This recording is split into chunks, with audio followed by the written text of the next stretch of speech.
we are back with another Stream Dynasty, and I wanted a little bit of an easier one, but I also wanted one where we get more of the big game feel.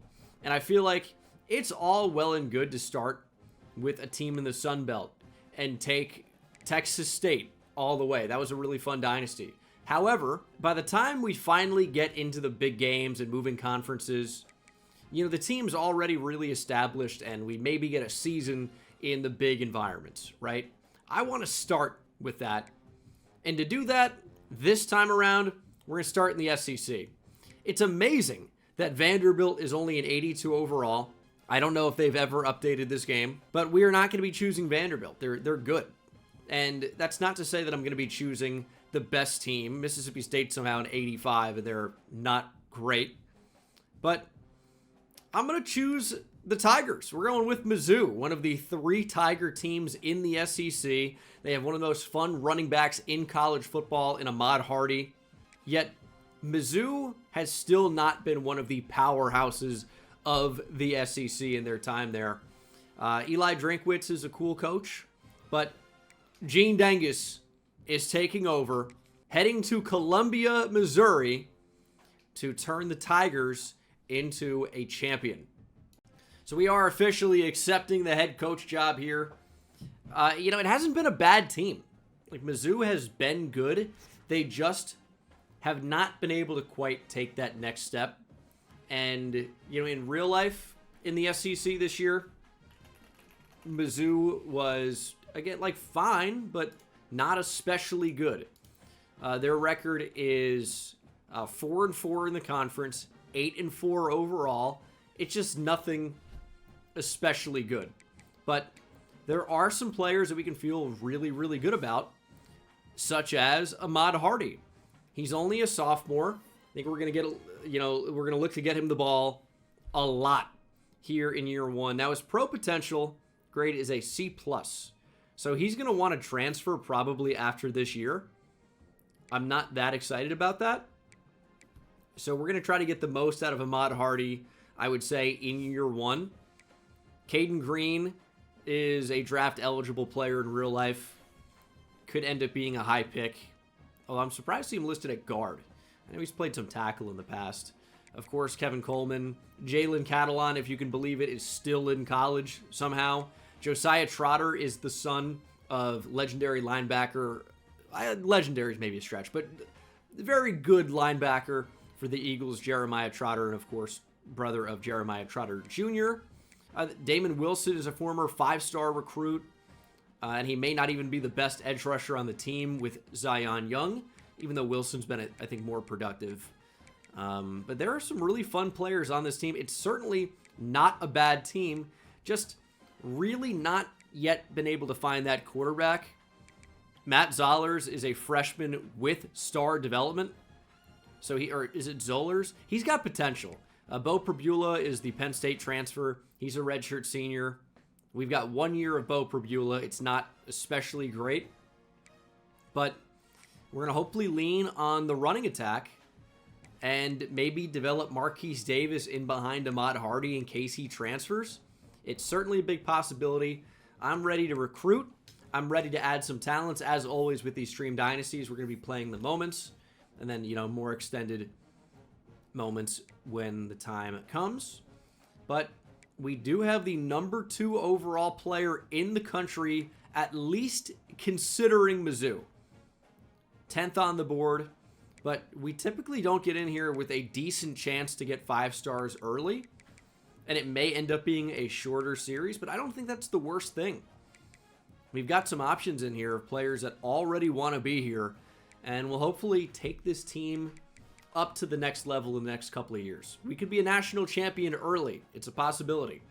Underdog is the best place to play daily fantasy sports. They have so many great promos running all the time, and if there's an event going on, they're likely running a promo that you can take advantage of. Like, as I record this, there's a UFC event tonight, but this is a more football-focused channel, so we're going to focus on that. When you use code BENGAL on Underdog, you can play 5 and get $50 in bonus cash. Again, that's code BENGAL at sign-up on Underdog. You get first-time deposit bonuses. This is what I'm going for this weekend. Adonai Mitchell, I'm riding the hot hand. He had a big breakout game. Horns are up. higher, 46.5 receiving yards. Bijan Robinson, another Longhorn legend, higher, 4.5 receptions in a very good matchup against Seattle. They allow a lot of catches to running backs, and Bijan catches the football a lot. And then Mason Taylor in another good matchup against Miami, higher, 19.5 receiving yards. These are my predictions for Sunday's games. Use code BENGAL on Underdog if you're in an eligible state, such as Texas, Colorado, North Carolina, Virginia. Remember to play responsibly. That's super important. And this weekend only, you get a free gimme pick for Patrick Mahomes. Higher 0.0 passing plus rushing yards. It is quite literally a gimme pick. You get it no matter what. So take advantage of it. Link down in the description. Use code BENGAL. That's super important. And thank you to Underdog for sponsoring this video. Haven't done anything. We can't raise our pro potential. So Ahmad Hardy is gone. And Davis is likely going to be gone as well. We cannot do anything to raise our pro potential. Now, we have offered some scholarships. I guess running back's going to be a pretty important position to recruit. So we're going to have to worry about that. Sean Khaled is a must get. From Tulsa, Oklahoma. Oklahoma's got a 5-star pipeline on him. 6'5", 250, 86 speed. Can catch. And I love throwing at tight ends. So we're going to have to prioritize a couple of players. Not going after a quarterback because I want to try and develop Zollers. But we're going to have to decide on a running back or two. Rob Carden looks absolutely elite. He's got really good height and speed, and route running's pretty good. I see the vision with Platinum Cutter Antonio Bullock. Already a great route runner. You know, upgrading the offense is going to be super important. And currently the offers are not crazy. But we need to, like, potentially add more. I think Javon Wunsch. What a name. I think he could be a good addition for us as well. I think Knox we're probably not going to go after. But Javon Wunsch, I like the look of. We're competing with Colorado, but I don't want to dump all of my points into a receiving core. You only have so many hours. Recruiting tackle is going to be important, building up that offensive line. But we're in the mix on a lot of these players early. Maybe take a look at Corbin Bragg as well. And I know when something like this happens, I'm so tempted to spread myself thin and go after everybody. But the reality is, we should focus probably on between 8 to 15 and really, really focus on those players. And then I would say actually try and get the best chance to guarantee those best players. And I'm going after the 5 stars. We're doing it. Especially those that are not being recruited that strongly. I think building through the trenches is a good way to go. If they can't move the ball on you, you're going to be in a pretty good position to win a lot of games. So, we may be not focusing on the secondary enough here. Only leaving myself 60 points after building through the front 7. So things are, and I haven't recruited a running back at all. So things are absolutely going to need to change. But it's a decent start at least. Just need to figure out how to create probably about 150 more hours at least. It may take not going after a player that I want to go after. And I also I've used no hours on tackle. So we're going to have to change things, no question. We got FCS Southeast on the schedule. They are a 48 overall. And we're about to get a pretty good test of how this team's going to simulate. Obviously, it should be an absolute blowout. It's week 0. Or is this week 1? It's early. And the rain's coming down. But we should absolutely annihilate FCS Southeast. We'll see if we can. And again, this is like a decent team, right? Mizzou's not too bad, and that's kind of what I wanted. You know, taking someone that is close, that's going to play a tough schedule, that's going to give us tough games from the start, that's going to let us play in tough environments from the start. And that's just what I'm looking for. That's why I chose Missouri. I wanted to be able to use a superstar running back off the bat in Ahmad Hardy. I thought that would be really fun. You know, I absolutely consider the possibility of staying in Wyoming Dynasty and going like coaching carousel and picking, you know, a different school, but still in the same universe, same coach. Decided not to do that as we had an option with Hardy, but we're going to go, of course, to the tight end, Norfleet. It is 2nd and 6. We're going with the Missouri offense and defense. So we might end up running a lot of pistol as Hardy has nowhere to go. 3rd down and 6. Getting Coleman the ball is going to be pretty important as well to our success. But Hardy's wide open. We ran this play earlier. Hardy to the outside is not able to shake the defender, but still picks up a decent gain. Hardy will get the give. We're going to go back up the middle. Probably not what you want to do there, but we get 5. Can't be too mad about that. Zach, thanks for the tier 1. Going wide zone. And we have pretty good blocking. And Ahmad Hardy nearly able to find a hole there and make a big play happen. Probably should have just stayed to the outside. May have not scored a touchdown that way. Wanted the touchdown. As that ball's high. Manning makes the catch anyway. Ooh. What a snag. What a snag by Manning. They're going to blitz the corner. We're just going to check it down. A little dump off to Ahmad Hardy. A little double juke. He's inside the 5. Still not down officially, as the knee does touch there. And we're looking at 1st and goal. Roberts into the game. Looking for our first score of the year, and we're going to find it. Touchdown, Tigers. Good drive. You know, nothing too crazy there. I guess the catch over the middle to Manning was pretty insane. But mostly just grinding it out. And we'll see if our defense can come up and make plays. I like the edge rushers. Zion Young, Damon Wilson. We should have Josiah Trotter behind them.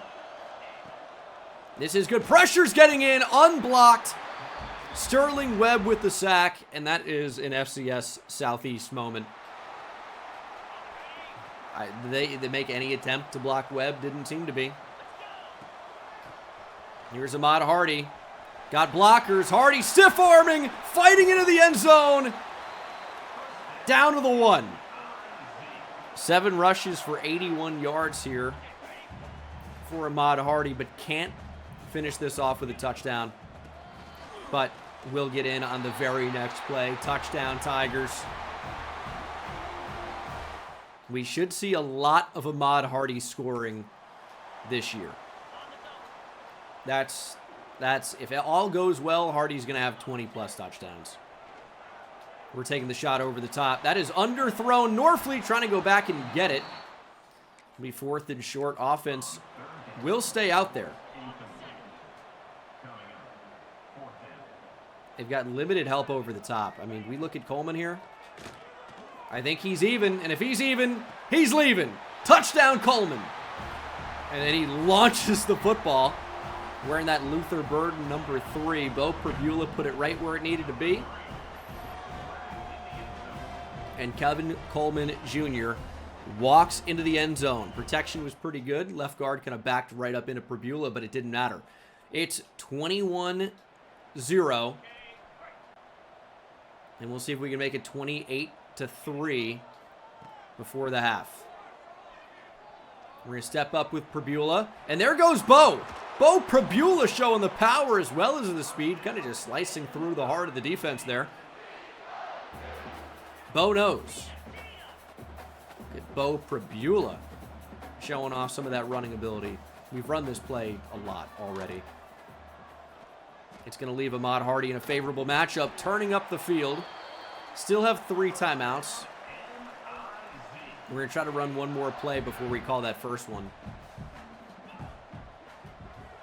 Rifling it to the defense, intercepted. If that pass wasn't about 10 feet too high, I think that's probably a completion. But it was. Into the third quarter, we're up 21-3. We have the football. What a bad throw. There's Ahmad Hardy. Look at the shiftiness of Ahmad Hardy. He's over 120 yards rushing. Shiftiness. Don't like that, but back to Kevin Coleman for 3.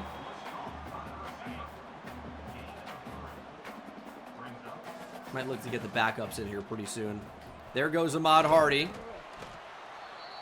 He's got 17 for 131 today. Looking for another touchdown, but I don't know that it's going to happen on this play. Fabula is sacked. We'll take the points, I guess.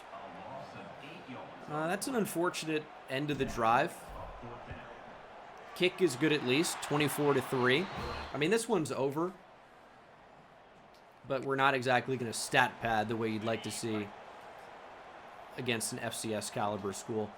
Final play of the third quarter. I'm going to throw a bubble screen. Good natural picks. It's Manning again, having a nice day. Brian, thanks for the prime. And we'll see if we can't go above 30 here. Looking for that touchdown. I want to throw it to the tight end up the seam. It's maybe not the best move. Wide open.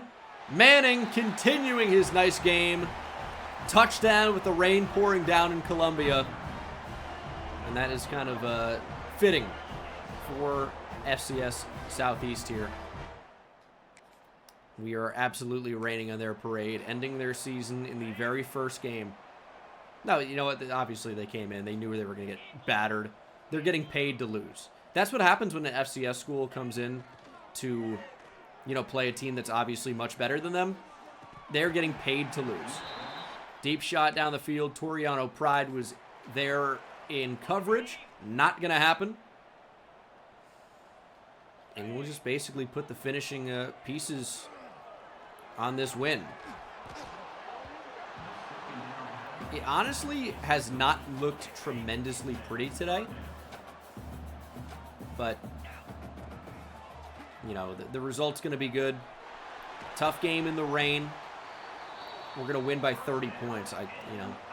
Not too mad about the end result. Obviously wish we didn't turn over the football. But that's okay. And you know what? They played tough. Kevin Coleman is injured. Maybe it's time for backups. Maybe it's time for backups. Here's 2nd and goal. Good pick. Great route. Touchdown. Have a day. Manning again. Interception by Pride. Gives us the ball in the 9. This is absolutely the final drive for the starters. Ahmad Hardy fighting again down inside the 5. Can't quite get there. He's got over 200 total yards. And it's a real shame he's going to transfer. There's absolutely nothing we can do about it. Ahmad Hardy touchdown. I'd love to convince him to stay. I just don't know that it's going to happen. But that is the ball game. Mizzou starts undefeated, as you'd expect against FCS Southeast. 45-6 is your final. Dominant victory. Ahmad Hardy is your player of the game. 24 attempts for 163, had a couple of touchdowns as well. And I think you're going to see him as the player of the game pretty frequently. Pretty frequently, I would say. Feels faster than his 91 speed. It's like that platinum shifty, that acceleration, that change of direction. Makes him feel very, very fast and very good in the game. Ahmad Hardy, they're not even showing up here. They exist. They do. Very nice game. Jamal Roberts had a touchdown as well. And then receiving, Joshua Manning, junior from Lee Summit. 2 touchdowns, 96 yards receiving on 7 catches. Ahmad Hardy obviously playing a big impact. Kevin Coleman with a touchdown. And he should be fine in what will be his final year here at Missouri. And then 2 tackles for loss, 2 sacks for Sterling Webb, McClellan, Damon Wilson, and Zion Young with sacks as well. And then, yeah, Toriano Pride had that big-time interception. Couldn't get it into the end zone, but a good return set us up for an easy touchdown. And again, we are 1-0. Rivalry game. Kansas at Missouri. This will be a fun one. Little farm rivalry going on here. Hopefully a little bit nicer weather this time around. Let's go with the yellow uniforms. These absolutely pop. What is the name of this rivalry? I can't remember. I think they do have a fun name for it. But can't quite remember. As we're banging Big Mo. Yeah, the border war. Yeah, of course. Yeah, that's right. Yeah, this is a fun rivalry. Like, we're going to definitely look to schedule this every year. I also noticed that Josiah Trotter wasn't playing a tremendous amount in the first game of the season. I definitely want to make sure he's on the field a lot. Really, really good player. Needs to be playing. Absolutely needs to be on the field at all times. Over Khalil Jacobs. Now, Trotter is actually only, I believe, a redshirt sophomore. He is draft eligible in real life. But we might get another year out of him here. We'll see. Good tackle there to force 4th and 10. The crowd's going crazy. They have the black and yellow stripes. I love it. And we've got a 3rd and 2. Now, I know what you're thinking. Why even have Ahmad Hardy if you don't go to Ahmad Hardy at this spot? However, we've got a matchup. Kevin Coleman against a cornerback who's pressed up. Looks like limited safety help. I think that's where we're going, but we ended up going outside, and the pressure just got in instantly. Absolutely instantly. And we'll punt. Yeah, not a chance. Let's go, Harris. Picking it up on the fake punt. 4th and 2 punt. No way. That pressure was absurd, though, on the last 3rd down. Tight end wide open. It's Norfleet. He'll make the catch and then power through the defender. As we were looking to get this into the end zone here. I think on 2nd and 7, it's got to go to Ahmad Hardy. We got to make something happen here. Ahmad Hardy, big-time spin move, broken tackle, but only a couple. 3 rushes for 12 yards. And against Jalen Daniels, we're going to have to score today. It may be a lot. Don't know what our defense is going to be capable of doing. Ahmad Hardy was going to end up getting open there, but we threw the ball even quicker. It's going to set up 4th and short. We can take our points, or we can see what Ahmad Hardy can do. Let's run the damn football. Hardy is stuffed. Kansas takes over. Kansas, ball inside the 20. We need the crowd to get into this. We need the crowd to go crazy. Keep Kansas off the scoreboard. The check down's wide open. We left it wide open. 1st and goal, Kansas. Was worried about the quarterback scramble more than anything. But you can't leave that wide open. 1st and goal. They're going to throw RPO, touchdown. Okay, well, we might have a game here in Columbia. 3rd and 2. We're going to run from the pistol here. Ahmad Hardy needs some help from the offensive line. We're not really getting it. Linebacker came in unblocked. That's a tough task for any running back. Good defense, but the catch is made anyway. And our defense once again needs help. That's the 2-minute timeout. Kansas very, very, very likely to make this a 2-possession game. We're going to run the ball. We can't get off the block. And that is another Kansas first down. LaShawn Williams, 4 rushes for 50 yards. Holy. Trotter, big hit. Love how he sheds the block there, makes the tackle. We're actually going to start using timeouts as well. Probably should have after that play. Quick pitch, and it's dropped, or maybe even off the back of the running back. 3rd and goal. What is Kansas going to try? How about a screen?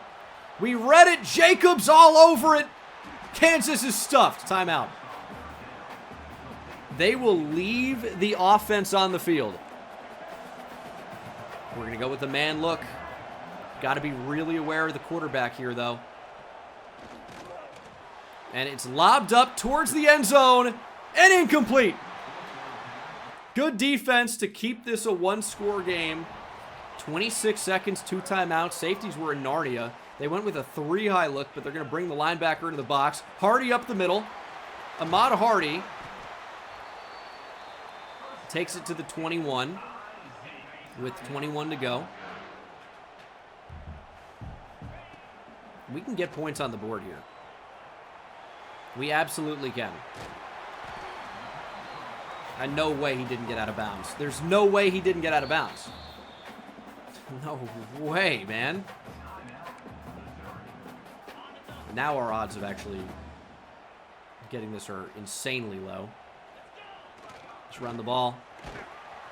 Ahmad Hardy giving us a decent chance here. Nope, they're not going to call that a first, which means that is the end of the first half. We are down 7-0. I don't really think passing there would have generated much better results. We've just been outclassed. We can't run the ball when we want to. And our defense, really, for the most part, cannot stop Kansas. We were lucky to force them to turn the ball over on downs and keep this a 1-possession game. But they've been driving down the field as easily as they want to.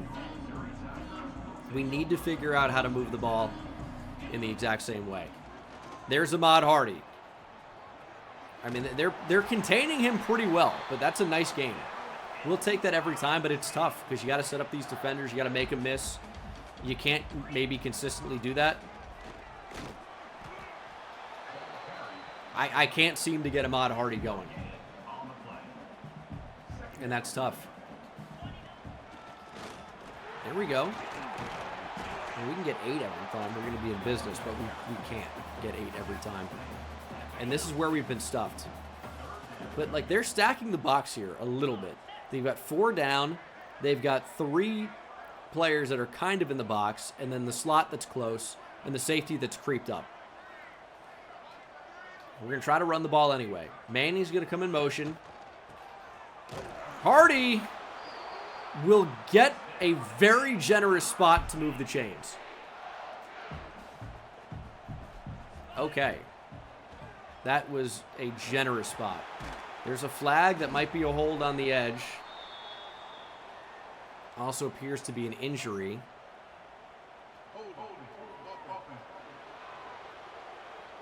Caden Green, the best offensive lineman with the hold, and he's injured.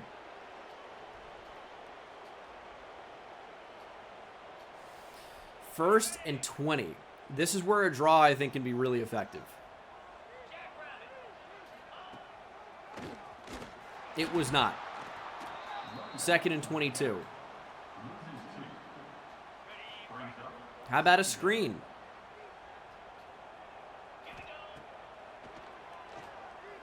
There's the throw.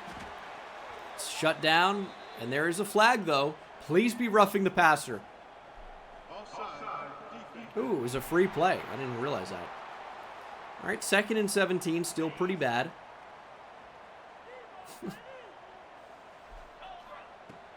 We might just need to throw the ball against them today. On the move. What a throw from Bo! What a throw on the move. And it's his favorite target, Joshua Manning. Okay. That gives us a little bit of life here. Perbula, broken tackle. First down, Bo.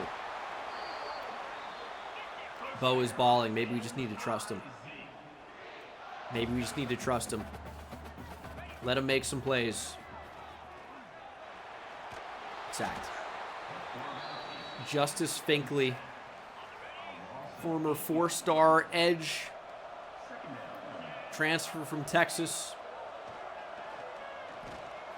We go across the field. There's Kevin Coleman. Kevin Coleman going to outrun the coverage. Kevin Coleman touchdown. We're on the board. Kevin Coleman just outrunning the defense. 28-yard score after the sack. And we need our defense to step up. But, of course, they need help. First and goal for Kansas. We're going to try to blitz here. Jalen Catalon needs to wrap up to stop the touchdown. He's able to. Second and goal. We're going to blitz our backers. We're not going to pass it here. It could still be a run. Over the middle. Touchdown, Kansas. Nobody was there. 3:31 to play. Less than that now. 2nd and 8. Down by a touchdown. We're going to run the ball. There's Ahmad Hardy with some burst. Getting a block down the field. Ahmad Hardy stiff-arming out of bounds at the 41-yard line. 17 for 88. He's starting to heat up a little bit. And maybe this is where we take a shot. Little play-action pass after a long run. Were there any buttons on the field? Tell me I'm going crazy here. I had no buttons. My buttons. Where did they go? What am I supposed to do here? Not run back for 17 yards, but I was trying to get in position to throw it away.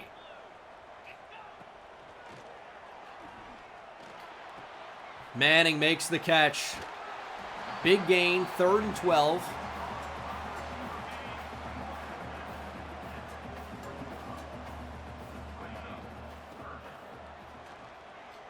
It's a bullet. Manning makes the catch, first down on 3rd and 12. Huge. That's a great throw from Perbula. They're blitzing. Tight end's open. You gotta make the catch, and he does. Touchdown, Mizzou. Norfleet making the catch with the safety. Right over the top. Brett Norfleet, too good. Perbula under pressure. Put it right there. Beautiful ball. Game on the line. Tied at 14. What can this defense do? Hopefully make a stop.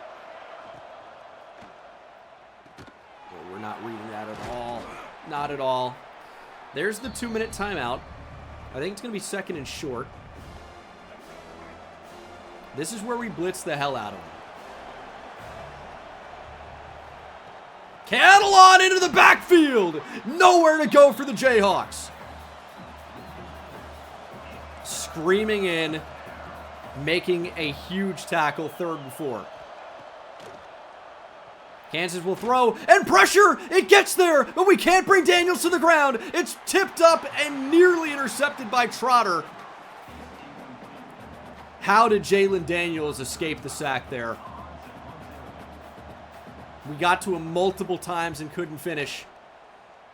But we want blood. And he's back to return. All we need to do is get into field goal range.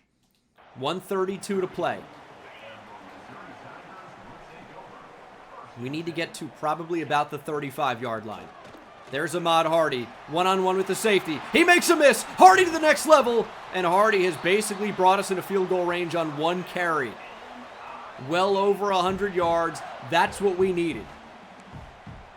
Can we get a blood chant in the chat? Kansas, your time is up. Perbula to run. Perbula sliding wisely as Kansas will use their first timeout. He's holding his left hamstring. We'll just give it to Hardy, who breaks the tackle, takes a big hit. Kansas calls their second timeout. I think they know we want to run the ball, so I don't think a draw is going to be too effective. There's Hardy. Up the middle, stiff arming. And Kansas has used their final timeout as Hardy goes over 130. We are lined up for the game-winning field goal. And that's all we need to do.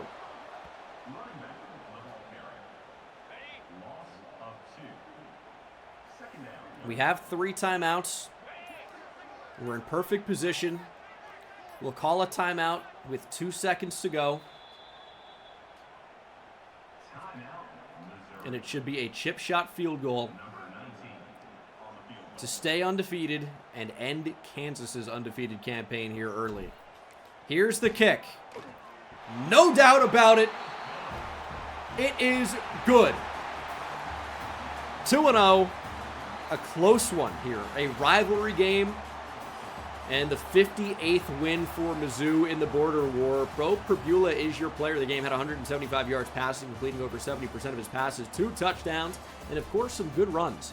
Obviously, some of that's going to be negated by running back and taking some absolutely vicious sacks. But when we needed him, Bo Perbula stood tall, made plays, and helped us win this game. The redshirt senior transfer quarterback will need to be big this year if we're going to have any chance of winning the SEC. And it's a possibility. Hardy had a pretty good game. No touchdowns for the ground game. It was tough to run the ball there for a while. But touchdowns for the junior tight end Brett Norfleet and Kevin Coleman.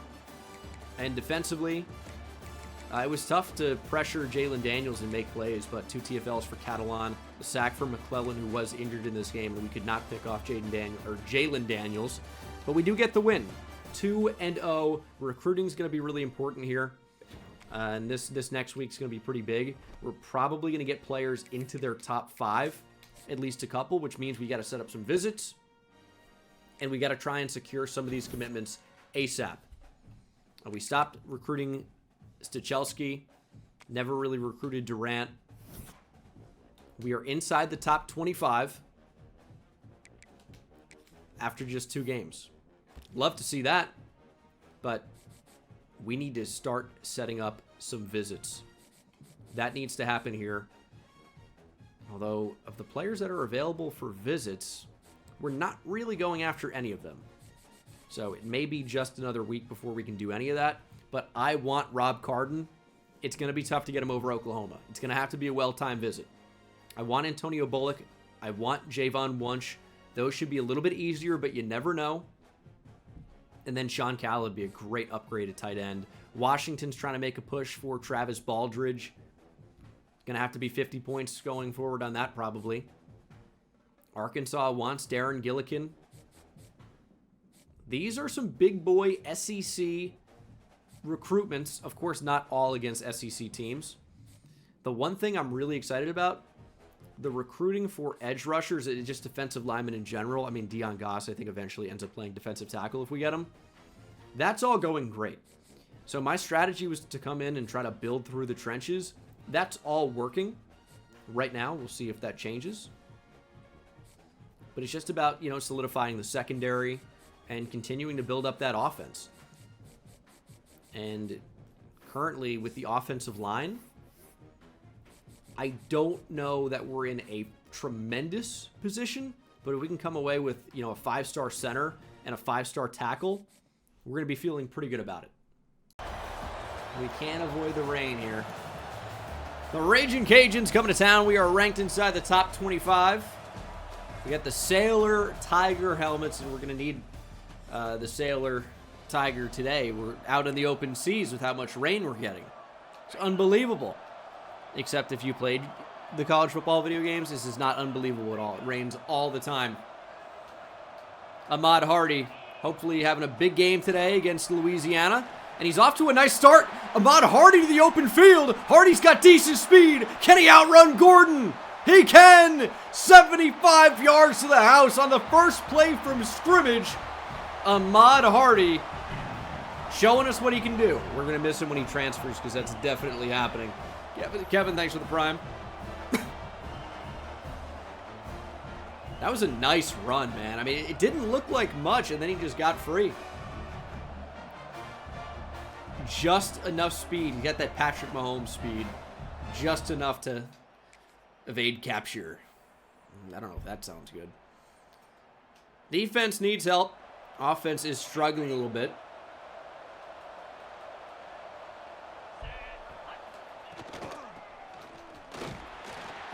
And that'll be the end of the first quarter.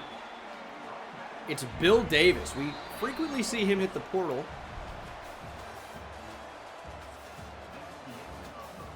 Maybe we steal him away from Louisiana. I don't know. But we've really had one play. That's been our offense today. One play. Not a whole lot more than that. 2nd and 6 from the 11. I kind of want Damon Wilson blitzing here, but we won't. Not that it mattered anyway. Bill Davis touchdown. Some of the worst defense I've ever seen. Absolutely awful. Tried to shed the block, just could not make it happen. 3rd and 1.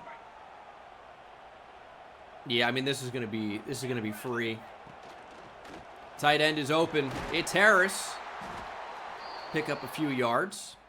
And hopefully it will result in a score. Bo Prabula with a pass to Donovan Olabode for 23 yards. Olubade, that's it. As we'll try to punch this thing in. I mean, they're kind of stacking the box a little bit. I'm glad that was actually not where he needed to be. The slant was the right throw. We did not throw it. All right, we've got 6 in the box. We're going to run on this. He's got 1 carry for 75 yards and now 7 for 94. It's not enough. 3rd and goal. Bo Prabula going to run for it. If you're going to run man coverage down in the low red zone, you better be aware of the quarterback. You better be aware. It's 14-14. Can we get this Mizzou crowd into it? We're ranked in the top 25. Can't hear the crowd at all. Obviously, you know, when we're on offense, we don't want to be hearing the crowd, but...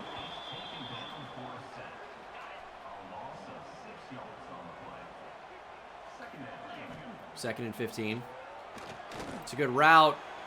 Kind of lost the step, but Kevin Coleman makes the catch anyway. It's a great ball from Bo Prabula.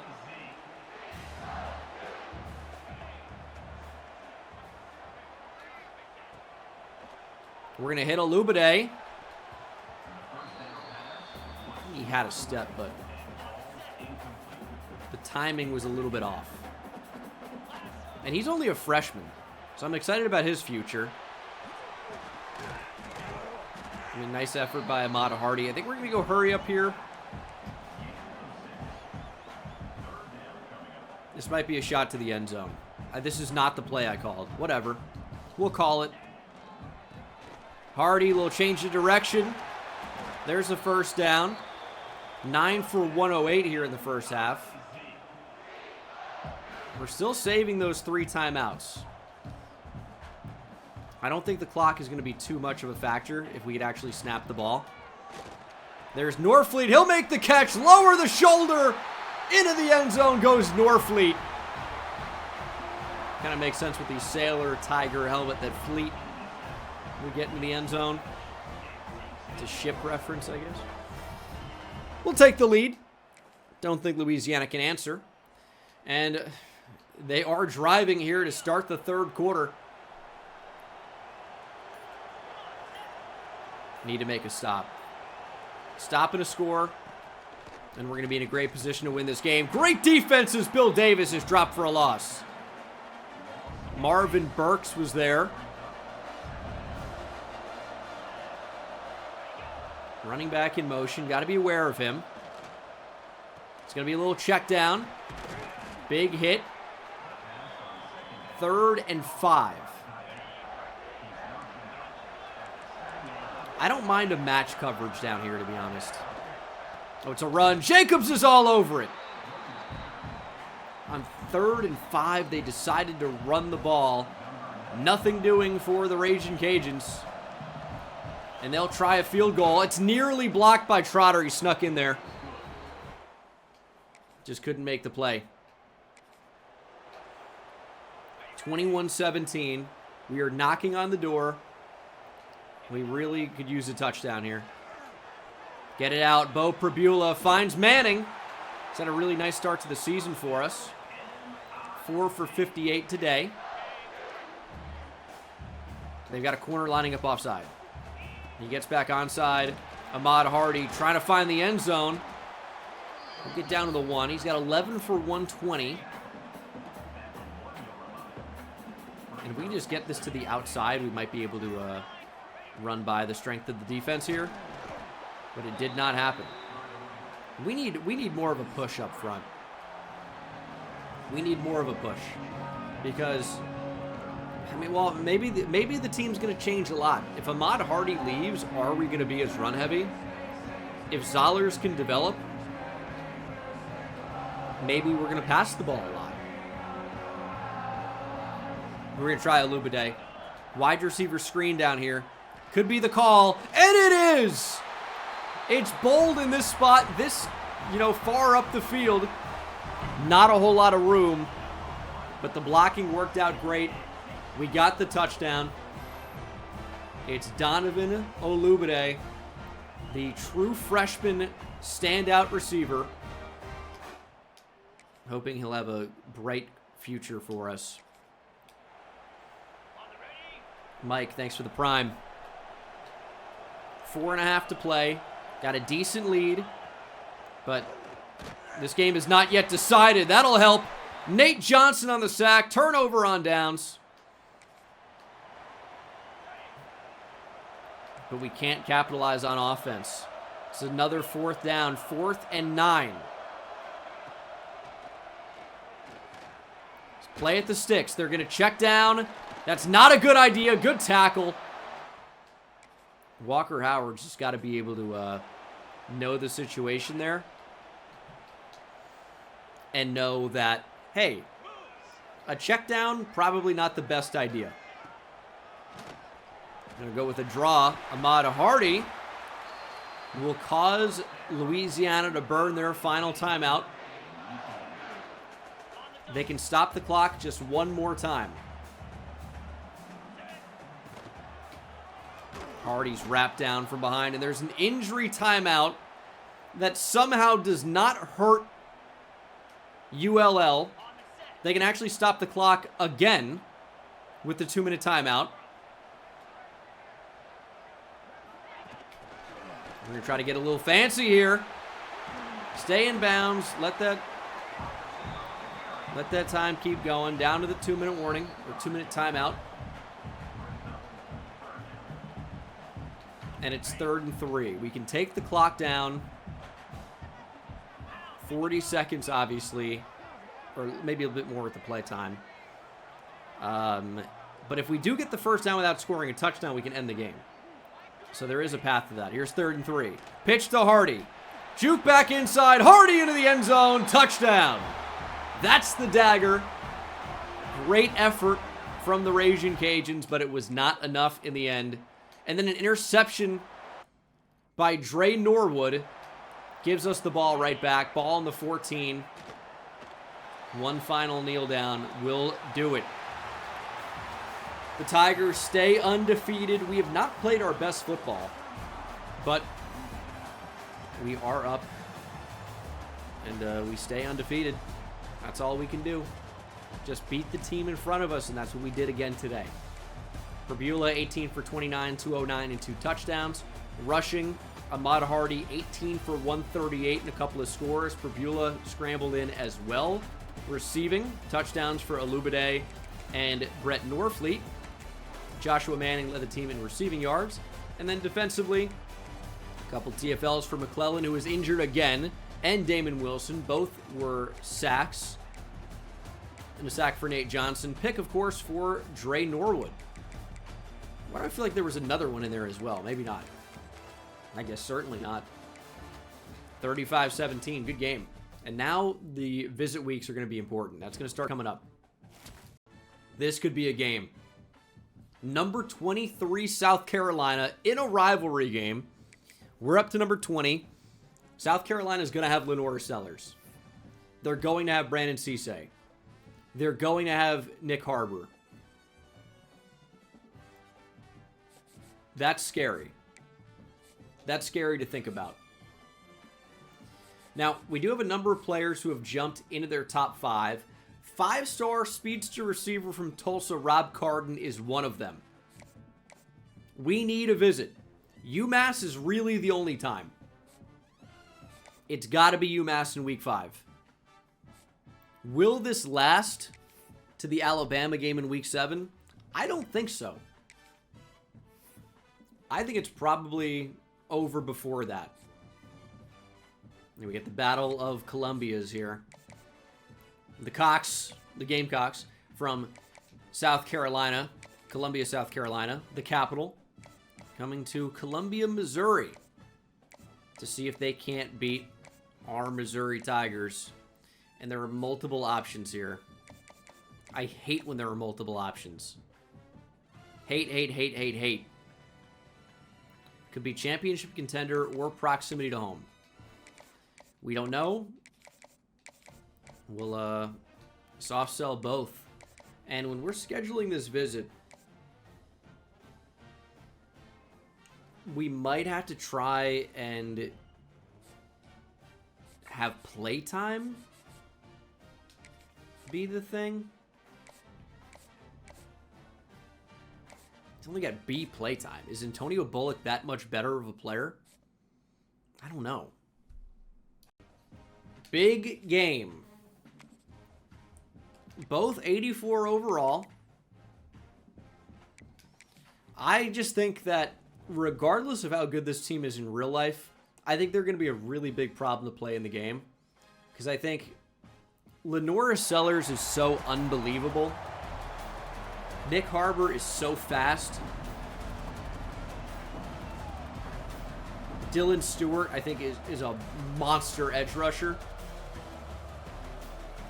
It was a whiteout. I didn't get the memo with that at all. We would have worn white for our wedding day. I don't think we're in white. Anyway. No, they're in white. This feels wrong. 3rd and 1. No Ahmad Hardy. We're going to run the ball. Oh, nice broken tackle. That's going to be real close, and they're going to give us the first. Monkel Goodwine makes the tackle. Hardy's back in. Oh, good blitz pickup. We're just going to throw it away. I mean, just live to die another day. That was scary. That was scary. I'm going to run the ball here. They've got, like, nobody in the box. Look how far Dylan Stewart is off the line. Who are you? Johnson coming in flying across the field to make that tackle. I honestly think we could run the ball again, but we'll throw. Catch made by Manning. Broken tackle. Dude, Joshua Manning is awesome. Joshua Manning is absolutely awesome. 1st and goal. We're going to run it. Hardy. Down to the 2. Connor Tollison injured on the play. We will be doing everything in our power to run away from Dylan Stewart today. Good blocks on the outside. Ahmad Hardy walks in. Touchdown, Miz. All right. That is a good drive. You know, we had some adversity. It wasn't super easy, but we got in. And it looks like we're going to force a punt. Take over, 3rd and 1. Read option. We're getting this.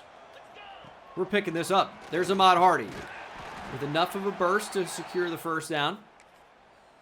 Enough of a burst to secure the 1st. Or my Dr. Seuss.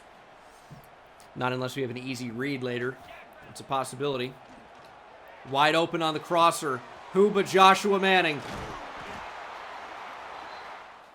I've heard word that he's not great in real life. I haven't seen a ton of Mizzou this year. Just a few games, and he really hasn't been someone I've remembered. So, been the Ahmad Hardy show for the most part. We're throwing that. It's going to get knocked down. Try a 41-yard field goal. Blake Craig on to kick it for us. Should be fairly easy, and it is. 10-0 over the Gamecocks. Not too bad, but they're driving down the field, and they will end up getting some points. Just a field goal, though. I don't know if I love this screen against press. We'll take a look. That could have been a pick six pretty easily. I did not expect the corner in the back to charge the flat. That was a little scary, but defense is showing up. Clock's ticking. We can't call a timeout. Got to call a play first, but it burns 4 seconds. That's super annoying. Would not let me call a timeout. Do we just take the points here, or do we get crazy and take a shot to the end zone? Could go to Alubade. Ahmad Hardy is a potential check down. This is a little bit crazy, but we're going to see what happens. We're going for Alubade. Turn back to the ball. He can't find it. We'll take 3. Blake Craig back out. Didn't even look at the other side of the field. Oh, don't get blocked, please. We're going to decline this. We're going to decline this. I don't care about roughing the kicker. The kick was good. 1st and goal on the 9 with 2 seconds actually doesn't do anything for me. So we're going to decline that. Go up 13-3.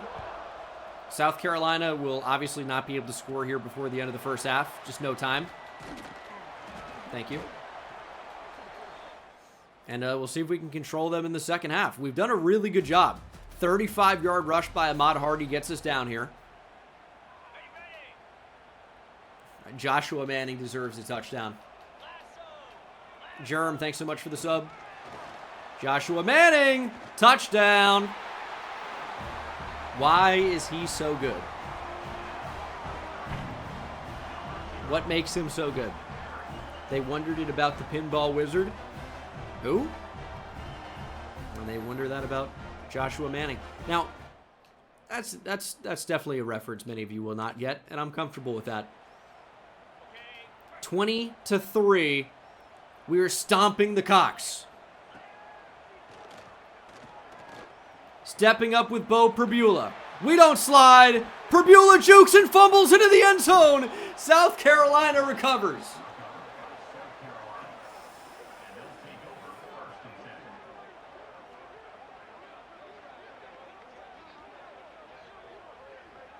Bo, Bo, Bo. We're going to take a second look at this. We can't challenge it, but the juke into the clear and easy touchdown, and he just fumbles.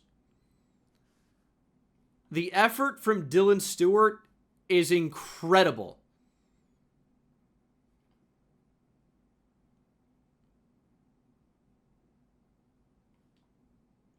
He starts to fumble right here. Hey now.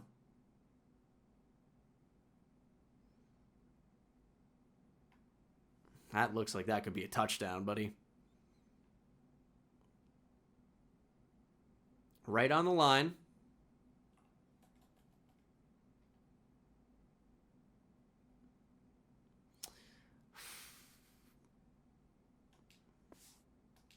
That's tough.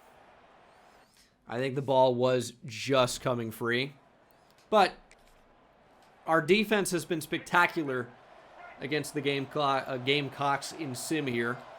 7 minutes to play. First time actually seeing the defense on the field and seeing Lenore Sellers, and wide open over the middle of the field is the big tight end. But they have not yet scored. It's 20-3 still. Inside 6 minutes, ball in the 6. It's 4th and 4. Sellers is out. Overton is in. And Overton will throw a touchdown pass. Sampson, thanks for the tier 1. South Carolina working to get back in this. Hopefully they don't. 3rd and 1. I mean, all these teams do this against us. They beg for us to throw the ball. They're going to learn. They're going to learn.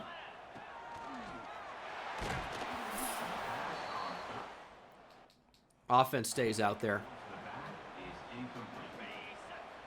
Offense stays out.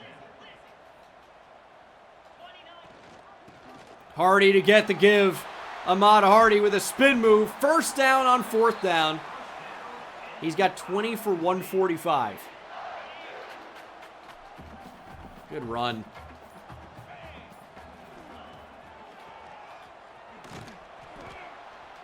Carry us to the finish line, Ahmad. You can do it.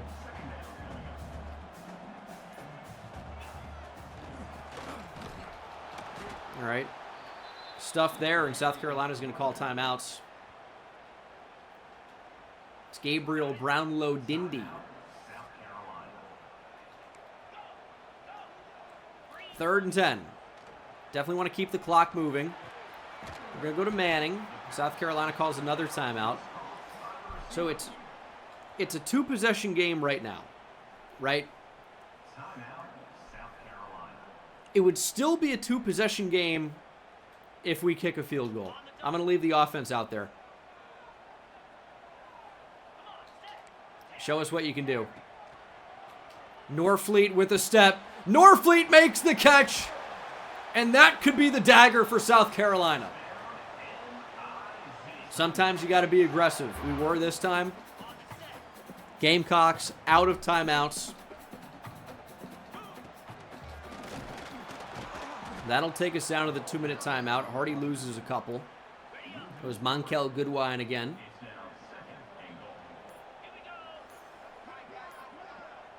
I mean, we're going to take this pretty low. Is it over? No. But we've got a pretty good chance of ending this thing. Hardy is stuffed. Not too mad about that. We're going to take this well inside a minute. Honestly, don't even really want to score on this play.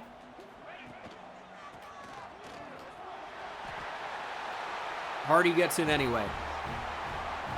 That's just probably it. It's probably over. Going to be 26 or 28-10 maybe. 27-10, they didn't go for 2. All right, whatever. And that is your final 27-10.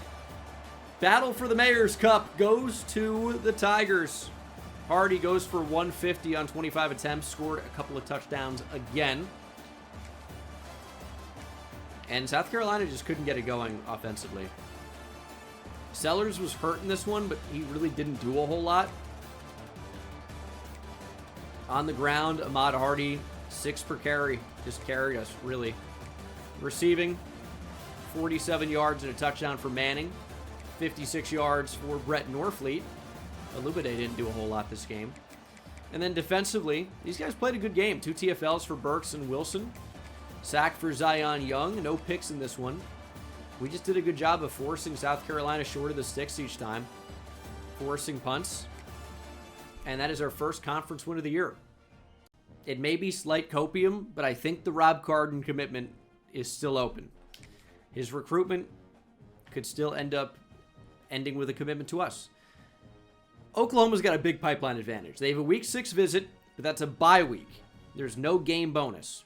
We didn't exactly have the best sell because we weren't hard selling what his actual thing was. Now that we are, we should get a pretty big boost. We gambled correctly on his final motivation being proximity to home, so we already scheduled the week 7 visit.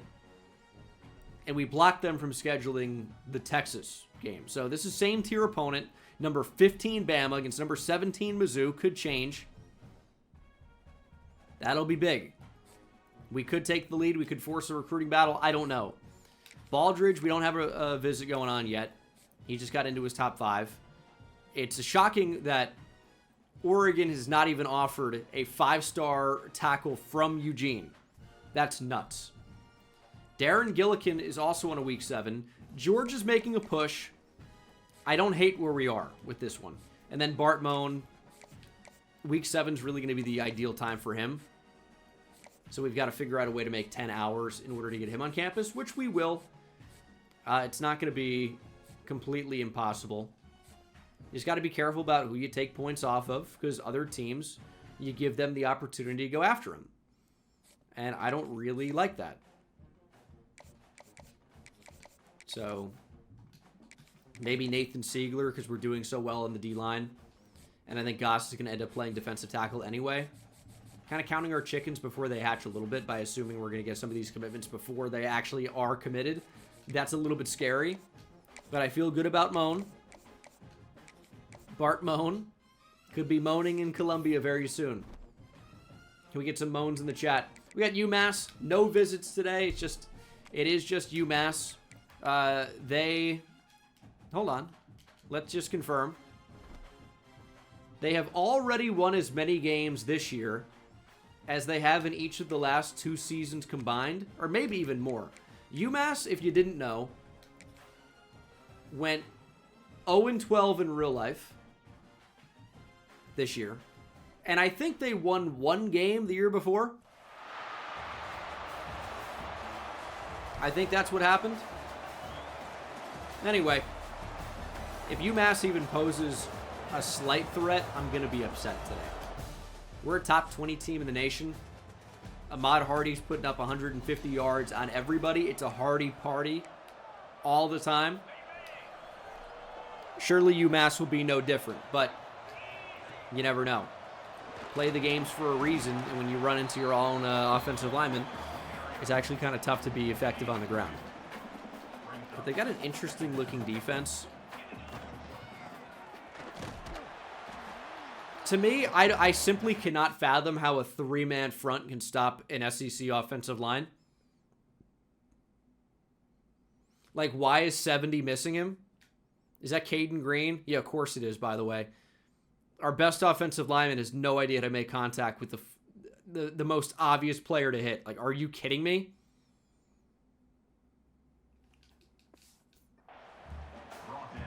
It's really annoying. 3rd and 6. Hardy's open. That's where the ball's going. Ahmad Hardy up the field. This is what we needed. Just give Ahmad Hardy any type of space. Please. Any type of space. Hardy to the outside. Spin move back up the field. We get 7 or 8. A little bit better than 6 or 7. 2nd and 2. Jones in the backfield. I mean, incredible job to shed that block.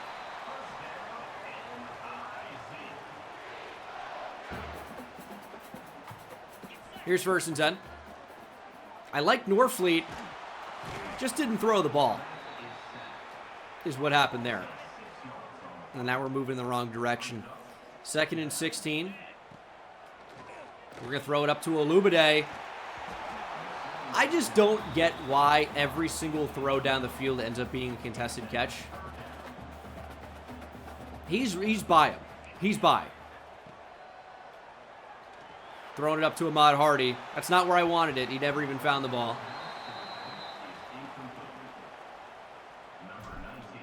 Of course, I was not talking about his orientation. I mean, he ran by it. We'll take 3. Oh, good defense. Makes it 10. I think that might be the big difference today. Our defense might be so good that they just can't move the ball. Going to Norfleet. He goes back and gets it. What a snag by Brett Norfleet. Continuing a great season. 1st and goal from the 4. Hardy. Party in the end zone. Touchdown, Ahmad Hardy. And this might be the beginning of the end. Offense right back out on the field. I mean, this was a guaranteed blowout victory. So, you know, visits could have been good. But didn't happen. It's another party in the end zone for Ahmad Hardy. He might finish with 17 touchdowns in this game. Or did I speak too soon? Haven't scored in a while.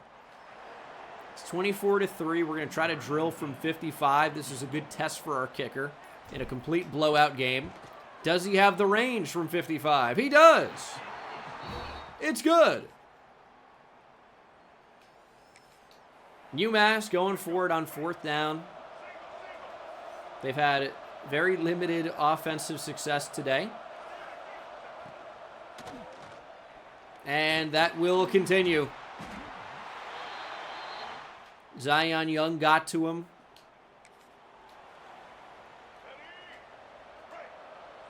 I think maybe Marshall hit him first, though. Here's 4th and 4.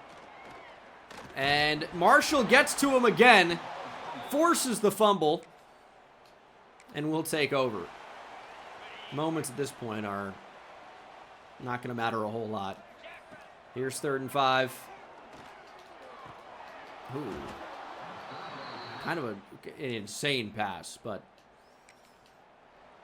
was not caught. 4th and 1. Trips left and kind of a tight bunch over there. And it's going to be another sack. Throw in the towel, man. Throw in the damn towel. 3rd and 8. Would love to pick this up.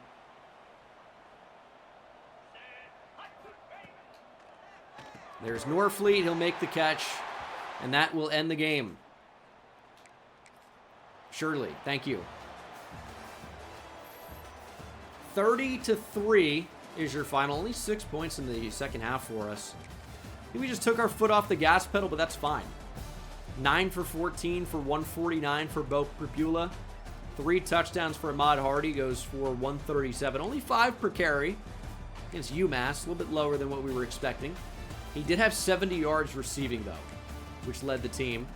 Defensively, these guys got to work. Jalen Marshall with 3 TFLs, 1.5 sacks, 2 TFLs for Sterling Webb, who also got to the quarterback, as did Dalen Carnell, half a sack for Zion Young, with picks for Tristan Newsom and Toriano Pride Jr., the senior corner for us. Week 6 is a bye.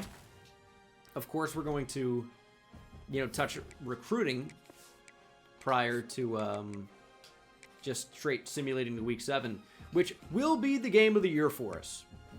It's absolutely the toughest opponent we faced. It will be Alabama.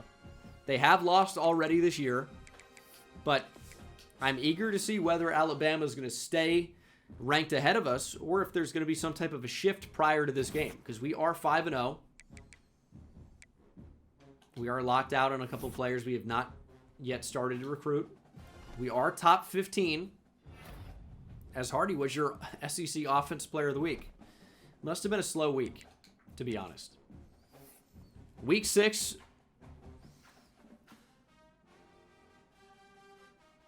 Things do not look good for Rob Carden, if I can say that. Some would say it's over. We'll see if that ends up being the case or not. It sure seems to be. We have some other players entering the top 5. Ooh. Washington making a real run for Travis Baldridge. I would actually consider getting him on campus Week 7. It is a competitive visit with Darren Gillikin. But I just don't know what other opportunity we would have for Baldridge. Like, Week 11, this thing might already be over. But a big win against Bama. Is a Week 10 bye week visit going to work out for us? I don't know. Looking great on Dion Goss, though. I keep saying it.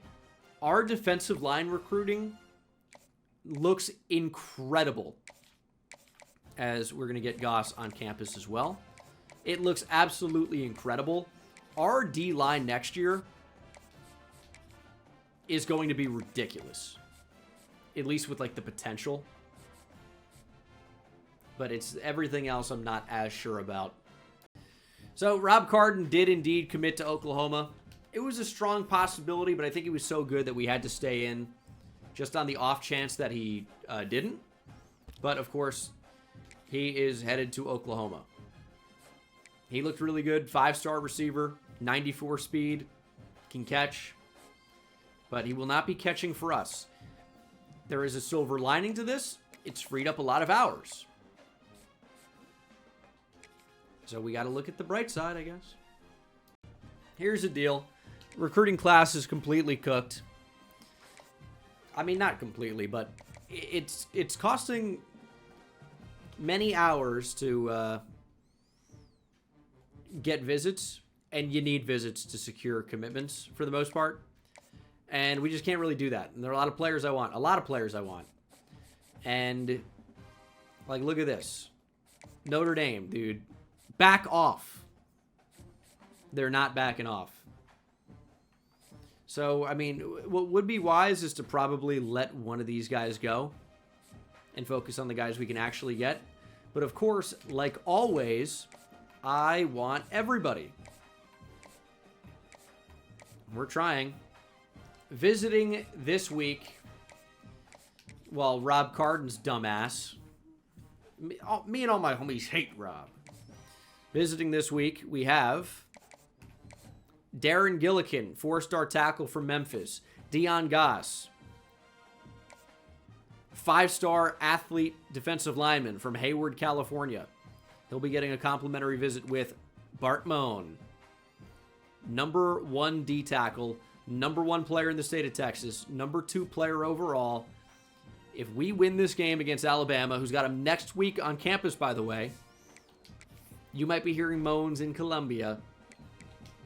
And it's the Moan family. Bart Moan is bringing his family, I'm sure. This is a big game.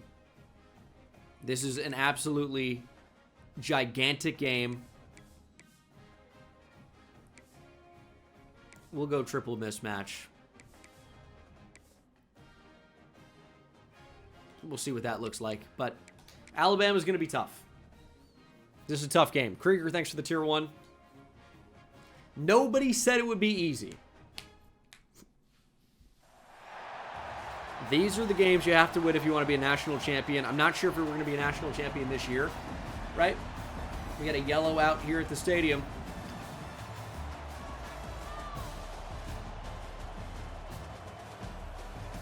These are the games you need to win. Big home game. This crowd better be going absolutely ballistic. Ty Simpson sacked. 3rd and 12. If we stop them here, I don't think they're in field goal range. It's a big 3rd down. D-line needs to go. Quick throw over the middle. We don't even have close to the speed to match that. Is that Horton? And our offense has been on the field, by the way. Perbula's thrown 1 pass. It may have been intercepted. Jamarion Miller stopped for basically no gain. I don't know if we match up very well in man coverage against these guys. Ooh, Jam Miller spinning, getting a few. 3rd and 5. I actually kind of like getting aggressive here.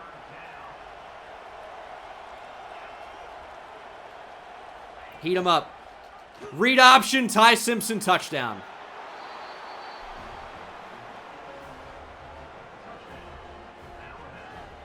Jersey next to the prime.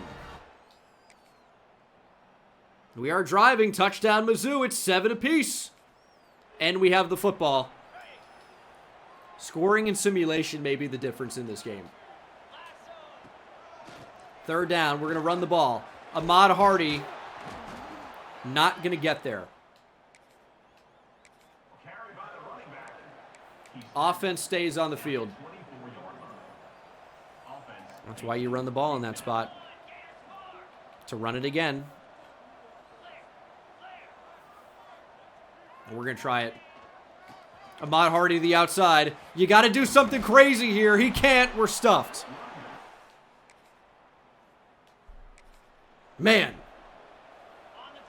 I thought we had a chance.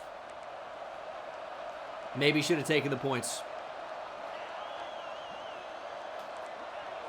We got to get to a different defense here. Check down. First down, Bama. 57 seconds left. They're going to call their second timeout.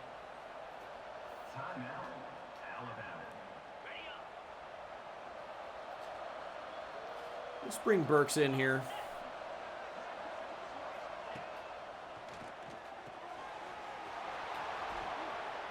Ooh, Miller staying in bounds. All right. 2nd and 4. Got to be hyper aware of Ryan Williams.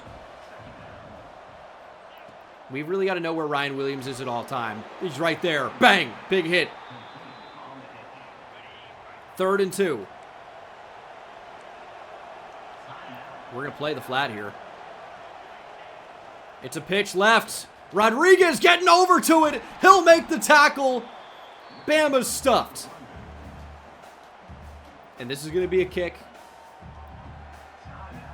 I was going to say from the hash on the road. Alabama leaves the offense on the field. Oh my God. 4th and 3. Defenses are staying aggressive here. Simpson to the outside. Ryan Williams, touchdown.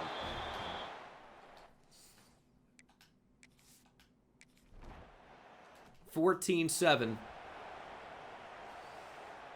Man. Good play. 31 seconds. I don't know. We might have a chance here. See what we can do. I'm going to run with Perbula. We'll pick up the first. Let's call a timeout. Let's just get a timeout in there. We're playing for 3 in this spot. We didn't do it earlier, but the way I see it, these are points that were not guaranteed. This is like playing with house money. Oh my fucking God! All right. I'm cool. I'm having a good time. We're playing a video game. Inside zone. They're blocking him. They've got a double team and a wide open hole. Try to change direction. The double team stops, and then the block is shed. I get that we have a lane this way, but this is one-on-one against a tight end. I thought this block could get shed. Let's change direction into the wide open lane. Why would I do that? I think I just fucking explained it. We're having a good time.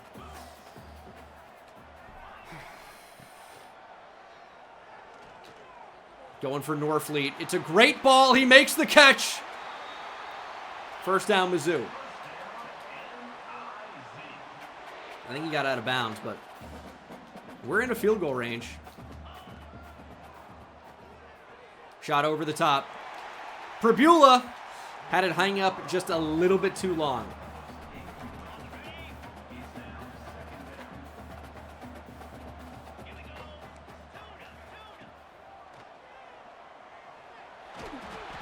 Throw at a sack, interception.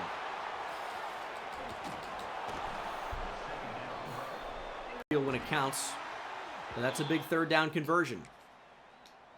And we're going to have to do it again. This time 3rd and 3, a bit more manageable.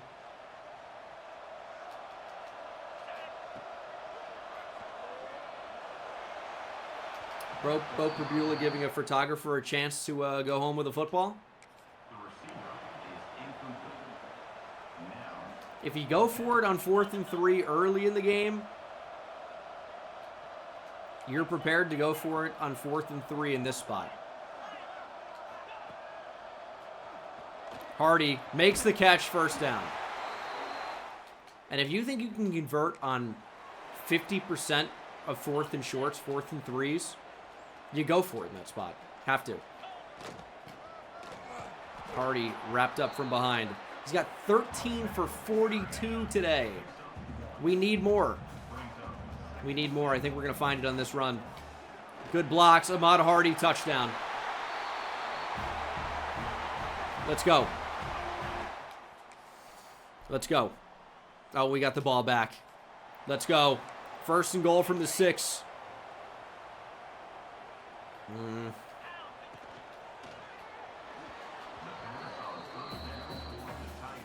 That's frustrating.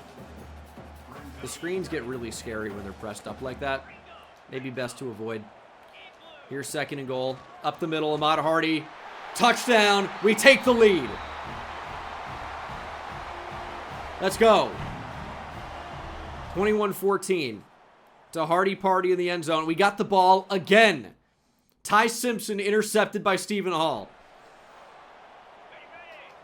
Defense going crazy.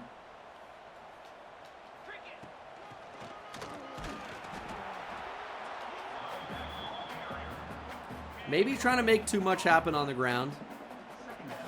I get that, but... did he not play the running back there? LT Overton shuts down read option by himself. Or I guess that was kind of an interesting version of it. 4th quarter. 3rd and 14. Crowd going crazy. Prabula rolls out. Has the tight end. Norfleet turns at the field. Hurdling. Got the first. That got a little bit crazy, but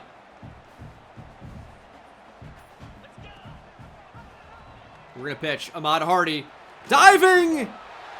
Touchdown, Mizzou! Hardy party again!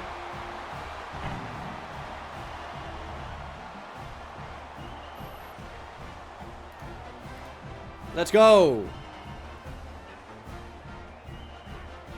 That was not a touchdown. Don't review it.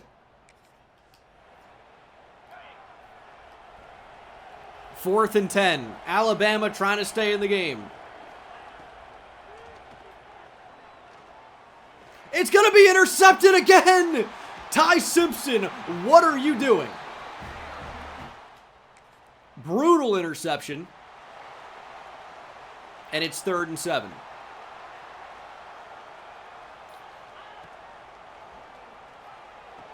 Little Z-spot and go from Malubade. Big first down. We're actually in blowout range, by the way, which I can't believe. Norfleet makes the catch. What a throw from Bo. Clock will continue to move.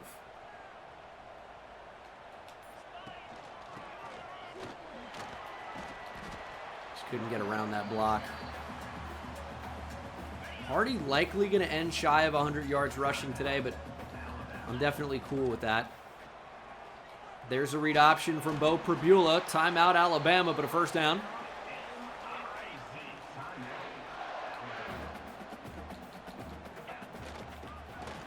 Hardy getting skinny and getting into the end zone. Great drive for Ahmad Hardy. It's a Hardy party in the end zone again. 35-14. 4th and inches, Alabama on the verge of going down. They're ranked number 8 in the nation. Could be a big home win. Jam Miller touchdown. We gave up the inside. We gave up the middle. Gave it up. Gave it up. But we do recover the onside. 21-35. We need points. We need points here. Hardy does go over 100.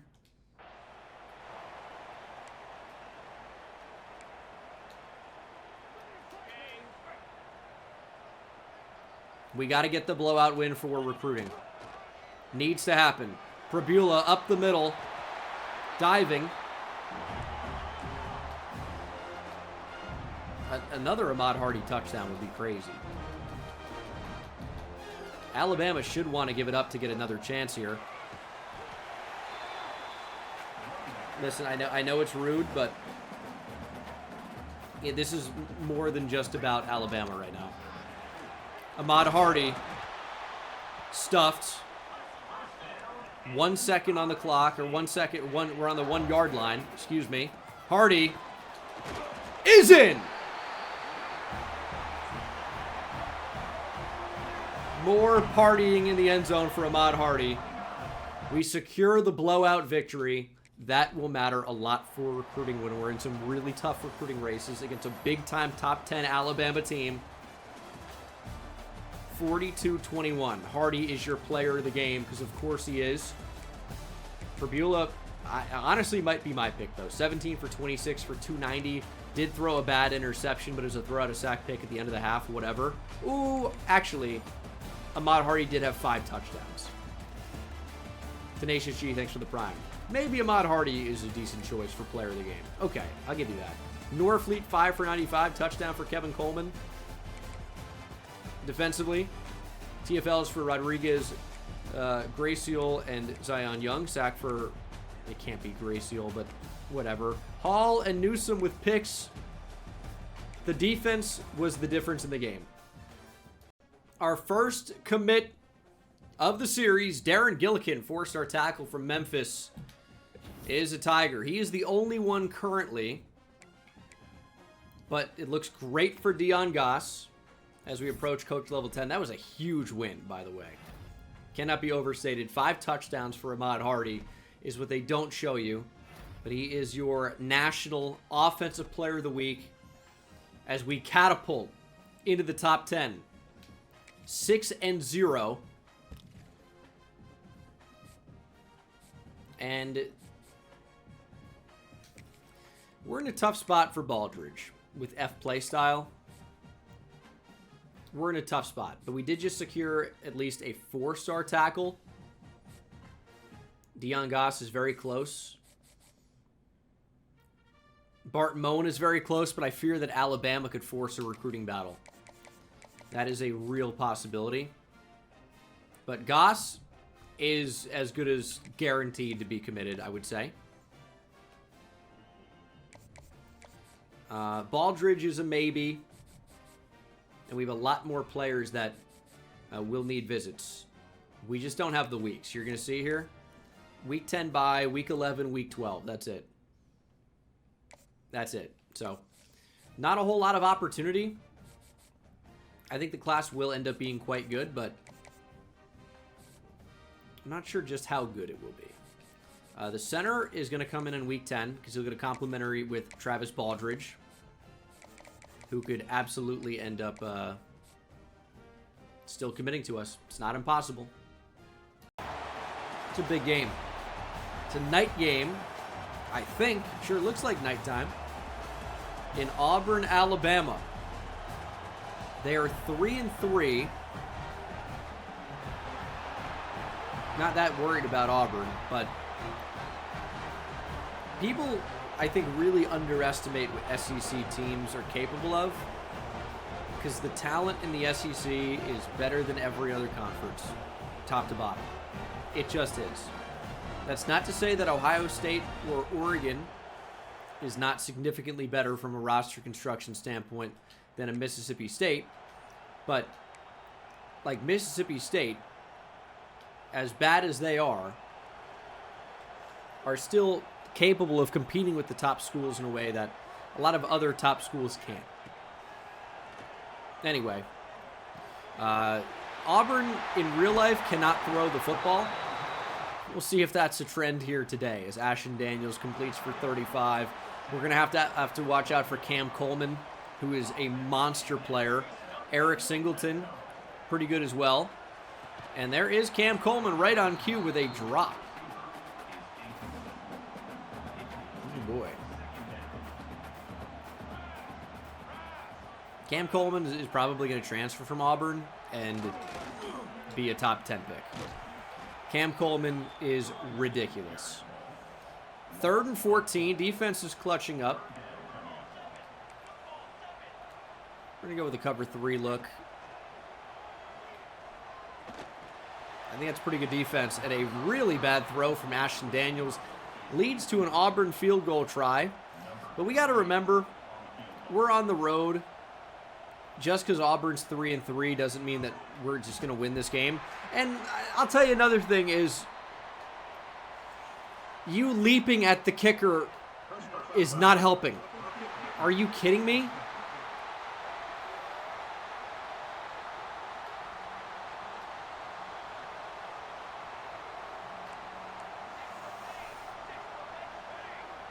I mean, I can't even tell you how mad that makes me.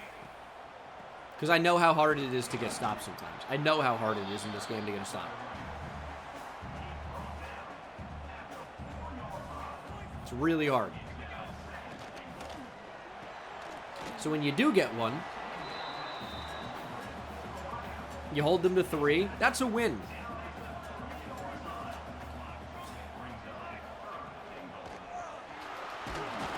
We did it again.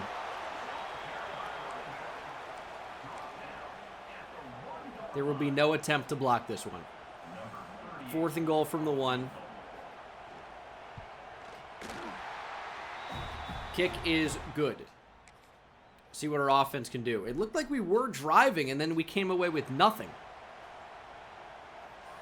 2nd quarter.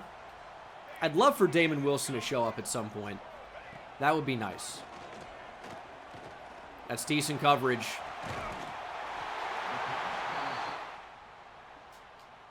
Catch is made, though. Daniels really, I guess, could not have put it in a better spot. Auburn is knocking on the door again. CBS, thanks for the prime.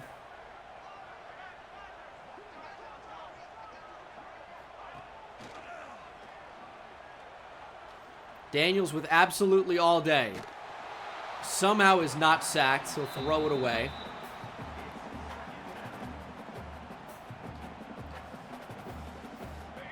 We got to get after the quarterback. It needs to happen. Here's a screen. We read it pretty well. They'd still gain a yard. It's Jeremiah Cobb. 3rd and 9.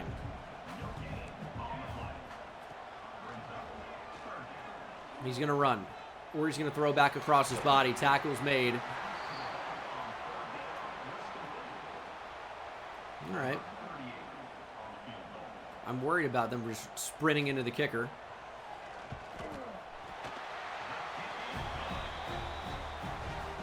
We had it blocked and we overran it.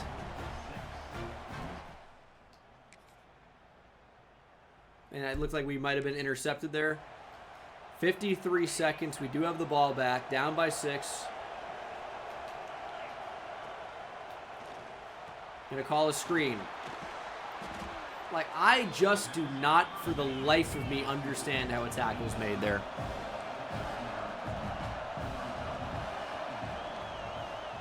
Quick out. Catch made. 38 seconds. 2 timeouts. Touchdown gives us the lead here, and it's not impossible. Settling for 3 may be wise. But we're going to try and get, as close as we can to that end zone. We will see.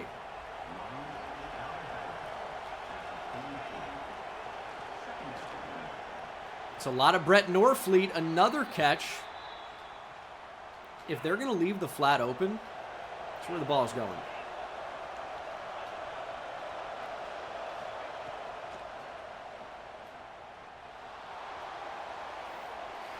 Don't love anything enough.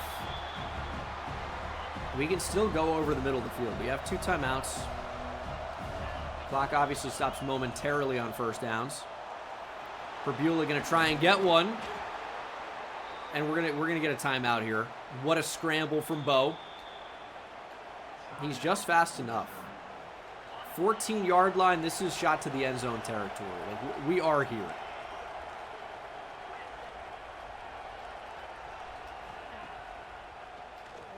We're just going to be forced to throw it. Coleman makes the catch. We're going to have to call our final timeout. No one is on Olubade. No one is on him.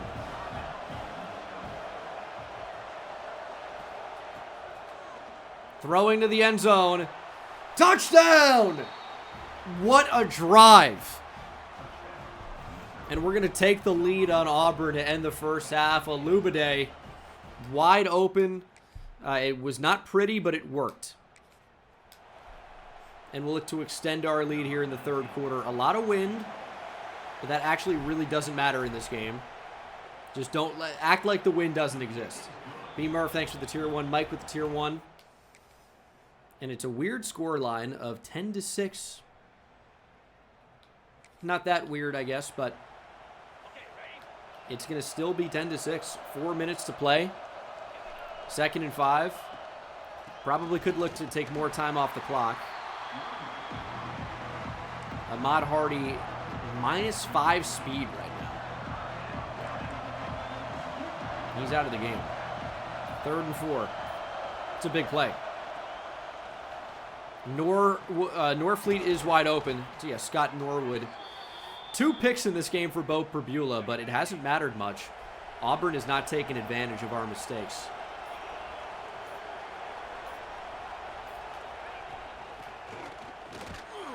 That'll do. Auburn has started to call their timeouts. I think we would take 3 over a 4th and short. But would love a touchdown. And we're going to not get one. Whoa! Out of the end zone. Okay. They burn a timeout. I might have preferred the touchdown. To the flat. Caught, and there's an injured Missouri Tiger, which results in a free timeout for Auburn. They have 1 remaining. No Ahmad Hardy. Doesn't matter. Jones in the end zone, touchdown. Let's go Jones. 17-6. Auburn with a field goal. They're going to go for the onside, and it's not going to matter. That is the ball game. 17-9. Auburn drops to 1-3 in the conference. We stay undefeated. Like, not the best game for Bo Perbula. That's for sure. Or am I turning into Dickie V? Ahmad Hardy was not injured, but has just been getting a lot of work this year. And Tavoris Jones got a couple of touches. Not a big deal. Touchdown to end it, though. Touchdown for Donovan Olubade. A lot of receivers catching the ball in this one. And then defensively, Carnell with 9 tackles, which was a lot more than anybody else. TFL for Sterling Webb and Zion Young, who had a sack, and a pick for Jalen Catalon. The redshirt senior. Super senior. There's our first 5-star. Dion Goss from Hayward, California. He's 299 pounds. So unlikely to play defensive end for us. But he could be a monster D-tackle along with Bart Moan from Cedar Hill, Texas. The number 2 player in the nation has picked Missouri. And we're moaning in Columbia tonight. That is very good news. Very good news indeed. We get our first 5 stars as we are now ranked number 5 in the country, going to take on 3-4 Vandy, who is yet to win an SEC game. And we've got a lot of hours back now. So we can schedule more visits, and we can start putting 50 on players we need to get, like Antonio Bullock with Alabama in pursuit. That's a scary one. That is a scary one indeed. Week 12 against Mississippi State needs to be Antonio Bullock on campus. Absolutely has to be. Week 10, we're going to play nobody. Khaled on a bye week, and he'll be visiting with a couple of others. It's not necessarily dead yet for Travis Baldridge. He's got a complimentary with Corbin Bragg, but it does not look good. I know that. But the fact that we've already secured multiple 5-stars makes me feel pretty good about where we are. I'll probably even get Malik Littlejohn on campus week 10 as well. It's kind of like a why not. See if we can hold off Louisville for a little while longer. Week 11 is going to be a big game. Number 6, Texas A&M. We're going to have another complimentary visit when we get Timmy Harris involved. And we had to take points off of him, but they're going back on. He is a 5-star. He is good, which is usually that's a nice combination. I'm going to hope it's that. And he'll get 3 complimentary visits. I hope at least we can force a recruiting battle with Notre Dame. And then it's going to be pretty rough for Trey Landry as well. Jason Gooch needs to be on campus. Week 12 is going to be the time for it. Will he get any complimentaries? I don't think so. But maybe. But I don't think so. And then they're coming after Nathan Siegler. Wouldn't be the end of the world, but believe it or not, I want everybody that I'm going after to commit. That's how that goes. So, we don't want to give away anything. Absolutely nothing. And hopefully Khaled ends up committing sometime in the near future. We shall see. We have 5 hours. Could potentially offer a new scholarship. I can tell you running back's going to end up being a problem.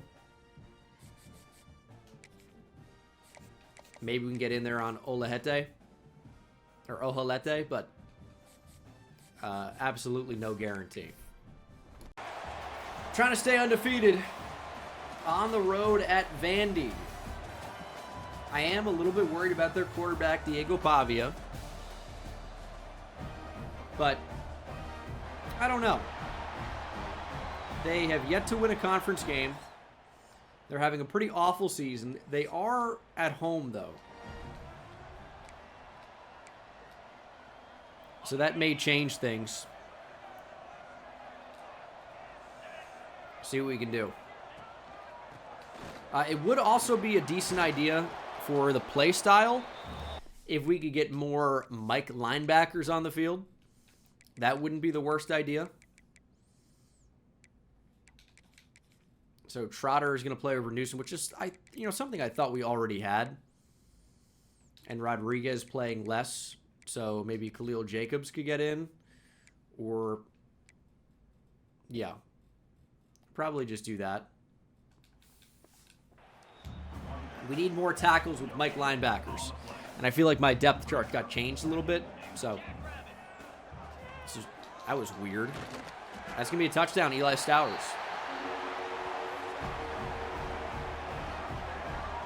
Blocky, thanks for the tier 1. I felt like we defended that pretty well. Just not well enough. Ball inside the 20, though. You know who's getting it. It's Ahmad Hardy.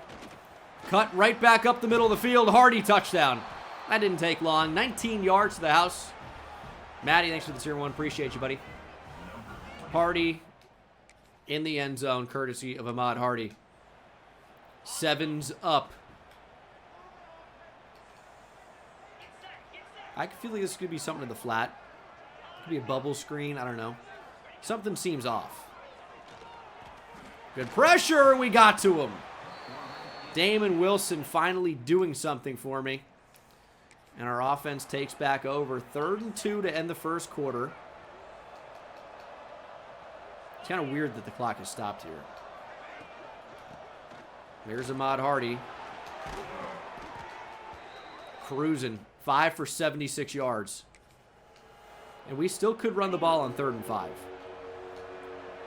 It's not that weird. There's Ahmad Hardy. Another first down for Hardy. He's looking for 100 yards here in the first half. 7 for 92 right now. Up the middle. To the outside. And there is 104 yards rushing for Ahmad Hardy to start this second quarter. He's going to get the ball again. And he's going to score. Hardy party in the end zone. 14-7. Let's get another stop here.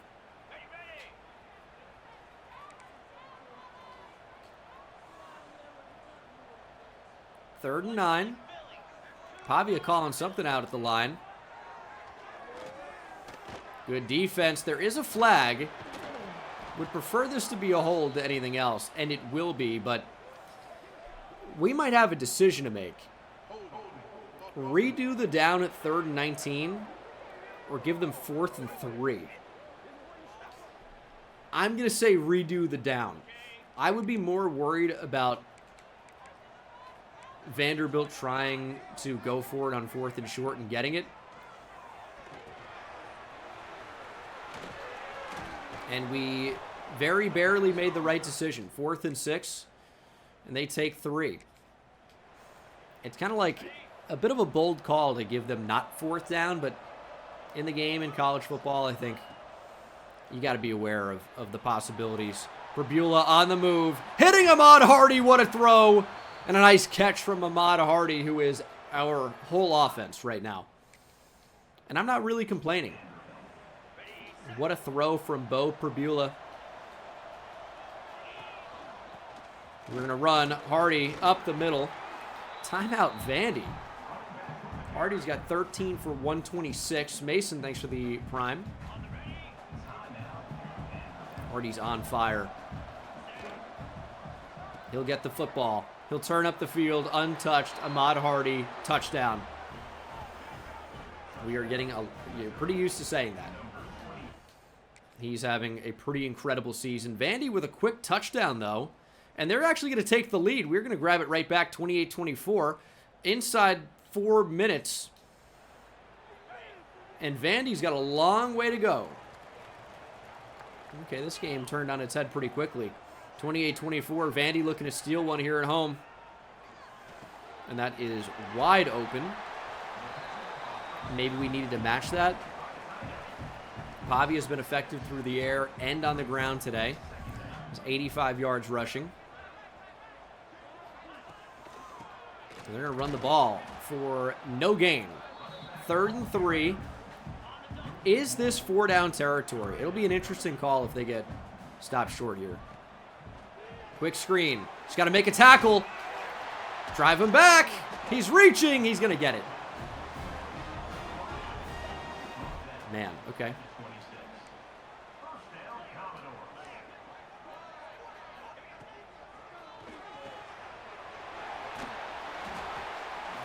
As long as they don't get a touchdown, we're fine. We can allow anything underneath. As long as they don't find the end zone. But again, that's way easier said than done. Just wrap up. Ooh. Okay. Vandy's actually going to call a timeout. I'm worried about the clock in this spot. I think if anything, that timeout probably helps us more than it hurts us. Got to get to Pavia. He's going to look to run. He's going to throw on the run. And finding a wide open receiver. It's so crazy. When he looks like he's going to sprint down, it's like, what do you do? Kind of find yourself in no man's land a lot. Big hit. Gain of 9.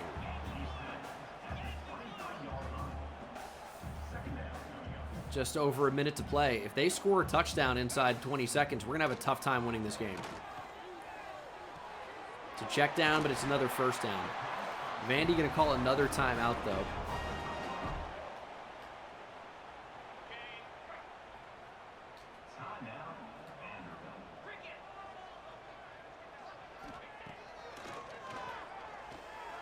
Playing underneath that. Pressure gets there, but Pavia somehow gets rid of it.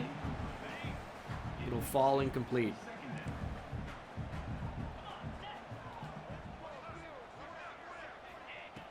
Screen. We're all over it. Trotter's there. And Josiah Trotter shuts it down. I am super tempted to call a timeout. But on 3rd and 16, not going to happen. If they were in, like, end goal maybe, and that is a big pass breakup.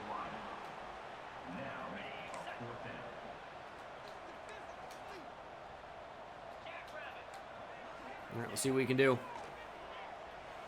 Throw over the middle. Big hit, Trotter. Short. No good. And that is the game. Came up about a yard short. Big hit. And they could not secure the 1st down. And they likely would have won the game if they had that. That is a huge play from Josiah Trotter. And we hope we're going to have him on the roster next season. We may not. We'll see. Pavia crushed us. Crushed us. Brabula didn't play that well. But thankfully we have Ahmad Hardy who went for 224 and 3 touchdowns.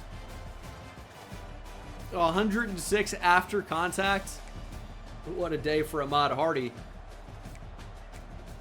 Receivers didn't have to do much. Trotter, 8 tackles, 1 for loss, and the biggest tackle of the game. Half a sack for Carnell and Wilson. No picks in this one. Yeah, that is not Jeremiah Trotter. That's Josiah, his brother. But that should firmly have Ahmad Hardy in the Heisman conversation. We'll see an update after this week. Right now, he's number 2. He was number 1, but dropped back after the Auburn game as Katron Allen jumped out into the lead. But Ahmad Hardy, I think, is highly likely to jump up into that number 1 spot following that incredible performance. And week 10 is going to be a very, very, very big week. Very big week. Can't stress that enough because we have some big visitors. And we have a really big game. Second on Travis Baldridge. The big game is next week. But we jump up to the number 2 team in the country. Ahmad Hardy should be your national player of the week, really. And he is. 20 for 224. Pretty good output. So week 10 is a bye week. We do have some visitors. We've got to get Antonio Bullock on campus. Got to be week 12. Hopefully that's enough, but this one's absolutely not guaranteed. We just hope we can do just enough. Okay, so we know what it is. That gives us a little bit of an advantage there, getting it early. Alabama's making a big push, though. And we'll see what happens.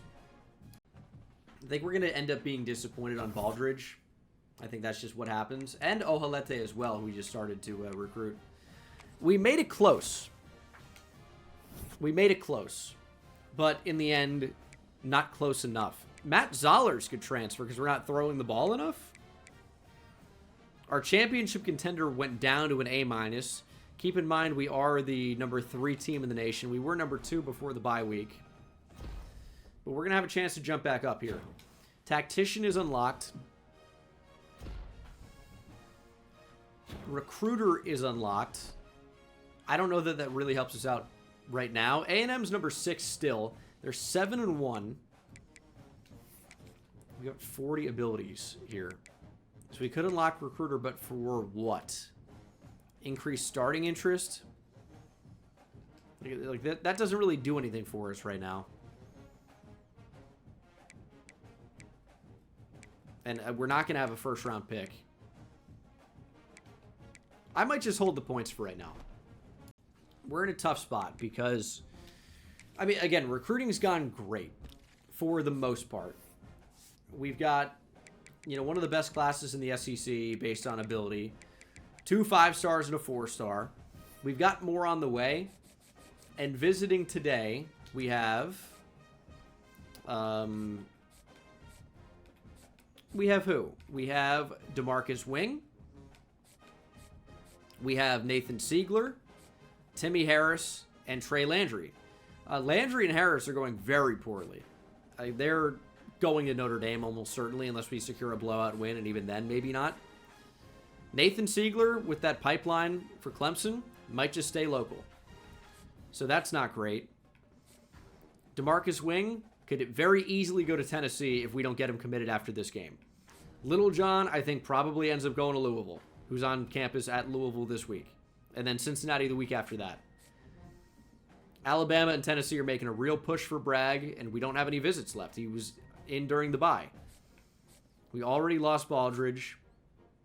Tennessee's pushing for Khaled. I don't think it's going to be enough. And then we have Bullock week 12, but we'll see what happens. Either way, we need a big win over Texas A&M, and they're at 94 overall. This is the game of the year. Our first home game in a while, feels like. We've conquered every road test. A&M might be a little bit different. A&M is a 94 overall. It'd be nice if I knew what the crowd was doing before the game.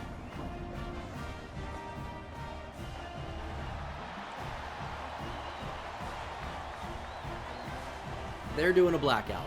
No idea. We're in a gold out. It's a really, really talented team with a knack for choking. So I think we got a pretty decent chance here. We'll see. I don't know how Texas A&M simulates in the game other than that they're 7-1 right now. We need to lean on Ahmad Hardy. It looks like our defense did a good job of getting a stop. Let's get some points. There's Hardy. Nice little jump cut for Ahmad Hardy, and that is a first down. I mean, we're used to seeing that. The pass rushers are great. We've got some talent in the secondary, obviously. There goes Ahmad Hardy, and that should be another first down, and it is 2 for 20. I worry about outside zone against this team purely because they've got so much more speed than we're used to. I'm more of an inside zone guy. I like to be inside. Outside, scary. 2nd and 8. Hardy looking for space. Kind of even amazing he can get 3 there. And it's 3rd and 5.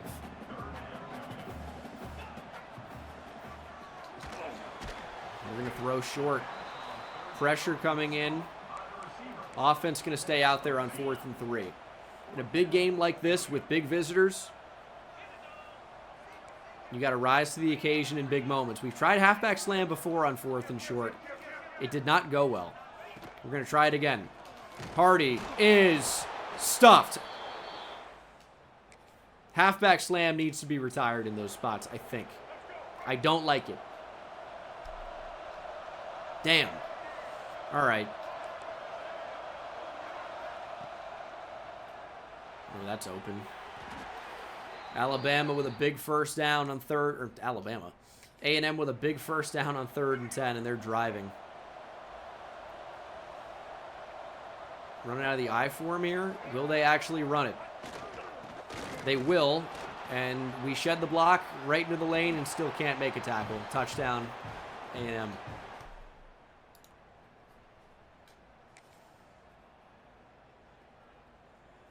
Not a lot of moments here.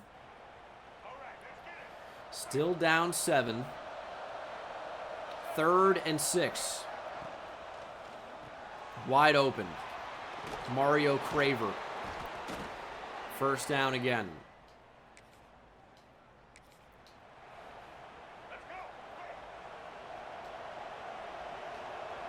Third and 10. This is where you need to stop. We're going pass commit. It's a screen. That is a pass. But it's likely good enough for a field goal. Reed has been intercepted in this game. But we couldn't do anything off of it. Still only the 2nd quarter. We need points here of any kind. Although a touchdown would be preferred. Big spin move from Ahmad Hardy. There's the stiff arm. There's the first down. That's why he's one of the top Heisman contenders right now.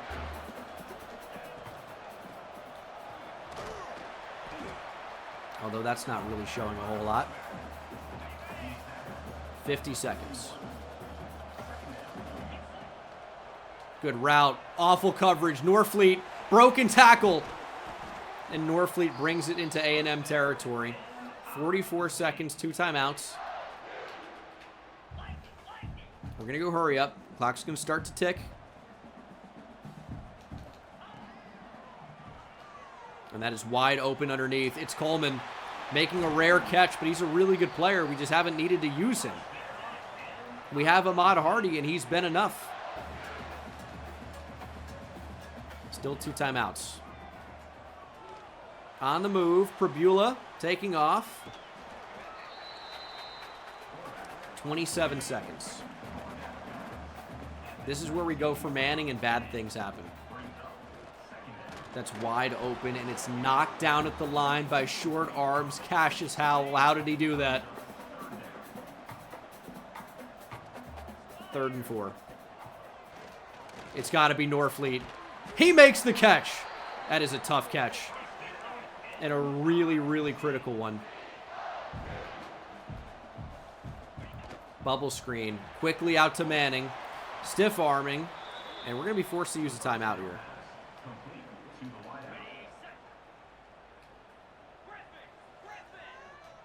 Second and goal. Prabula stepping up. We're going to have to slide and call a timeout. 8 seconds. Hardy wide open. Makes the catch. It's a Hardy party in the end zone again. Hit the Heisman pose, Ahmad. Hit the Heisman. Keep with the prime. Appreciate you. Wide open to the flat. We got over to it. We got to it. And suddenly this is a bit of a game. And it kind of always was, but we start with the football here in the third quarter. We got to be able to score here. I don't like the idea of running verticals in this spot because I feel like just so much can go wrong. And we needed more there. We're going to punt, but we get the ball back. 3rd and 4. I want to be in a position to keep it on the ground. That's where this offense thrives. We will run the ball on 3rd and 4. And we will not get it. I don't know how we couldn't accelerate through that. 4th and 1. You know the offense is staying out here. And we actually pick it up. Dayon Hayes is the injured Aggie. And we score 14-10.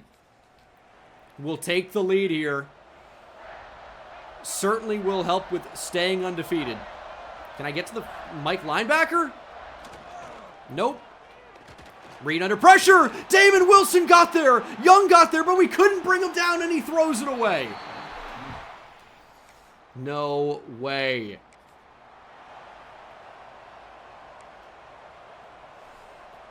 They've made it a 1-point game. 3rd and inches.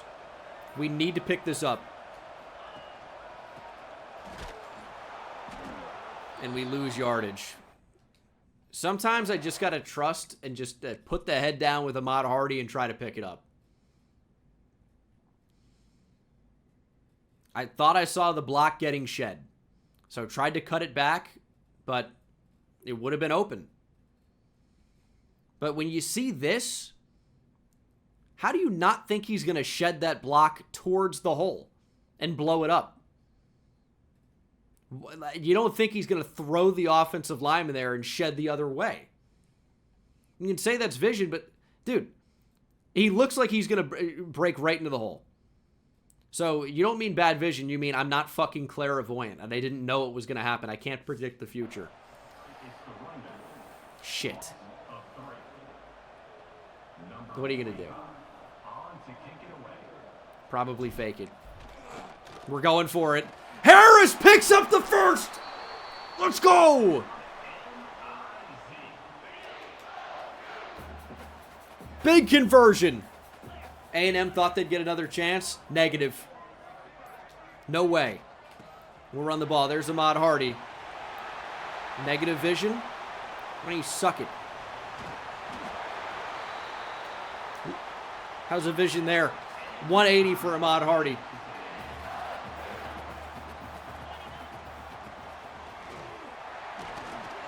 Let's burn those timeouts.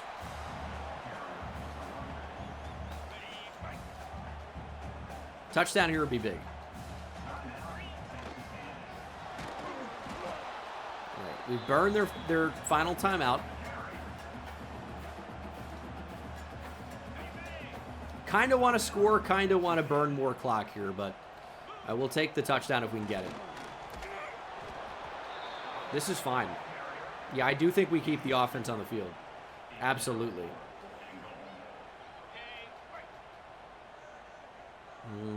I'll tell you, though. I don't know if I love any of these options.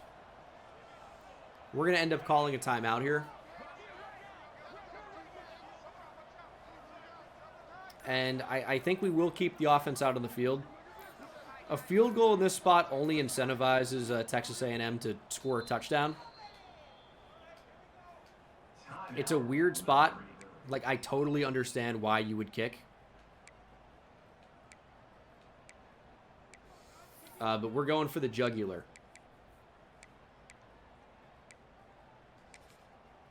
Hardy obviously needs to be in the backfield. I mean, we've spaced them out a little bit. I could still see them absolutely blowing this up. They're going to bring him. I don't love this. We're going to snap it anyway. Ahmad Hardy. Touchdown! Hardy party to hopefully seal it in Columbia. We are up by 7. To make this a 2-possession game, we will go for 2. Because if we get it, the game is effectively over. That's why we're trying it. If we don't get it, it's still a touchdown and an extra point to tie. Hardy gets the give. 2-point is good. It's a 2-possession game with 2 minutes to go.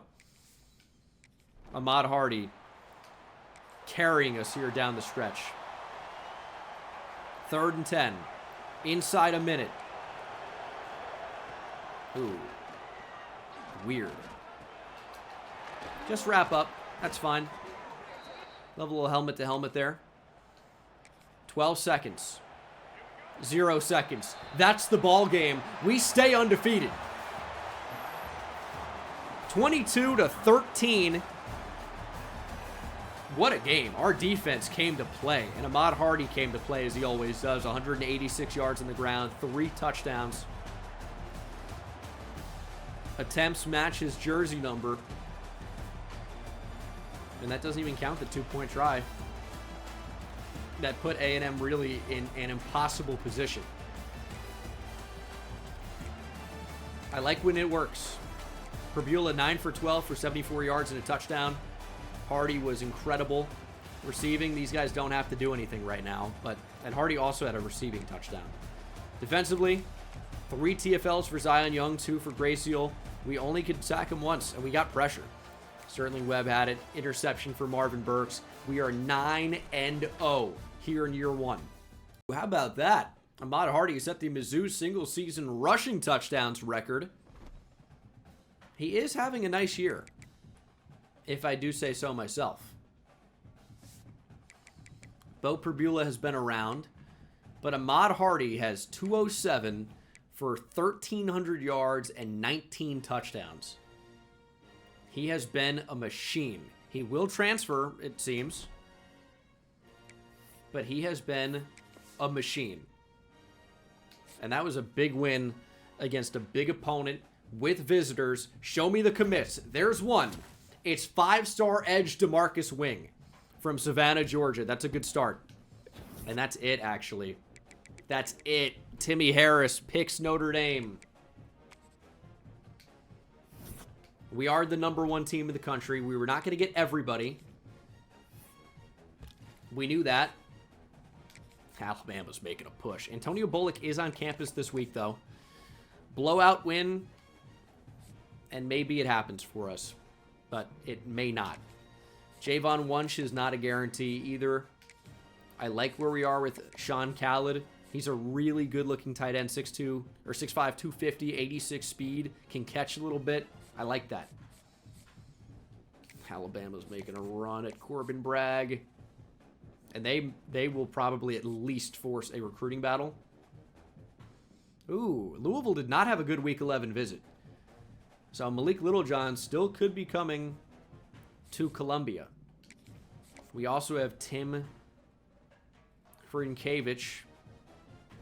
Have we been hard selling the wrong thing? Maybe only for a week. I kind of thought it could only be one thing, but I guess I did it lazily. He does like proximity to home. Like, we do know that, at least. Siegler had a good visit. About as good as it could have been. But remains uncommitted. I don't love that. We did jump Notre Dame with Trey Landry. But he's got a Week 13 to Notre Dame, so I don't love that. Gooch is on campus this week. This would be a big one to get. 5-star corner. We haven't really talked a lot about him, but a 5-star corner, you know, I feel like would always be good to get. And now we have 150 hours that we can focus on other players. Now, Mississippi State's actually a higher overall than we are. So, our undefeated season is not a guarantee. It still hangs in the balance a little bit. This is our final home game of the year. The rain, of course, is coming down. I mean, we're no stranger to that at all. Blake Shapen is the Mississippi State quarterback. We're looking to go 10-0 as Mississippi State is driving in the driving rain. He can't catch that. Thank you. Seen that animation enough. But they do get 3 and we get 7. I'll take that trade all day. Ball on the 11, though. Again, we cannot take this team lightly. We read option. We can't wrap up. Big hit, fumble, jump on it, Josiah Trotter with the recovery. You keep breaking tackles. 53 yards by Ahmad Hardy brings us down inside the 10. He is a machine. Although he's looking a little bit banged up. High risk of injury.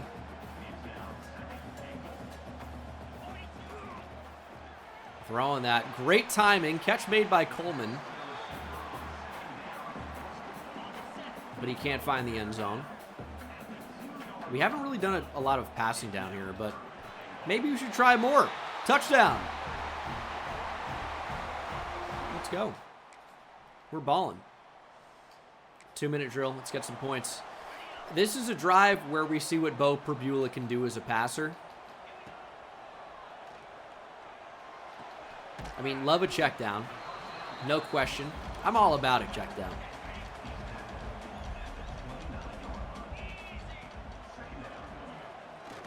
There's a Lubade. Oh, nice juke move from the freshman receiver. He's got big potential for us if we can just keep him in Columbia. A lot of these guys obviously want to be more involved. We don't pass the ball a lot as we get it out to Norfleet. I'm really excited for this freshman tight end that we're about to have committed, by the way. When I say about to have committed, I don't mean we're going to put him in a mental hospital. I mean, like, he's going to join our team. Perbula on the move. And on the money. Spin move with the block. Joshua Manning with the juke move. And the touchdown. Another generous spot here. That was close, but they're going to give it to us. And we got the football right back. Fumble recovery by Carnell. 25 seconds, 2 timeouts. Good route, good ball. Great catch by Olubade. They're going to take a look at this. Just don't even bother. Well, we'll see. I think he definitely got at least one down. That's all you need. Yeah, the left is down. I honestly think the right came down as well. And he got out of bounds. Ahmad Hardy back into the backfield. He'll get the carry, and he'll get the touchdown untouched. It's a Hardy party in the end zone. Like it usually is. 28-3. All right, this one actually might be over. Don't take Mississippi State for granted. Well, we didn't. We brought our A game today. There's Coleman. Nice little spin move for Coleman down inside the 5. Bo Perbula having a game.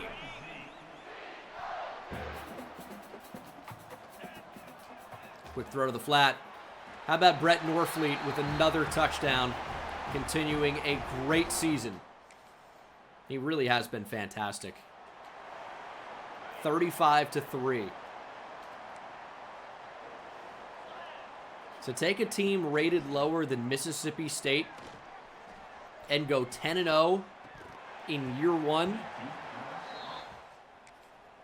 Feels pretty good. Now, a lot of it has been the Ahmad Hardy experience. I'd go watch that band in concert. Oh, that was interesting looking. But, you know, Bo Perbula has shown at least today that he's capable of marching the offense down the field and making plays with his arms and legs when we need him to. I don't think so. Incomplete. Now, I wonder what Ahmad Hardy's done this game. Got no help over the top. See what Coleman can do.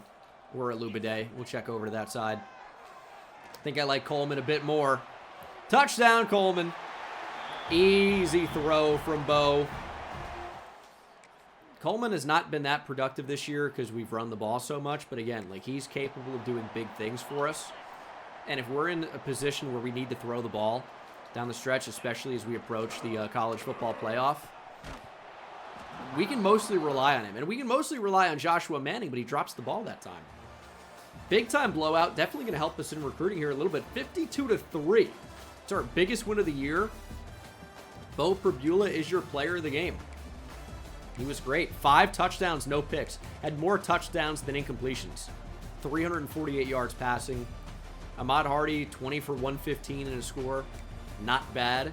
Kevin Coleman goes for over 100. 3 touchdowns for Joshua Manning. Brett Norfleet found the end zone as well.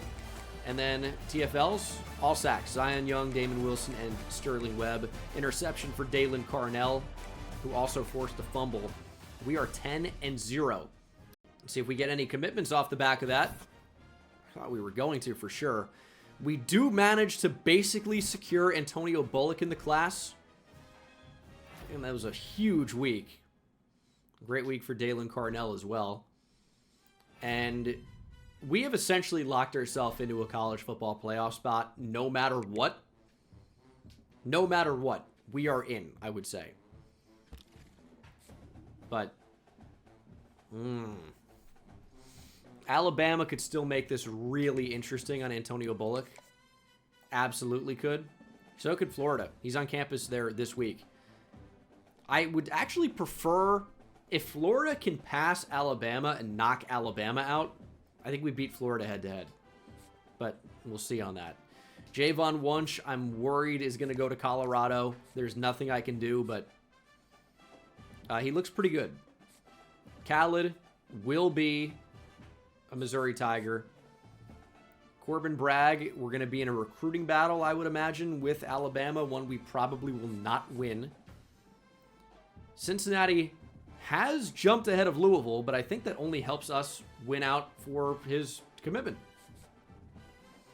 Number 1 on Hrinkevich. We're actually in the mix now.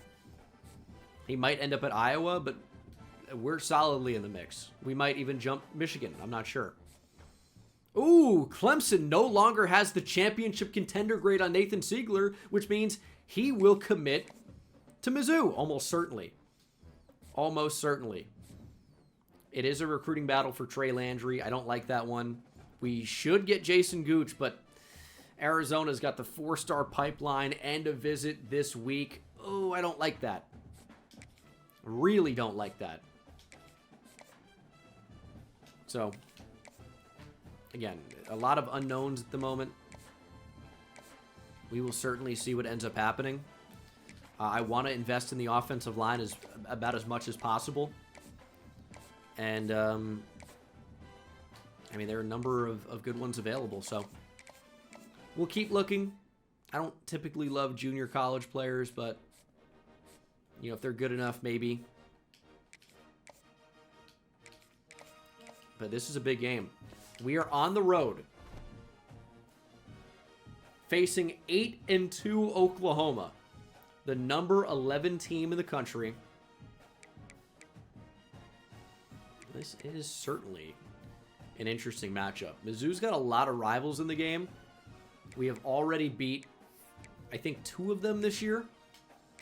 This would be a 3rd win, and it would be a big one. Oklahoma is going to be one of the most talented teams we've played. They're a 91 overall, and they cannot be doubted. This is a really, really good team, and it's kind of a tough environment. Not that tough, but you never know in this game, right? Now, they did win this matchup in real life, but in real life, Mizzou didn't have Gene Dangus. They were stuck with Eli Drinkwitz. Changed that sign to play like Texas today. No, Oklahoma's been pretty good. You see this thing tip over like it has in real life. We'll see. This is a tough matchup. I mean, our undefeated season could come to an end right now. I still think we are in the playoff. No matter what. So does this game matter? I mean, like, absolutely, for seeding and for pride. Oh, wow. John Mateer's not doing that. But, you know, no matter what, I think we're in. RPO. Ooh, we didn't read that well. Ooh, broken tackle. Touchdown. Wow. Okay. That was a little bit too easy. We might need Ahmad Hardy to go crazy. This crowd's going wild. I said we're retiring halfback slam in this spot. I don't think anyone knows what the play is. I don't know what this is going to be. It is a run. Hardy gets the give and gets the first down. Wow, I really wanted that to be slant so badly. Karubin, thanks for the tier 1. We got to get the crowd out of it. Perbula on the move. We guessed correctly on the tight end button. Brett Norfleet was A. And we brought the ball down inside the 20. This crowd's getting loud and rowdy. And they make the stop.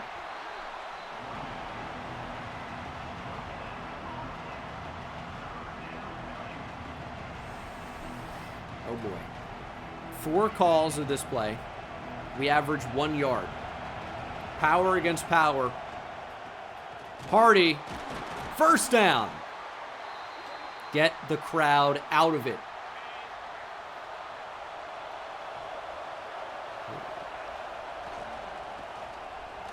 Hardy getting shifty. David Stone injured. Nice. Yeah, you do see the buttons before the play, but I forget during the play. And that's like kind of an important thing. Tight end open. Brett Norfleet touchdown. Nice. Yeah, they did steal the big-time receiver we wanted. But we're going to hopefully show them today what a real team looks like. 3rd and 7. This is not the play. This is closer to what it actually is. Over the middle. Alubade. First down. Keep driving. 3rd and 7. A jailbreak screen is interesting. They're in off coverage. I think we're just throwing this, to be honest. There it is. Coleman makes the catch, but can't get the first. It's 4th and short.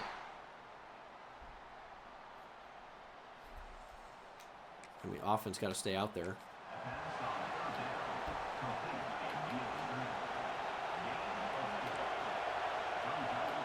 We flip the play. It looked like they got the memo. A little bit concerned about this. The crowd's going absolutely crazy. We're going to hand it off. Hardy gets there. He's got 11 for 39. Not exactly dominating today. But this is tougher sledding against a tougher front. Like, we knew it was going to be like this. I'm loving what we're seeing. Perbula stepping up and sacked. Atabare making the play. Kicker will come out. Got a little bit of wind.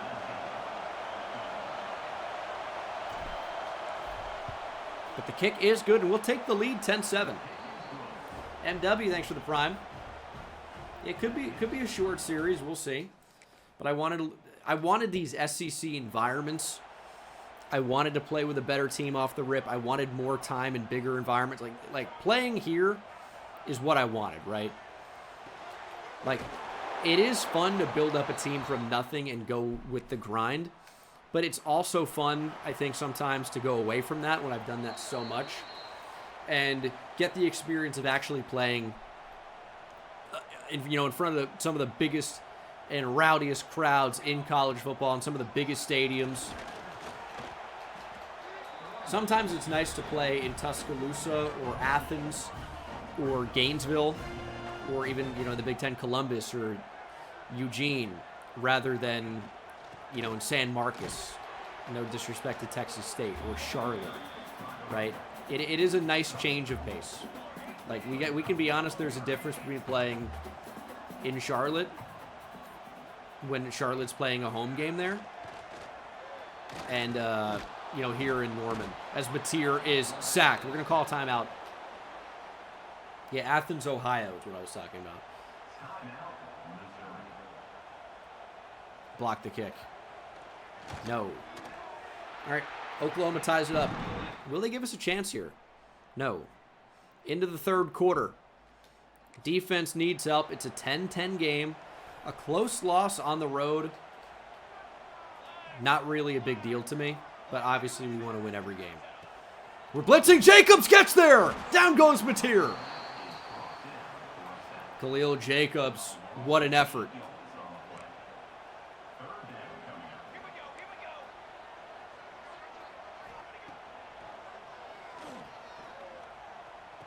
Check down, just make the tackle. Just make the tackle. Big hit. 4th and 3. They're going to try 3. We're going to try to block it.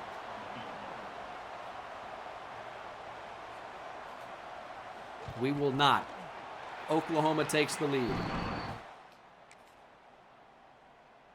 Interception by Kobe McKenzie. Our defense is back out there.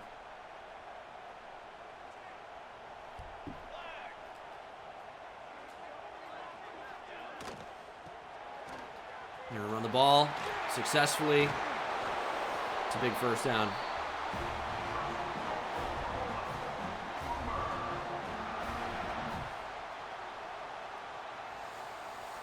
Come on. Creeping up with Jacobs. Throw to the flat. It's a good tackle. It's 2nd and 2.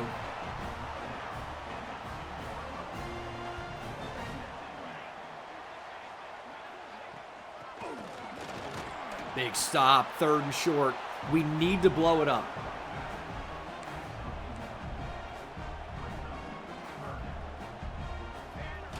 QB sneak. They're not going to get it. 4th and 1. We shut it down. Come on, defense. We're going to throw the ball. Mateer finds a slant. Touchdown, Oklahoma.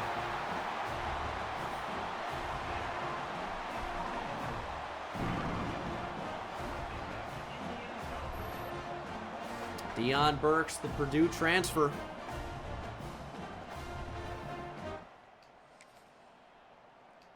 And we're facing a 4th and 4. It's just one of those games where we're down and they're not giving us moments. For Beulah to run for it. Gonna block down the field, we're gonna slide. Gotta be up-tempo the rest of the game. We gotta be moving, and we are. 3:37. All timeouts. Going to Norfleet. Norfleet makes the catch and is down to the 2. Touchdown here would be big. Ahmad Hardy with the big-time juke move. Makes it 3rd and inches, but can't get in there. We're going right back to him. Crowd getting crazy on 3rd and inches. And we can't sneak in. 4th and 1. We're going to throw. Beulah on the move. We'll keep it. And Bo powers in. Oh, my goodness. We should have got there on the previous run with Ahmad Hardy, but just kind of juked the wrong way. Bo Beulah keeps us alive. Maybe should have taken 3 in that spot, but it was 4th and 1. I thought we could get it. Came all the way down here. This way, you know, Oklahoma can take a field goal and we don't lose. Oh, big hit, Zion Young. We're going to call a timeout. That's a huge hit by Zion Young.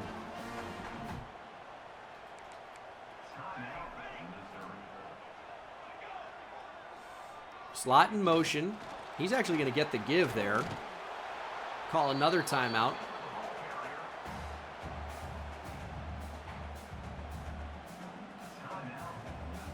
Third and 10.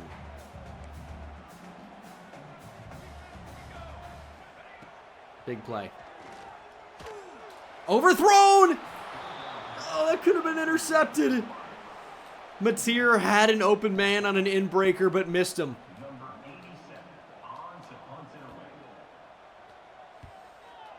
Blood back to return, and we're looking for it. 2:38. This is the game right here. This is our undefeated season right here. The crowd is going insane. Hardy gets it. Hardy to the open field. Ahmad Hardy down the sideline in Oklahoma territory to the 20, to the 10, 5. Hardy touchdown. It's a Hardy party as we take the lead in Norman. Enormous from Ahmad Hardy.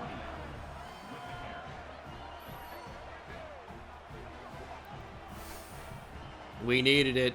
They brought everybody in. They didn't have anybody on the outside. Ahmad Hardy with the run of the season. Did we score too quickly? Maybe the only problem. Well, if they don't score a touchdown, it won't matter. 2:25 on the clock. Oh, with a screen. Still on his feet somehow. What was that? It's Jade Knott. He doesn't even play in real life. I think he redshirted himself. It was a weird situation. But I think he somehow wasn't good enough to play at Oklahoma, which seems insane to me. I think you or me might be good enough to play there. Here's 2nd and 6. Run to the right side. Josiah Trotter, what a tackle. His first for loss today. Couldn't have come at a bigger time. 3rd and 10. A minute and a half. Down the field. One-on-one. Knock it down, and Toriano Pride makes it 4th and 10. All right. We're manned up. Just don't get beat over the top. If they convert on 4th and 10, whatever. We just can't allow a touchdown. Throw to the seam. Big hit Jacobs, but the pass is caught. 1st down, Oklahoma.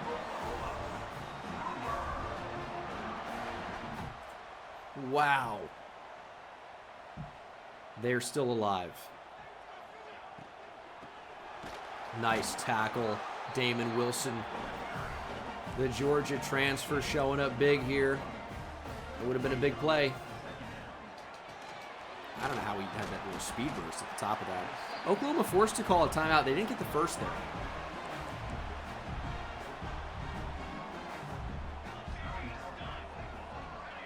Third and inches. Receiver in motion. Shot down the field. Up the seam. Catalan crushed. Go to retirement home, Jalen. Hang up the cleats.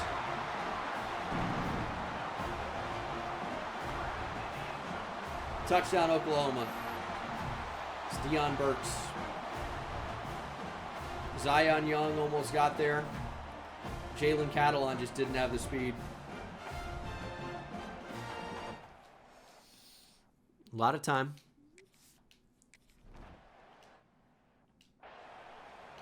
A lot of time here. All we need is 3. We have a timeout. We're going to start with fairly good field position. We are not returning this.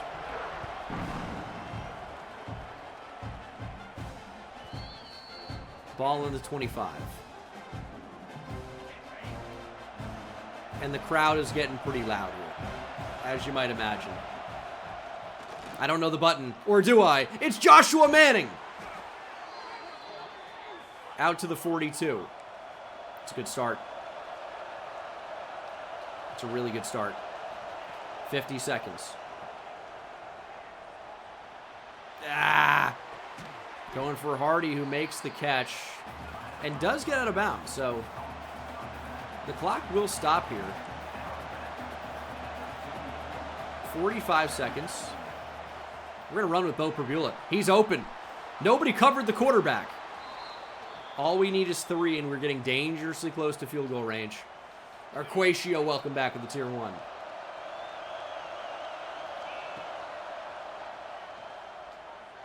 Was not on the same page with what these routes were. Did we prematurely call that timeout? Maybe. That was our final one. 2nd and 3.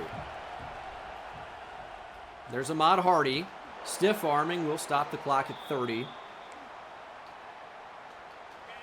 And we are cruising here. What is the play?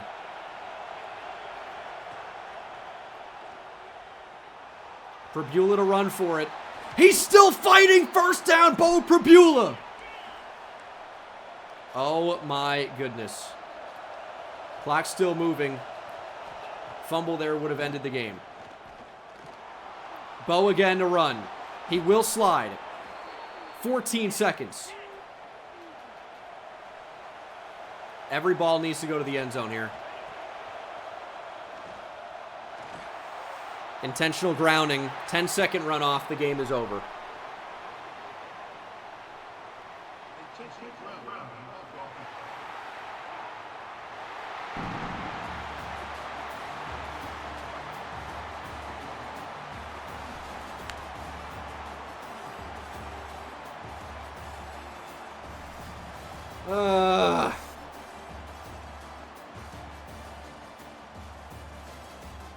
And you know, I almost turned off intentional grounding in the settings earlier because it's such a fucking stupid thing in this game. You know what you can do in real football that isn't intentional grounding? Is throw it out of the back of the fucking end zone. And it's not intentional grounding. And also, where they're not receivers in the area, like that's not an intentional grounding spot. Yeah, I'm sure it's man. I'm sure it's the game's perfect and it's not my fault. Or it's all my fault. Man, great effort here on the road. Tough environment. I really thought we played great. We made plays when we needed to. Jalen Catalan got cooked. Great drive down the field. We probably should have played for overtime. Got a little bit overzealous there maybe, and it ends our undefeated season. That Oklahoma team is going to be ranked in the top 10. They're pretty good. And we will have one regular season game to go prior to the college football playoff. Antonio Bullock, the 5-star from Ponchatoula, Louisiana, is committed. He's a little bit slow, but he's got platinum cutter. He's elite. And we add Javon Wunsch, big-bodied receiver from Aurora, Colorado, with decent speed for his size, and a big tight end, Sean Callett. Our offense just got a lot better. And joining the defense, the electric front, Malik Littlejohn. Our class of freshman defensive linemen are incredible. That's a 5-star Malik Littlejohn. And 5-star cornerback Jason Gooch will join as well. We lose Trey Landry to Notre Dame. That sucks. He looked pretty good. It's on to the next. At Arkansas to finish the year, our final regular season game. Big rivalry game, but you know what? Ooh, recruiting battle against Alabama. That one's tough. But, you know, to add, we already have Bart Moan. To go out and add Gooch is great. Clemson's actually back in on Nathan Siegler.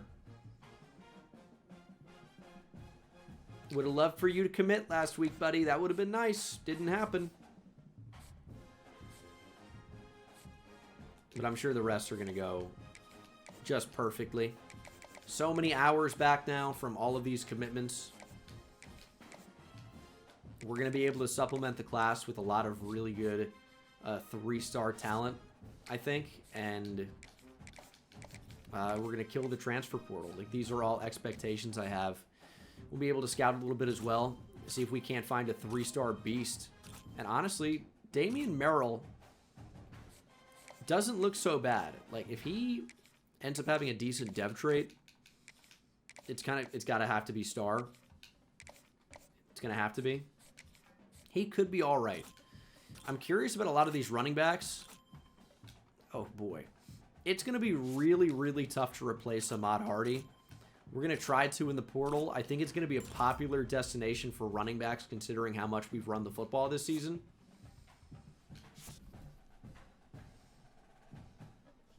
So, I feel pretty good about it.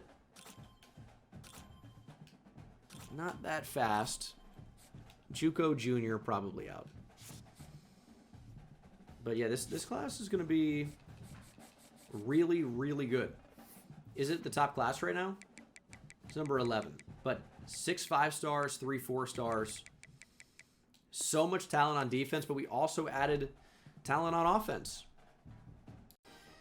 Battle line rivalry here at Arkansas to end the regular season.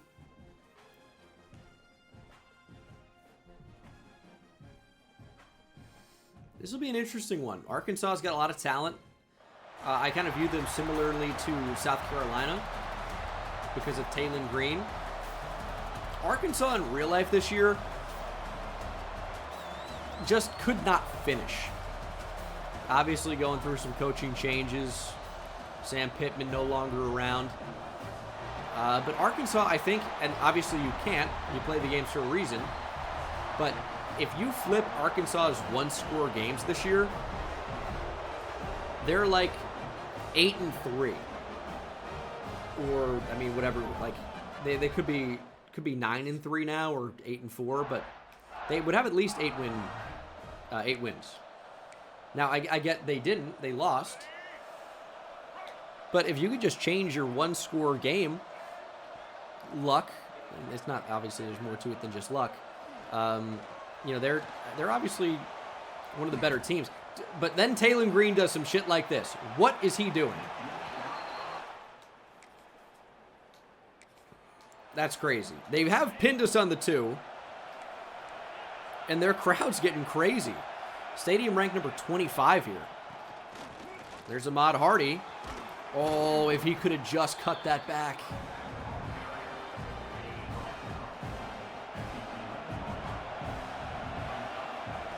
Second one, play action. On the move. Take notes, Taylon Green.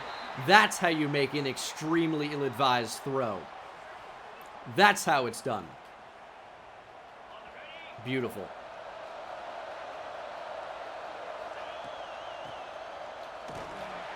That was not seamless. Yeah, Vandy's probably on the Mizzou level. I think Vandy is trending so far up. And if you guys follow recruiting at all, they just flipped the #1 quarterback in the nation. Oh, nice run from Ahmad Hardy. So Vanderbilt has some serious potential now for the future. The thing about Vandy is, I'm like, a lot of this is just Diego Pavia being sick, but then their defense plays well, and it's tough to score on Vanderbilt. It's like, if Vanderbilt's defense is playing well, you're in trouble. I think Vanderbilt is in a good spot. But in terms of, like, prestige, if you guys are on the YouTube video, maybe I'm, like, undervaluing Mizzou a little bit. I just think they're kind of an afterthought in the SEC. And I know probably Mizzou fans are watching this. Where is this shot coming from? But I just don't think, like, they've got really too much of a chance. And I don't even know that they're trending so far up. Obviously, they were like a top 10-ish team last year at times, but it proved to not be that legit this year. Look at Johnson making the catch, breaking a tackle, and scoring. Like, Mizzou's totally fine. Like, they've elevated or a little bit from where they were, but they're so far away from an LSU or, even a Florida. I know Florida sucked this year, but, like, you can't just take 1 year of a team being bad. When I think of, like, team prestige, I think of how well does this team historically perform and recruit, and even just because of location, LSU is going to be so far ahead of Mizzou, and Florida is going to be so far ahead of Mizzou. It's just tough. But in terms of what Mizzou can really be, could they be in an SEC title game in a weird year? Yeah, but that's kind of where it is right now.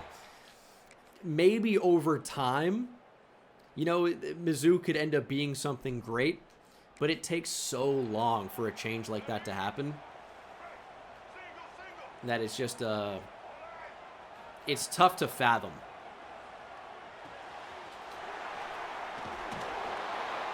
(13-10) here as we come to the end of the first half, and that'll be the score as we get to the third quarter. Defense does need some help here.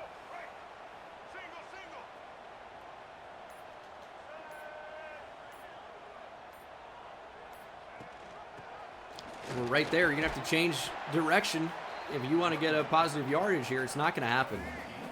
Now, Arkansas actually does have a pretty good running back in real life. Washington had a really nice season for them, but he's not playing very much here today. Had a good game against Texas. Oh, he is their highest rated back. They just were going with Rodney Hill there for some reason. But yeah, Mike Washington might be a dog. But yeah, I mean, I like their coach. Eli Drinkwitz is a good coach. And he's brought Mizzou to as good as they really have been in quite some time. Obviously, before they joined the SEC, there was some success against, I guess, lesser competition overall. But in the SEC, it's just a different thing. I know everyone loves to hate on the SEC. Oh, because the SEC gets so much hype. They're way overhyped. It's like, no, they really get so many top-tier recruits in comparison to every other conference. It's like the talent level is just ridiculous compared to a lot of other conferences. Like, the Big Ten is really the only one that comes close. And obviously the top Big Ten schools are as good as the top SEC schools.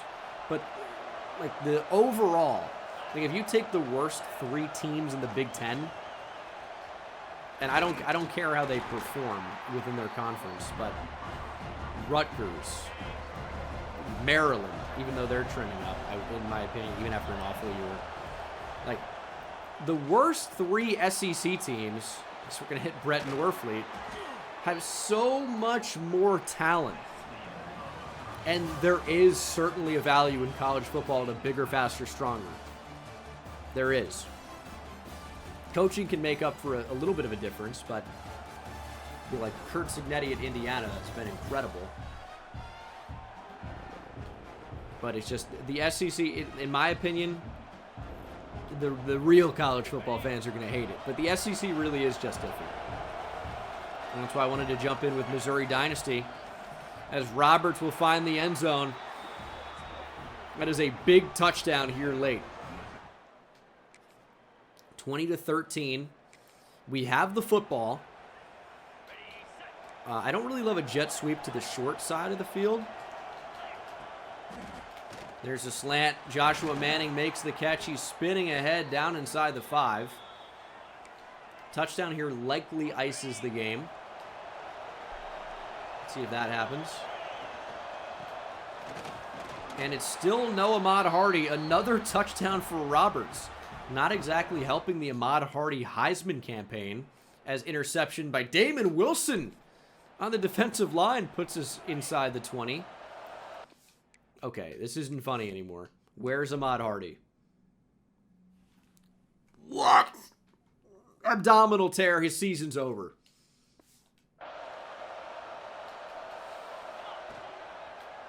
This rivalry game has taken our best player.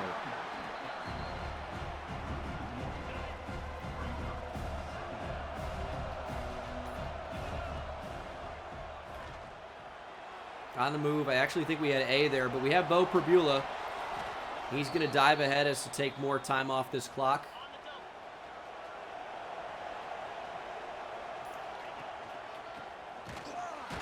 And that's okay.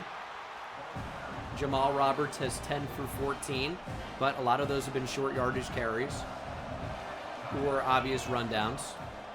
Bo Perbula keeper. Touchdown.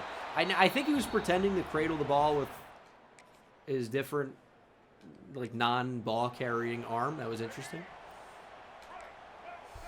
But It's 4th and 1. This game's about wrapped up here.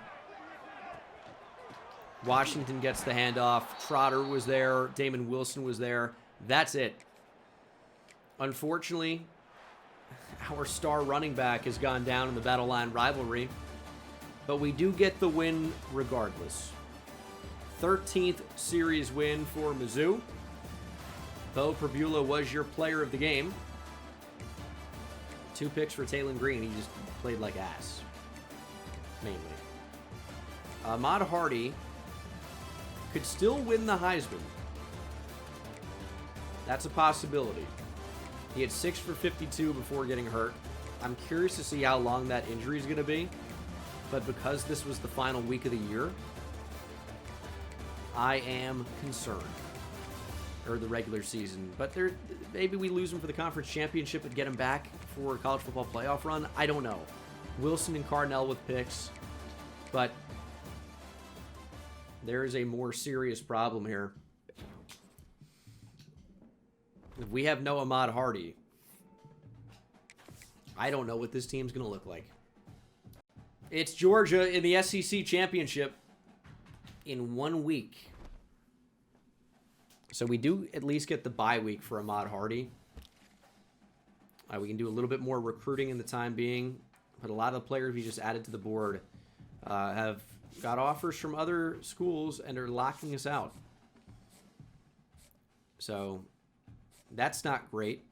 But we look good in a lot of other recruitments, so I'm really not too mad about it. Again, I think this went about as well as it could have gone. We might not end up with Nathan Siegler, but we've done a pretty great job for the most part. I think bringing in a lot of young offensive linemen to develop is probably a pretty good idea. Even if they're not great, like just having them and hopefully having them not transfer is going to improve our quality of the O-line so significantly. So I'm trying to get like everybody we can. That would be great. But here is what we're all wondering about. The Heisman Watch has Ahmad Hardy in the 2 spot and his injury. Season and career health are going down big time because he's been absolutely run into the ground. But the injury report says, well, Khalil Jacobs tore his quad, so his season's actually over. Ahmad Hardy's going to miss the next 3 weeks. So we would get him back for a playoff game, potentially. We are currently in line to be a first-round bye in the college football playoff. We do add Nathan Siegler. It's a big get. 5-star defensive tackle from South Carolina. That's huge. We do lose out in 5-star center Corbin Bragg, though. Don't love that. Ahmad Hardy will be back in 2 weeks. But right now, we can't worry about that. So, Khalil Jacobs was an impact player. So it sucks we don't have him, but we can beat Georgia. They're 11-1. They're the number 2 team in the country. My issue currently is that if Georgia beats us, I think we drop from 4, and one of the 1-loss teams jumps up. That might be USC. That I would unlikely to be Memphis, but you know, could Miami jump us as a better 2-loss? That's also a possibility.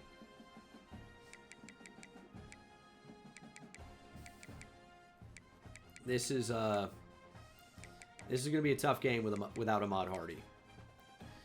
This is a time to potentially change our coordinators. Strategist for Kirby Moore.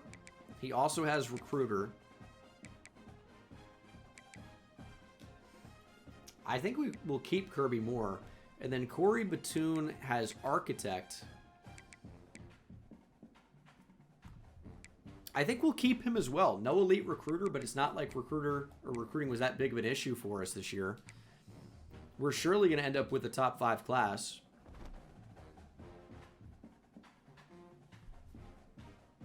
All right. SEC Championship. Year 1. Georgia, Missouri. We are without Ahmad Hardy. He will be back in a couple of weeks, so we should get him for a college football playoff run. And then he's going to transfer out. Goodbye, Ahmad Hardy. Everyone wave goodbye. And then Khalil Jacobs is done for the year. This is a big-time game. We are currently the number 4 team in college football. However, things can change a lot. Will we still be the number 4 team in the country if we lose this game? That I don't know. Are they going to consider Miami, who's already lost 2 games, who's a number 5 seed, are they going to jump up to number 4 if we lose? So we need to win. This needs to be a win. We are unfortunately not at full strength, and Georgia's got a significant overall advantage. My face cam's covering up their overall, but you're seeing it. It's a 96. It is a 96 overall. So, not my favorite at all. But we'll see if we can win regardless. Missing our best player certainly hurts, I would say. But we have a correction in chat that's wrong.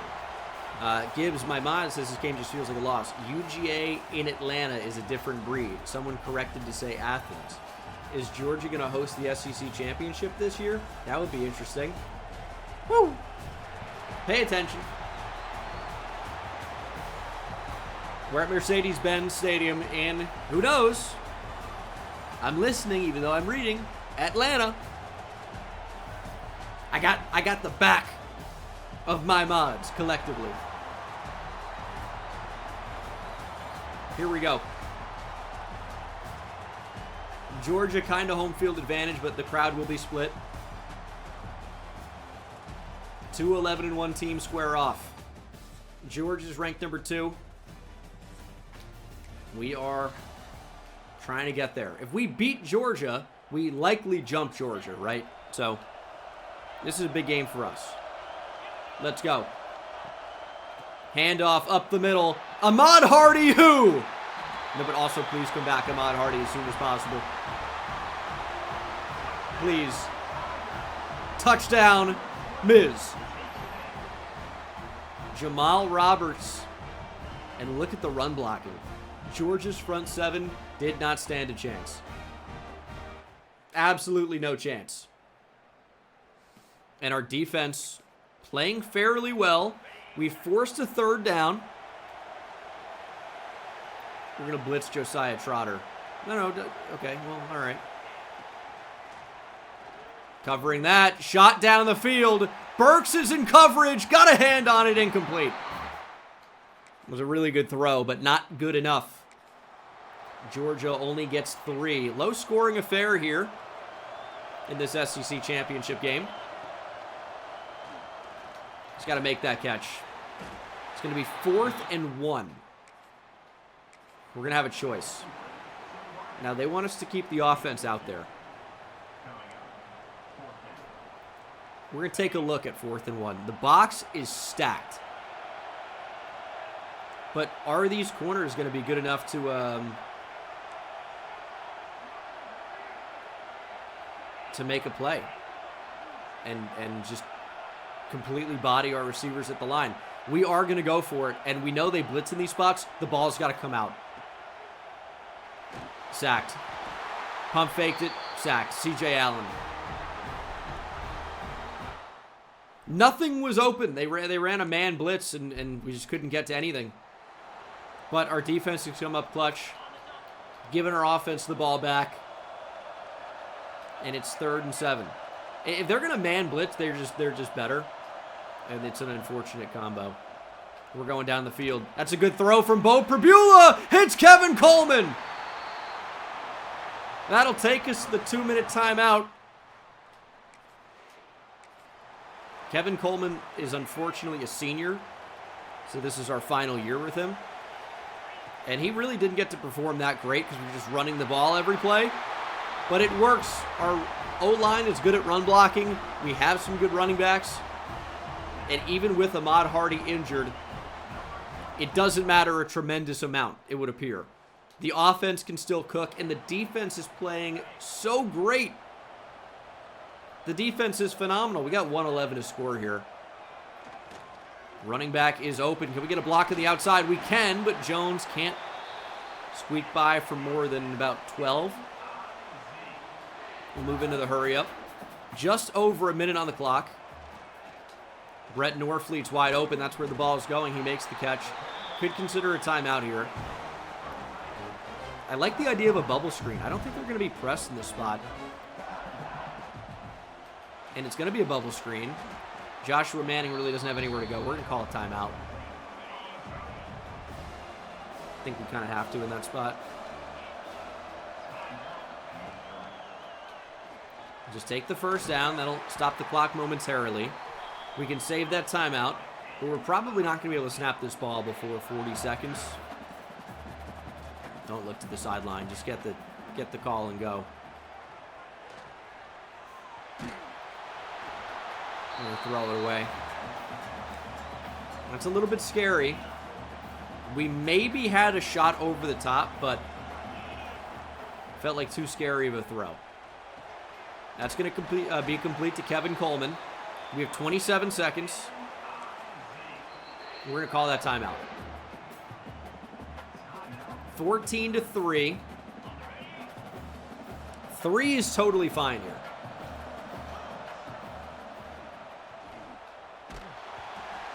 We just don't want to risk what happened in the previous game with the intentional grounding to lose the game. That's something that will hurt my soul forever. And it's like we have one DB covering 2 receivers down the field, and I just don't feel like there's any path to get it to either of the receivers.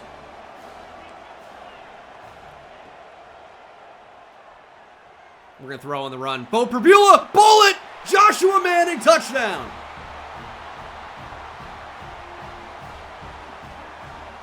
That's where we want to get that football, but it feels like if you can't step up into the area, into the space to make that throw, it's just not where it needs to be. But that is a great throw from Bo on the run. A little bit of a wobbler, but on the money to Manning, who's had a great year. Into the third quarter. Belt to ass right now.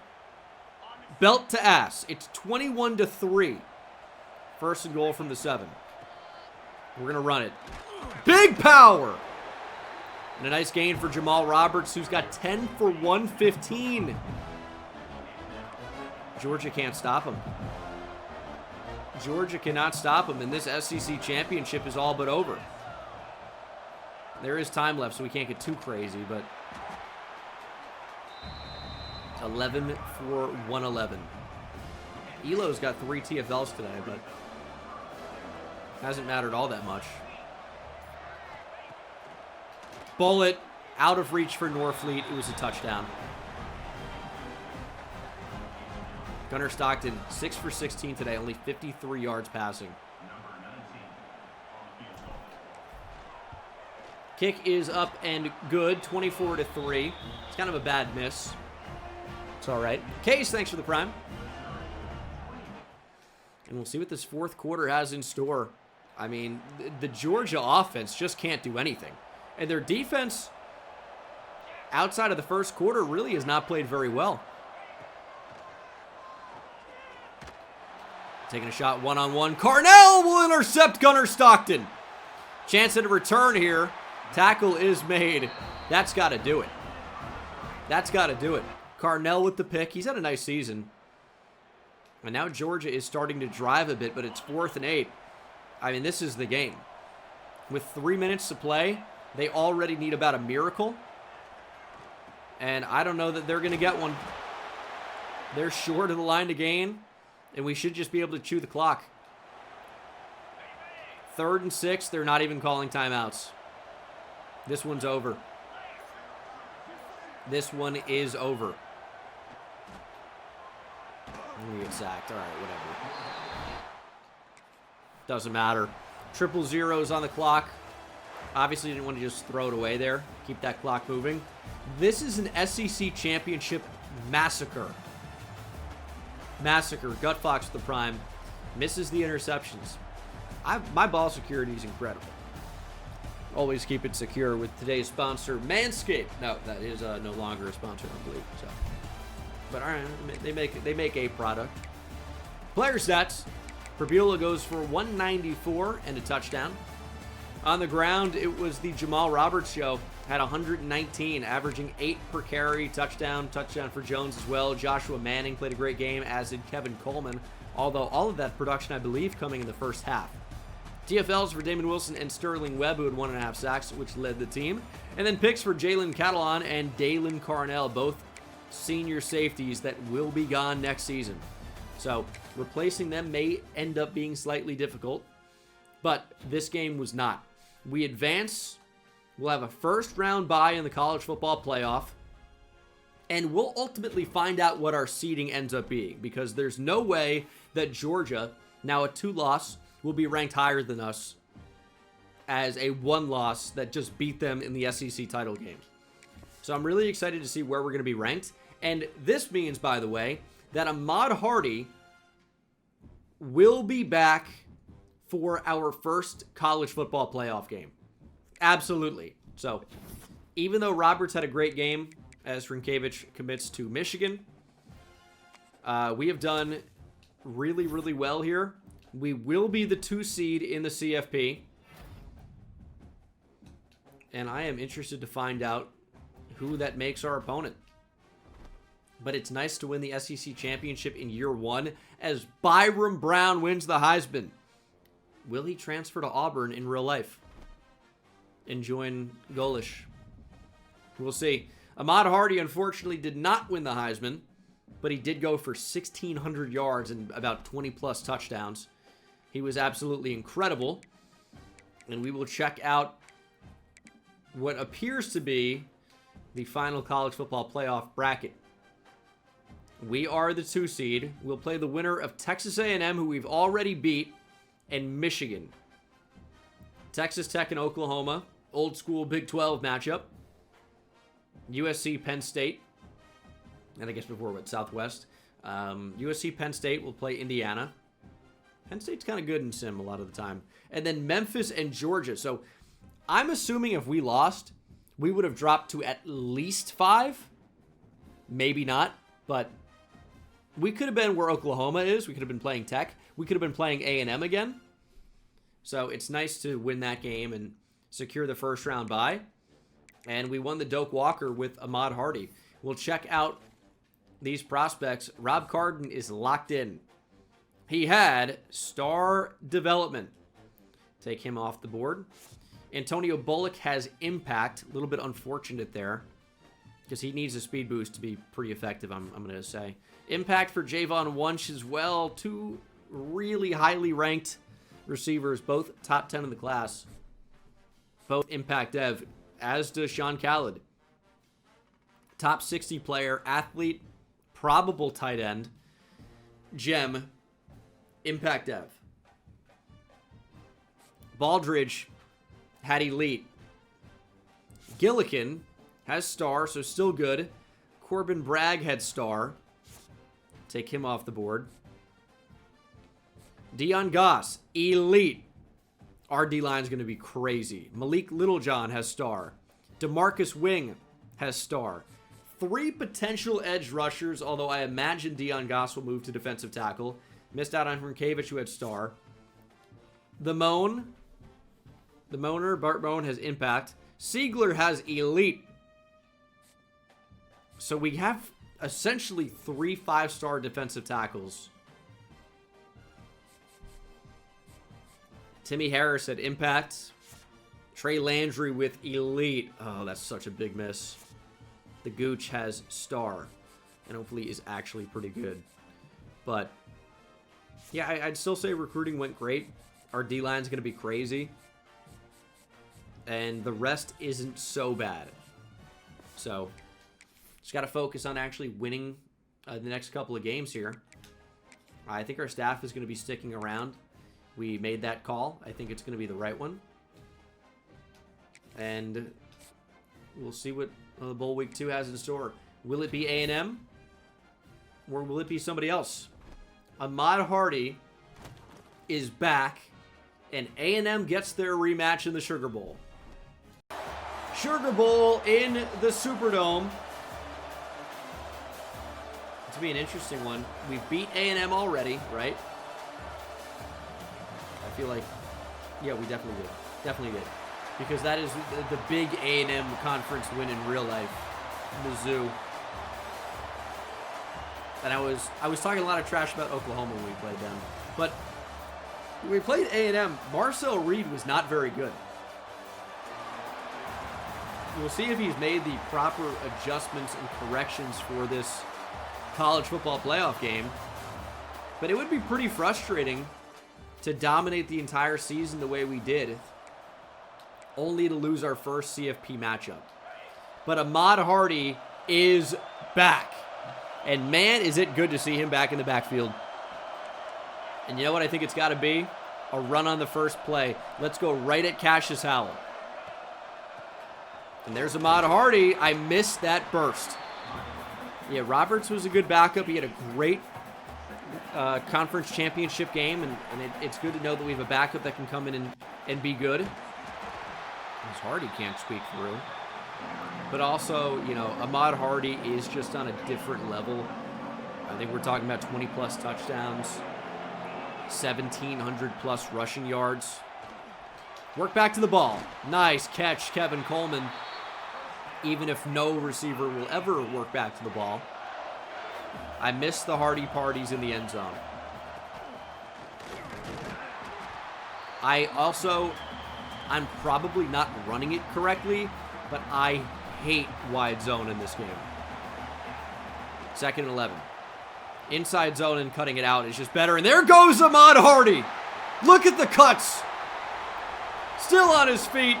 Ahmad Hardy takes us down inside the 10, and that's just the different type of ability that he has as he goes over 1,600 yards. 1st and goal. Working off play action. Prabula fumbles the ball, and we jump on it. Cassius Howell with another sack. 13.5 on the year. That's a tough play action play when nobody ends up working open. Joshua Manning makes the catch. Makes it 3rd and goal from the 3. This is a bad play call. Unless it works. 3rd and goal from the 3. Oh, Bo Prabula, touchdown. There's a bad play call for A&M's defense. They suck. We take the lead. Bo Prabula with the score. Poaching the Ahmad Hardy touchdown after a good drive. But A&M is driving themselves all the way down the field. Would love a takeaway. Looks like it's an RPO.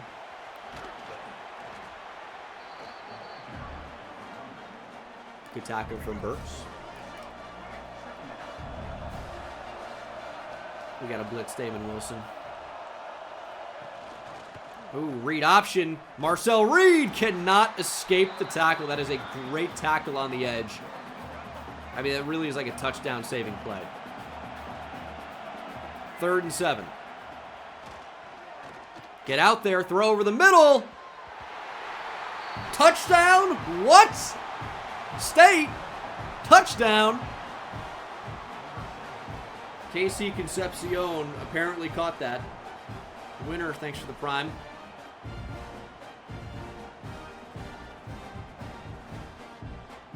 Maybe that is a touchdown. All right. We'll punt. And it's been a bit of a stalemate after the touchdowns. We're into the 2nd quarter. 3rd and 10. We're not really built for 3rd and 10, but that's a great route from Kevin Coleman. He's no Kevin Concepcion, KC Concepcion, but he is KC Kevin Coleman. He's pretty good as well. 2nd and 7. Prabula to run. He's trying to slide. He just runs for it. Thankfully did not fumble. They're going to press their outside corners. And we're going to take off with Prebula. And slide. It's a good gain of 5. I don't really love running against this. It just seems like so many are in the box. It really is only 7. So we tried it with Hardy, but just the straight power didn't really yield great results. 3rd and 3. Who wants to get in here? Got to be the slant. Joshua Manning, touchdown. We retake the lead here. Joshua Manning's had a great year. And we have the football back. Chance to extend our lead before the half. Wide open, Joshua Manning. He's got speed. He won't be caught. Touchdown, Joshua Manning. On consecutive offensive plays, Manning finds the end zone in very different ways. 21-7. Why is he so good? Great throw from Prebula, but good route to run away from the coverage. And we've got the football again. 58 seconds and a timeout. I think we've got to be looking for Manning here because of how good he's been. But we're going to step up with Bo. If they're going to run man coverage or whatever that happened to be, it was cover 4 drop. If they're not accounting for the quarterback, we've got to show them that we'll run the ball. Play action. Prebula on the move. Harris broken tackle. Got to get out of bounds, and he does. Prebula, 3 passing touchdowns in the first half.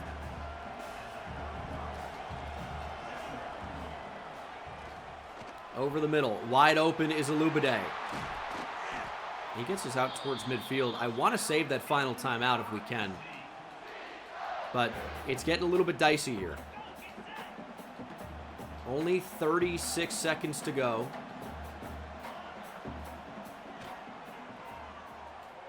Good route. Maybe threw it a touch late, but that does the job. 27 seconds.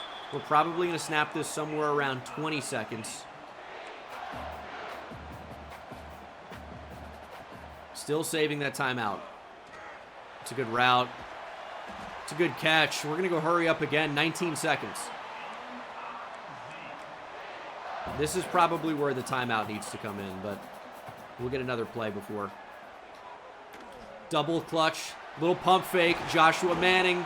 Let's call that timeout. And now we just can't take a sack.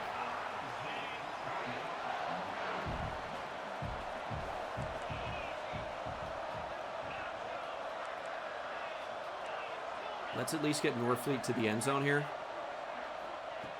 I mean, he's going to get the ball. He's open. Brett Norfleet, touchdown. It's domination again.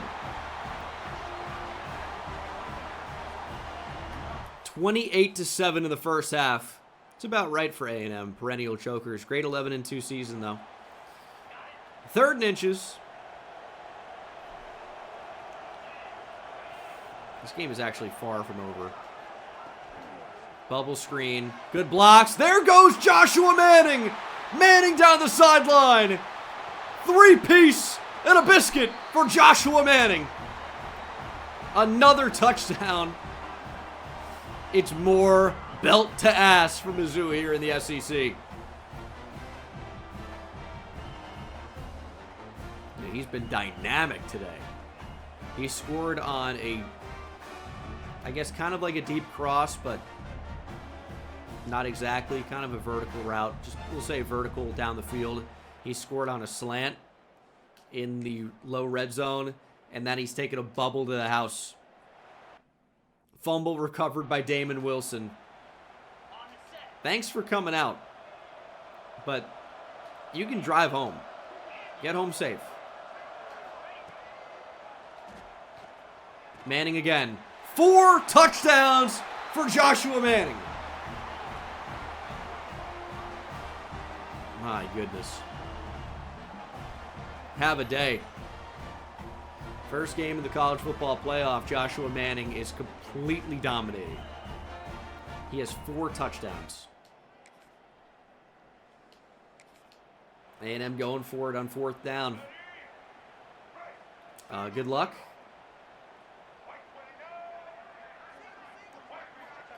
And I really do mean that. Make it slightly interesting. Lob to the end zone. Toriano Pride with the interception. Marcel Reed, the lights were just too bright, buddy. This is what it's like to play a real defense. He's not even in the game anymore. Has A&M mass substituted in their backups? That's a possibility. Getting no pressure.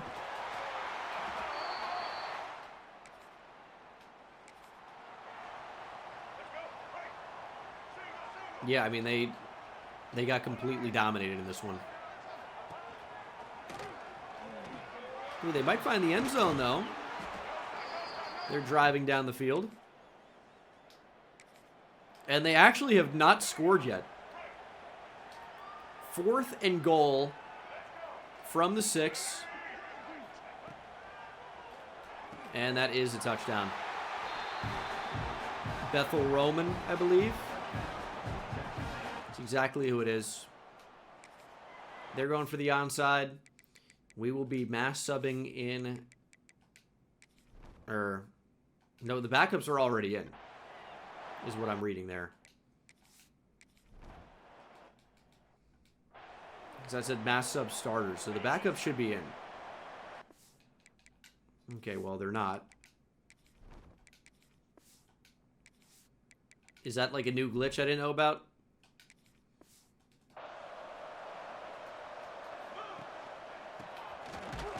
Ooh, Hardy shut down. He's got 15 for 93. And that will be his final carry. I want to see Matt Zollers. Could be the future of this program at quarterback. We'll have Horn in for a snap. And there goes Roberts. Zollers will get a 3rd and 2. Let's see what he can do. Bo Prabula's gone after this season. So this is it. Manning's still in the game, by the way. We're going to the tight end. It's underthrown because we had that. Give him another play on 4th and 2. We want blood. And will we hit him down the field? It's a possibility. Check down is there, though. It would be unwise to do anything else. But I do actually want to see if Zollers can throw the ball. And we really have not seen, you know, many instances where he can get in the game this year.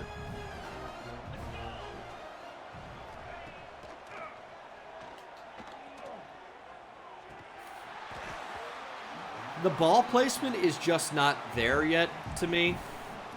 Seen a couple of throws. I kind of want to see if Manning can get a touchdown. We're still throwing with a monster lead. But Zollers hits blood on the run. And that'll be the final play of the game. 42-21. A&M got absolutely smacked here in the Sugar Bowl. It's been a great run for us here in Season 1. Mizzou is just built different. And a lot of time, you know, in simulation, we don't play that well. But Mizzou Dynasty has been different. This defense has been absolutely fantastic.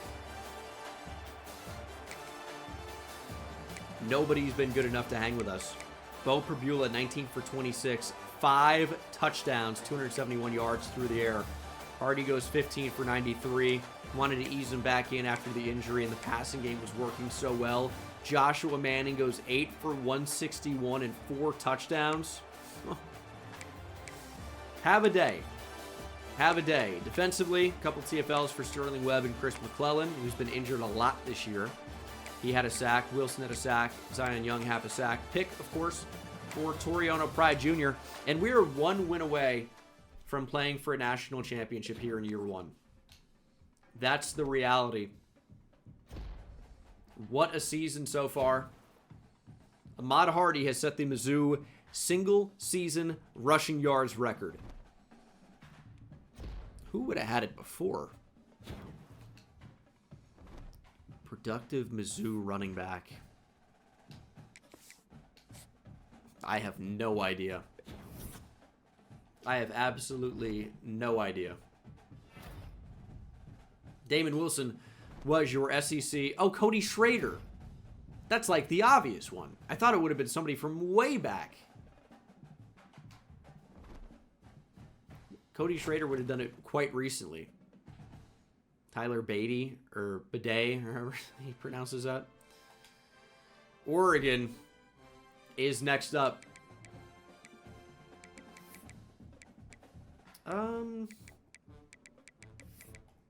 Let's see the CFP bracket.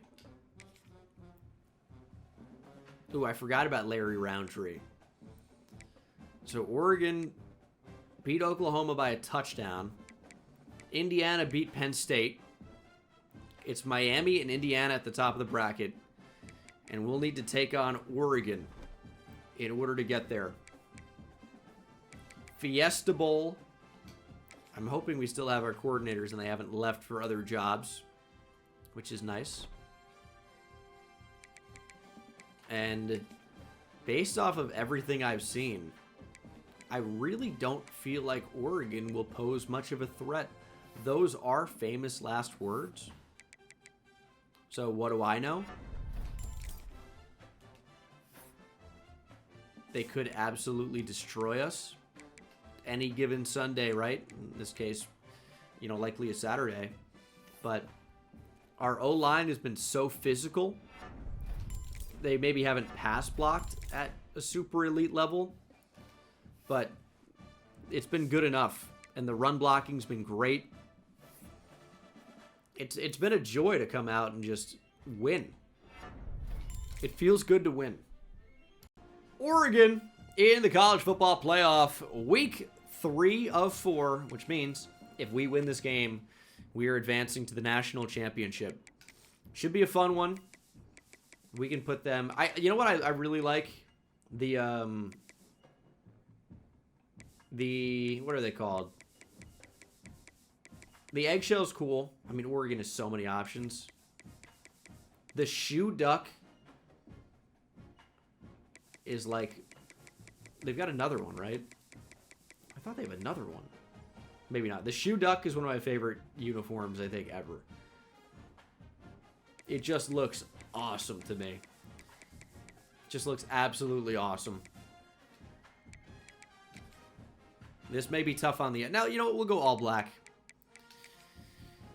Wearing it to Oregon's funeral. Let's go.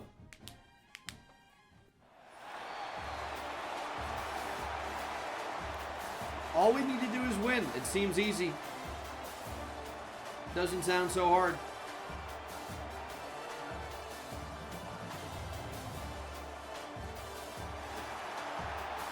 Just we got to beat them. Oregon, of course, will have Dante Moore, Kenyon Sadiq.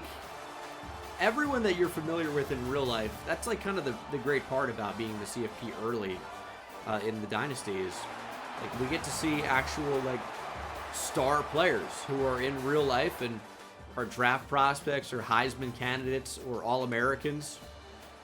Oregon's already up 7-0, by the way.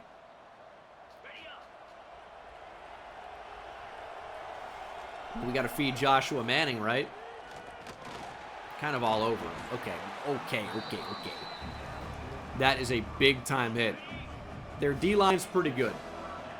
I mean, not only Mateo Uiagalelei, but you know, Maury Washington is quite talented. Got to throw that ball, and it's going to be intercepted. He jumped right in front of that, and there's a big return possibility here. Brandon Finney making the play. I thought we had the inbreaker, but it got jumped.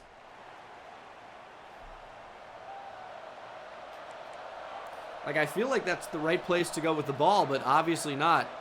It did not work out. Receiver in motion. You got to watch out for these receivers, too. Like DeCorian Moore. That's a bullet. Big hit by Catalan, but the catch is made anyway. DeCorian Moore is pretty unbelievable for a young receiver. Kenyon Sadiq, obviously. His team's pretty good. Got to be aware of read option there. Good tackle. A lot of time left in this game. Noah Whittington, over 50 yards rushing on just 6 attempts. Let's heat up Dante Moore a little bit. Oh, it's intercepted right back! The blitz works. We forced the ball out early, and we take it right back. Hall jumping the route, making the play. You know what this reminds me of, just seeing Hall in a Mizzou uniform? Remember Emmanuel Hall? Receiver at Mizzou? He was a good player.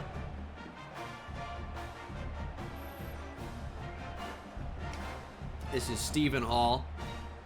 And Moore just let it go because he had to, and Hall just jumped it. Evan Stewart never found the ball. Forgot about Evan Stewart. Surely he's been hurt in real life. I've heard nothing about him. I haven't seen him, like, at all. How much is Evan Stewart even play? Oh, hold on. Game's happening. Yep, all right. I don't know what happened with that. Also, Evan Stewart's been playing. He just hasn't really done much outside of the Wisconsin game. That's crazy. Gary Bryant.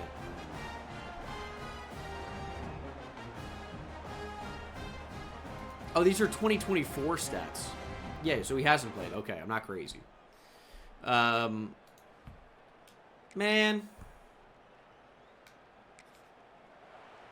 And we're on the 1.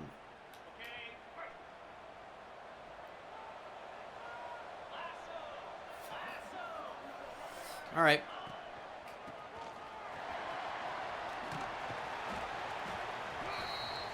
Eight rushes for 54 yards for Hardy.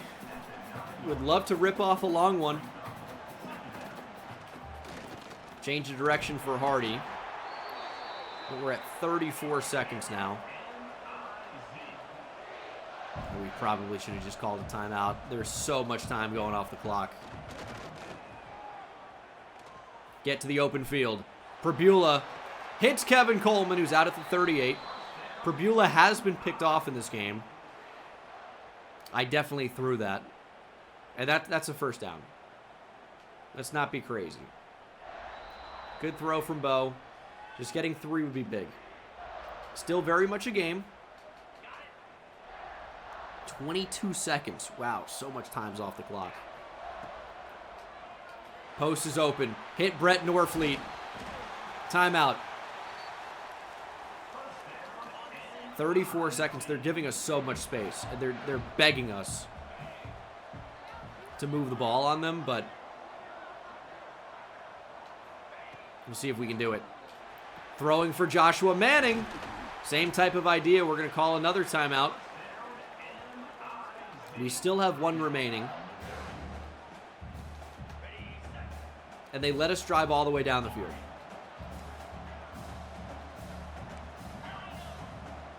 I need Kevin Coleman. Even to beat outside leverage, he does!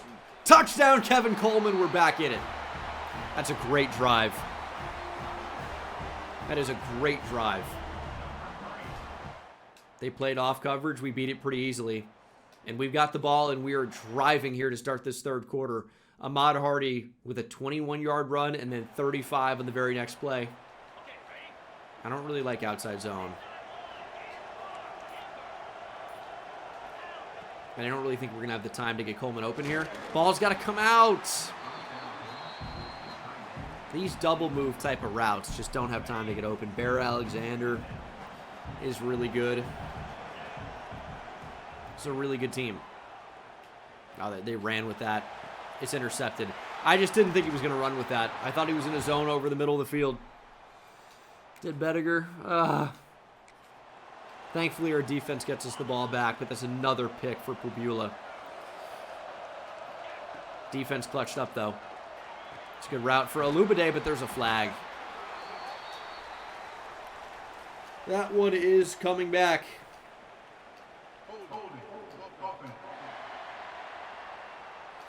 Johnny Williams makes it 3rd and 13. Clock still ticking as well because it's an offensive penalty. Perbula on the move. We're just going to have to throw it. It's 3rd down. And we're going to have to punt. Oregon is driving. It's still a touchdown game. We need to make a play on Dante Moore. RPO. Make the tackle. Evan Stewart just is barreling through these hit sticks. Tried to cut stick the first time. And they're going to go for it on 4th down. I don't really mind that, to be honest. Gives us a chance. I mean, we still have a chance even if they get 3, but make one stop. Good tackle. We got him out of bounds. Mizzou takes over. Oh, what a play. What a tackle on the outside. That looked like it could have been a touchdown. Instead, it's a turnover on downs. That is a huge play. Let's go offense.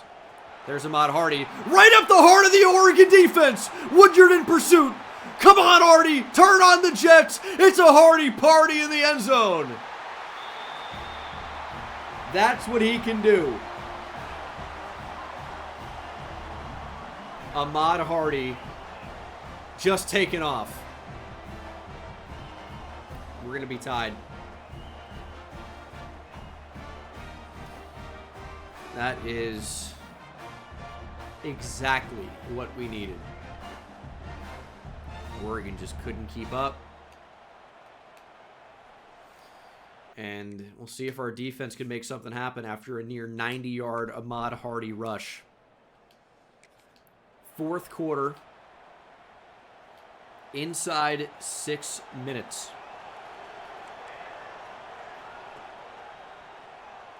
3rd and 5. It was going to get picked. It was going to get picked. It is knocked down. Oregon gets 3. And their defense stands tall. But so does ours. Down 3. Blood back to return. We could just take a touchback here, but there might be room to return. We get slightly ahead of 20. And this is the game right here. 2.5 minutes on the clock. We do have 3 timeouts, so it's not completely dead. Look at the blocks for Ahmad Hardy. He's got 16 for 220. I think we've got to play to make this the final drive. It has to happen. There's Hardy. Got some blocks. Thought he might have been able to spring that. Maybe a well-timed spin move. Could have been electric there. Oregon does not have an answer.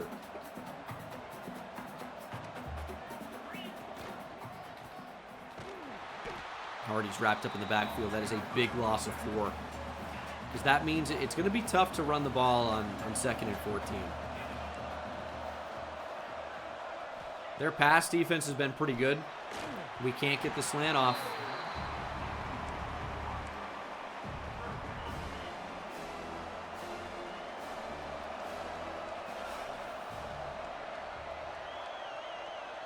What do you do here? 3rd and 14 is a pretty tough spot. Just throw that. Trust Kevin Coleman. He can't catch it. Offense stays out on 4th and 14.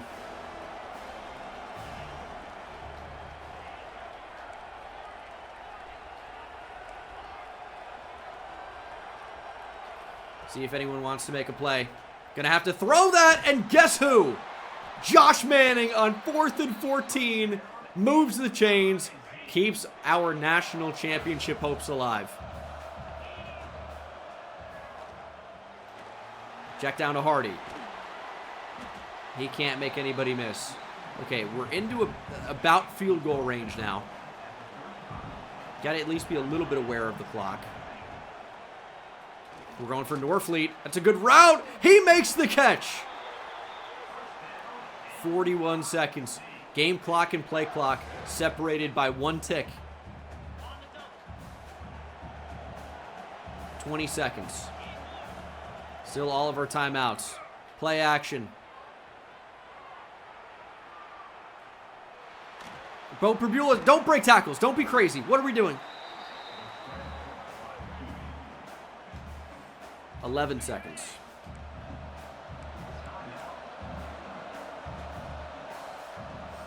I trust in Ahmad Hardy. We still have 2 timeouts. Power through it, he can't. 1 timeout, 7 seconds. It's kind of Norfleet or nothing here. We're going to throw the slant, though. It's Joshua Manning, touchdown! Oh, no. Oh, yeah!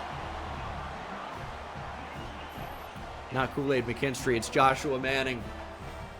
Touchdown with 5 seconds to play. Way to battle. 1 second on the clock. That's all they have. Everybody back. Except for Trotter, who will blitz. And we'll try to shoot one of these gaps here and make a play.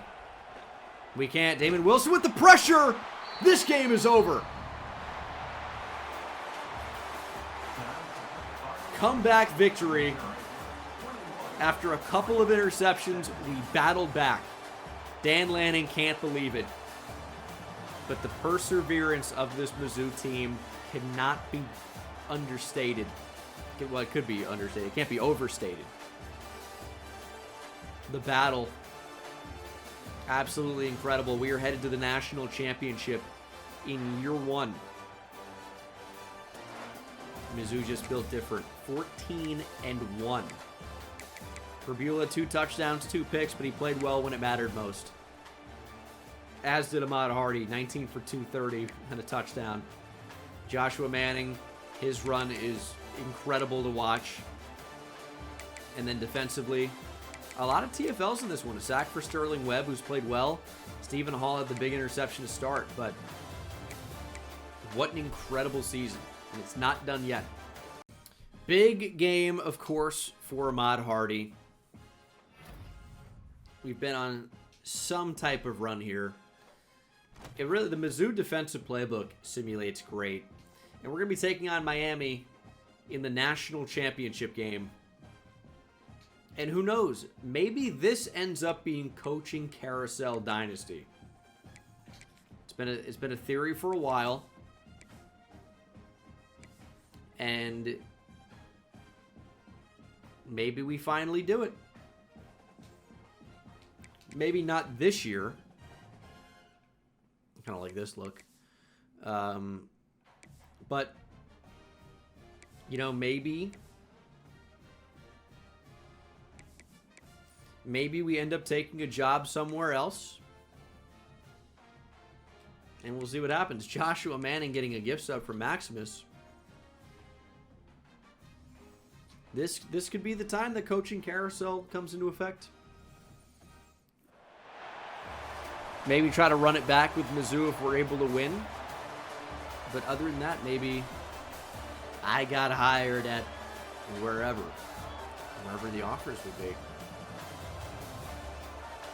Well, it's not pulling a Lane Kiffin just to leave the school to become a coach somewhere else.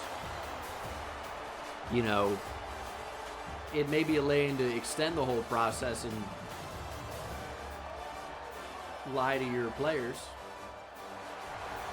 Anyway, I don't know all the details. Mizzou will take the field. We are trying to win this national championship. Mizzou versus Miami. We are already up 7-0. And we have the football. Driving down the field, we've made it to the Miami 12. Ooh, okay. He got in the backfield very quickly. I believe that was Ruben Bain. He was in pursuit again. All right, we're going to have to figure something else out. 3rd and 23. Ruben Bain's tough.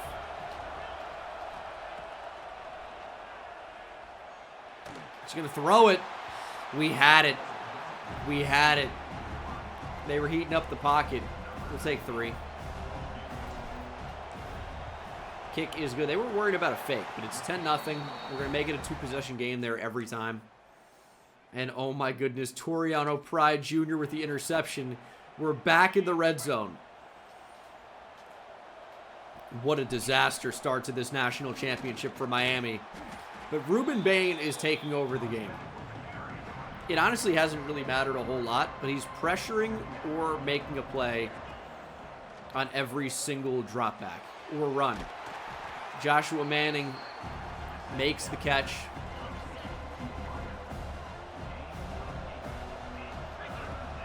Good route.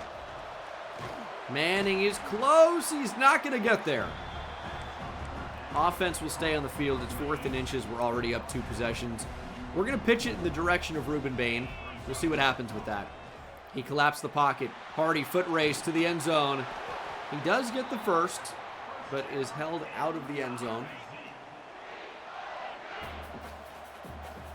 And we'll snap the ball from the 1. I don't know how I didn't score there. I'll be honest with you. That one might have been on me. Slant! Kevin Coleman, touchdown. This is a rough showing for Miami. Is this at Hard Rock too? It is. This is a literal home game for Miami. And they are getting absolutely flooded. And it may get even worse before it gets any better. Catch made by Johnson. We have 6 first downs. Miami has 1.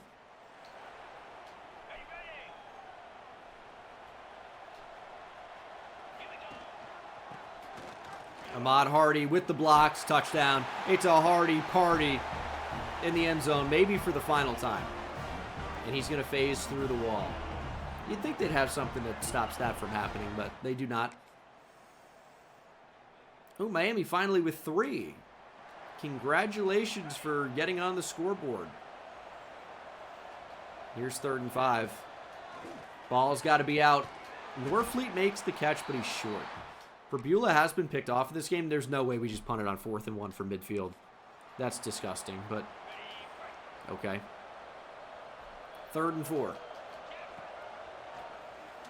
He's open. Manning makes the catch. Verbula's been picked off twice. We just got to target Joshua Manning every play. I mean, that's the good stuff right there.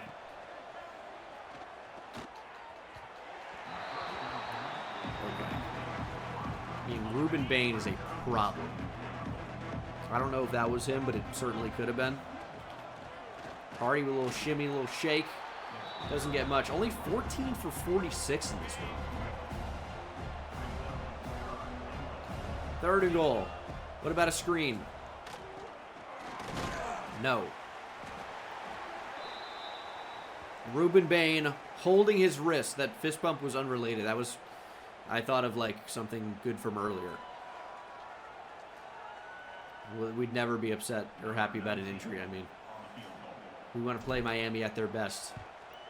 But oh no, the guy that's been stopping us from scoring 50 points got hurt. That's tough.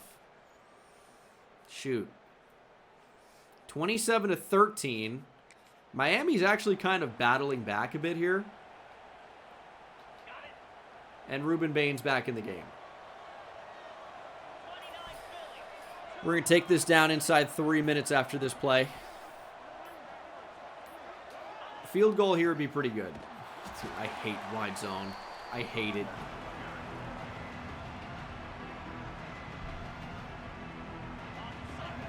Second and 17. Miami has started calling timeouts. Hardy's got 24 for 97. We'll run him into the ground. This is his final game at Mizzou. Very likely. We'll run him into the ground. That's bad. We should have handed that off. We'll take the points. Good kick. 30-13. That was really Miami's final hope. They just couldn't do it.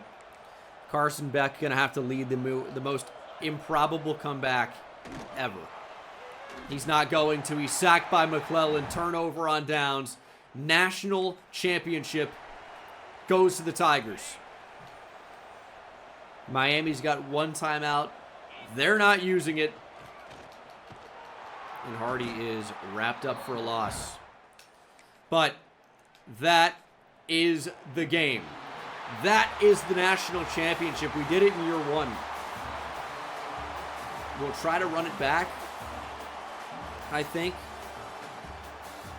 I don't know that the series has to be over after 1 episode, but maybe so. I think this was definitely fun. It's a change of pace. Felt good to experience, you know, what Mizzou is like in this fantasy land where they win a lot of games. But this could be the start of coaching Carousel Dynasty. And we might look to win national championships elsewhere following this. So we'll head to the offseason. We still got portal recruiting to do. Toriano Pride with 2 interceptions in this game and a touchdown. It's not as impressive because it's against Carson Beck. But that's a very good game. It's a very good game. 15-1. And a defensive player, Carson Beck, threw 3 picks. Bo Prabula did not play well either. But we won the game. Hardy had his worst game of the year. I wish he would transfer out now. He sucks. TFLs, McClellan, Zion Young, who's gone. Sack from McClellan, who's gone. Pride's gone. Deloach with a pick. See what happens with him, but yeah, what a season. You got players leaving here. Will it be Ahmad Hardy? Yes. Extremely low chance to return. Caden Green's going to go in the first. I'm happy about that. You know, it's very interesting to win the national championship in year 1. Because you think it would open up some more coach abilities, but it doesn't yet. You got to win more playoff games. You can't get either of these two, program builder or CEO, in year 1. It does say elite head coach who has won a national title, but you actually need to win 2. So we can't get that yet. So there's not really anything we can do to unlock like any of the fun things, despite winning a national championship in year 1. So I'm not going to do anything just yet. And we'll just see who we can bring back. Gavin Hoffman, star dev tight end, gone. Tristan Wilson, gone. Jordan Harris at tight end has decided to stay. That one's like fine. Jamal Roberts is looking to transfer, but we are going to keep the good freshman. Jamal Roberts is back. Josiah Trotter.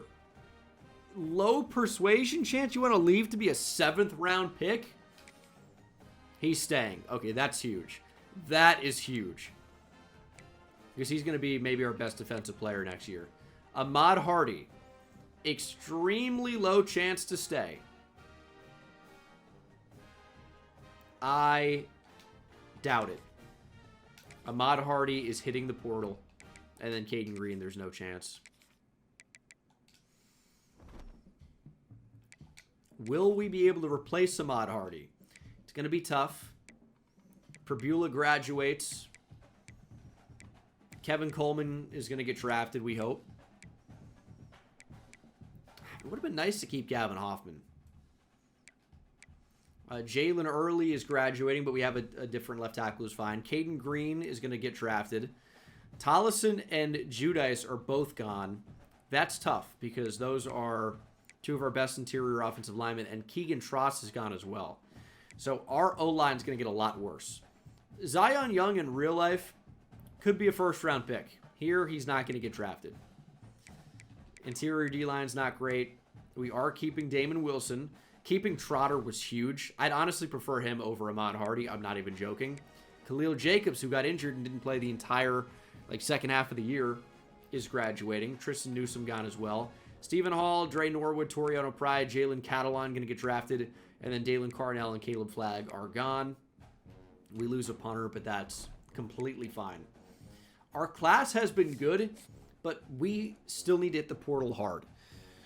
Our brand exposure should be going up. We have A+ conference prestige. We should be A+ play style for running backs. So if a running back wants to come here, we got a decent chance to do that.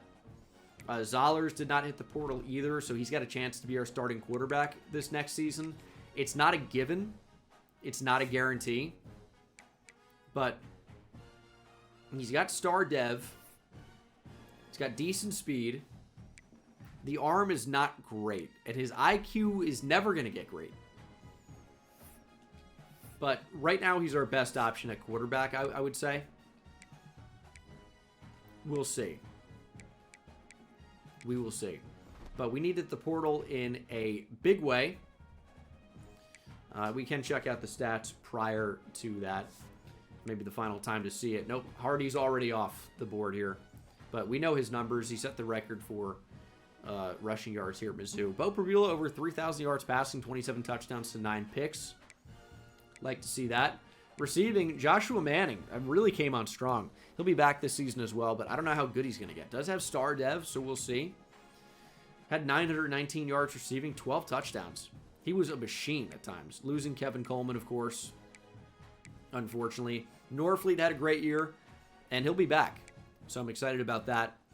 Defensively, 19 TFLs for Zion Young led the team. He's going to be gone. Thankfully, Damon Wilson's still here. 6.5 sacks, a pick, which was crazy. 8 sacks for Sterling Webb. It was crazy. That was tied for the team lead. And then 5 picks for Toriano Pride. I think we did a pretty good job of turning over the football on defense. So, I like that. Draft results. Show me at least Caden Green in the first. Nice. Coleman and Catalan both get drafted. Trost goes in the 6th. And let's see what we can do in the portal. We know what we need. Potentially quarterback, running back, wide receiver. Who is available? Hardy is the #1 player in the portal. We can't go after Colin Simmons. B+ play style, we need A. Carter Smith from Indiana is here. Isaac Brown is here. That'd be a heck of a replacement. But he doesn't have interest off the bat. Coy Parrish and Keith Abney are both here. We got Parrish in Wyoming Dynasty, but I'd be down to run it back. Cage Casey's here. I don't know Trey White. Would be interested. All right, there are a lot of top players. What about the quarterbacks, though? Marcel Reed. Arch Manning. Brother. Noah Fafita, Devin Dampier. Brendan Sorsby could have been cool, but all these guys are playstyle deal breakers. So Alonzo Barnett's really going to be our only option. Oh, man. JKS would have been sick, too. Even though he's a lefty. And lefties I just don't think are good in this game for some reason. Tavian St. Clair's always good. We had him in Purdue Dynasty. And that was just a rebuild video I recorded on stream. But we don't have a ton of options. St. Clair and Barnett are both intriguing. And then at running back, we should have basically our pick here. Isaac Brown, Fluff Bothwell, or is it Bothwell? I think it might be Bothwell. Jaheim White. Maybe somebody a bit younger. Dylan Riley, maybe? Justin. Oh, it's Jay Haynes. Oh, Clemson. I didn't even see that. I mean, we'll take a look at a lot of these different options. I'm not seeing any names that are particularly exciting to me. I mean, we played Jeremiah Cobb this year. He was okay. Like, who's actually going to be a monster for us?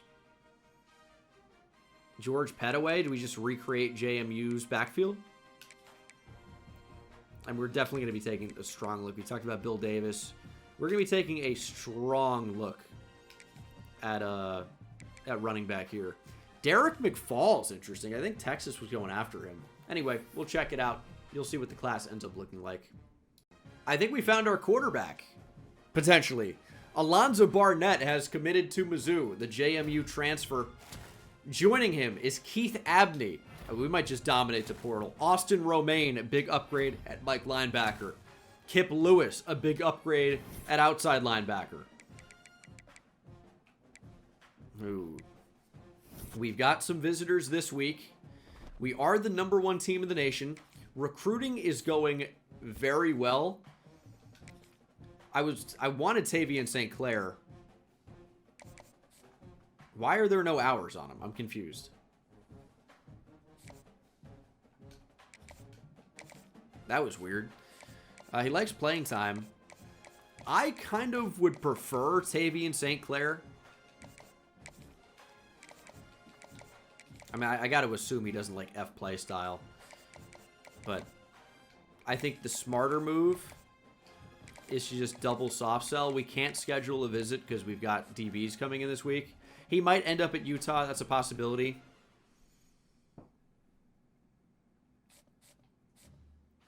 Bothwell may end up choosing us over Tennessee. Or Duke, right? Or the two. Things look pretty good. This is probably looking to be one of my best portal classes of all time. And we still didn't get it right. Come on. Rodney Fields is not going to be part of it. But it's going to be a pretty electric portal class. Okay, Micah Ford's not going to be a part of it either. Notre Dame out of nowhere. I need another running back. And we're not guaranteed to get Fluff Bothwell. So. And we're definitely not going to get Carter Smith. Absolutely not. It's not going to be perfect. But I don't even know why I'm trying. It's like over. The O-line is going to be maybe just okay. And Stanford is probably going to beat us out on Tyson Ruffins, which is going to suck. The O-line is not nearly as good as I would want it to be. But we're looking pretty good on so many other positions that, you know, I'm not really too worried about it. I think we've got a pretty good chance to repeat. We have a freshman running back with a good depth trait. So running back is not the end-all, be-all. Okay, I gambled on Colton Hood, and it did not pay off. We definitely did not even come close to knowing what it is. Let's try again. Play style. It's got to be that one. We're going to get Kelly Jones, though, guaranteed. Colton Hood's on campus, so I guess you never know. We're going to get Christian Gray. Like, the quality of defensive back that we're bringing in the portal is absolutely insane. So between the freshmen, amazing defensive linemen that are going to take a little bit of time to get going, and the elite portal talent in the secondary, including Coy Parrish again. Remember Wyoming Dynasty? We are going to be absolutely cooking. I think our defense has a really good chance to be even better than they were last year. And that's something to get super excited about. And I'd be shocked if Jalen McClain does not end up in the class as well. So, let's see what ends up happening. So this is going to be our portal class coming in. Eric Childs is actually a high school linebacker. Fluff Bothwell is maybe even an upgrade. It's not. But he's going to be a replacement for Ahmad Hardy. Kelly Jones is a 6'4" corner that's got top 50 NFL draft potential in real life. Coy Parrish, welcome back. Feels good to be back. We get Jalen McClain. Our secondary is going to be so good. Brady Small's our starting center. I was really worried about center as Christian Gray commits, stays in state. I was really worried about what center was going to look like once our two fairly highly rated centers graduated. We bring in Doug St. John, Junior JUCO, and Tavian St. Clair does commit. We might have a quarterback controversy. Shelton Sampson, big-time speed threat. Kevin Kenyon, good depth on the O-line.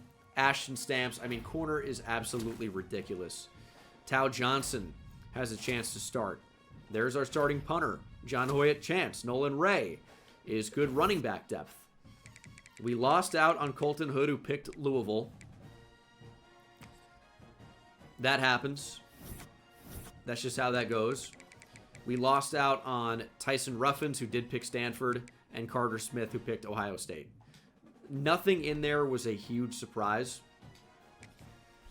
And I'm excited to see some depth traits. Tavian St. Clair has star.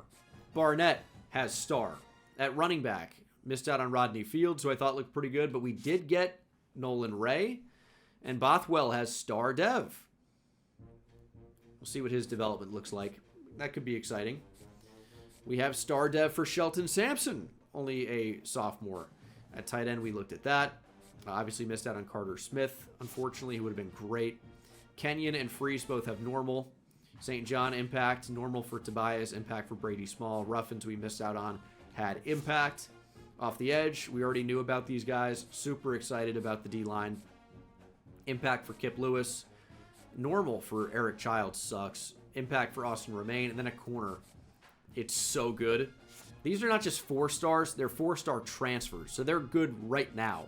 Star for Gray. Impact for Kelly Jones. Star for Stamps. Normal for Keith Abney. Really. But his overall is going to be great. And then Coy Parrish has star. Tao Johnson is impact. Impact for Jalen McLean. And normal for John Hoyt Chance. That's going to end up being, I mean, surely the #1 class in the nation, right? It is. 31 total, 7 5-stars, 16 4-stars, 7 3-stars, and a 2-star punter. I don't see any reason why we can't run it back. We'll handle position changes where we can actually see overall. Barnett's an 87, but is a redshirt senior.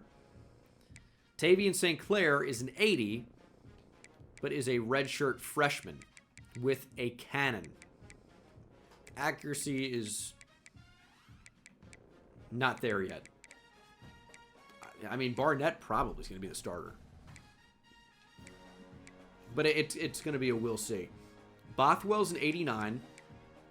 Marquise Davis was the freshman back I was talking about, who's, of course, now a star. Should have redshirt him, honestly, but I thought he was going to transfer out anyway. But he didn't. He's got a chance to be the starter. Or at least play a lot with Bothwell. Not kidding about that. There's a real chance. We need Alubade to develop a lot. I mean, receiver, no way about it. No way around it. It's just going to be worse.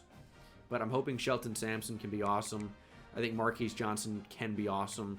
Alubade, I have big hopes for. And you know what Joshua Manning can do. And Antonio Bullock's got potential. With Platinum Cutter. He's already a really good route runner. We'll handle position changes for the athletes in a moment, but Gillikin looks really good. 4-star star development freshman tackle who's a 76 overall. He's going to be a beast.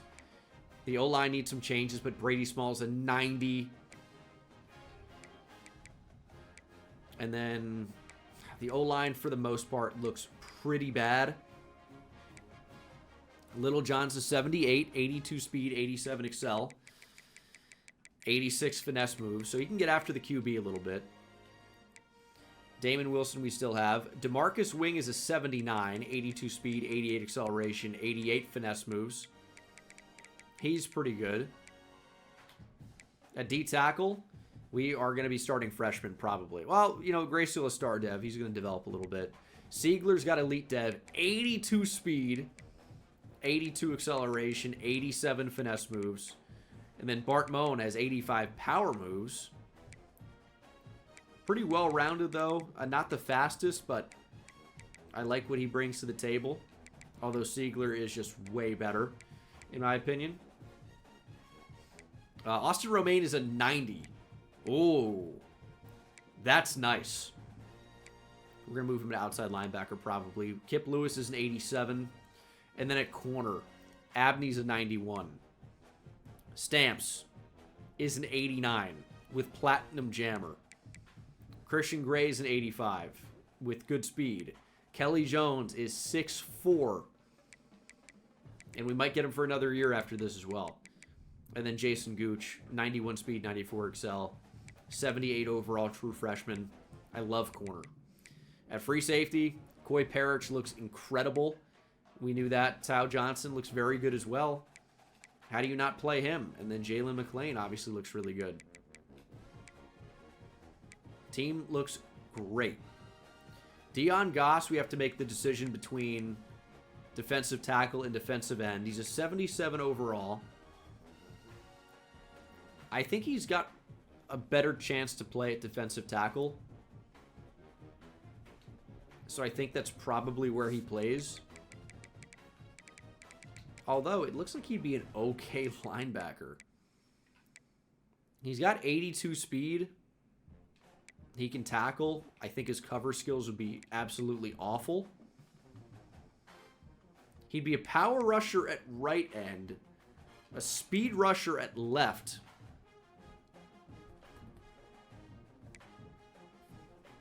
I don't know about Dion Goss.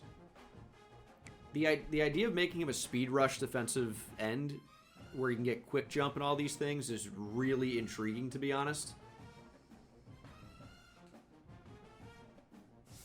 He's 299 pounds. And I'm looking at Siegler and Bart Moan, I thought would be the future of that position. And then off the edge, I feel like it's going to be DeMarcus Wing and Malik Littlejohn. And I think we're going to keep it like that. I think defensive tackle's the right play for Dion Goss. We're going to try that. Sean Khaled is very likely going to play tight end, but could also potentially play linebacker at 6'5", 247. He's got 89 tackle.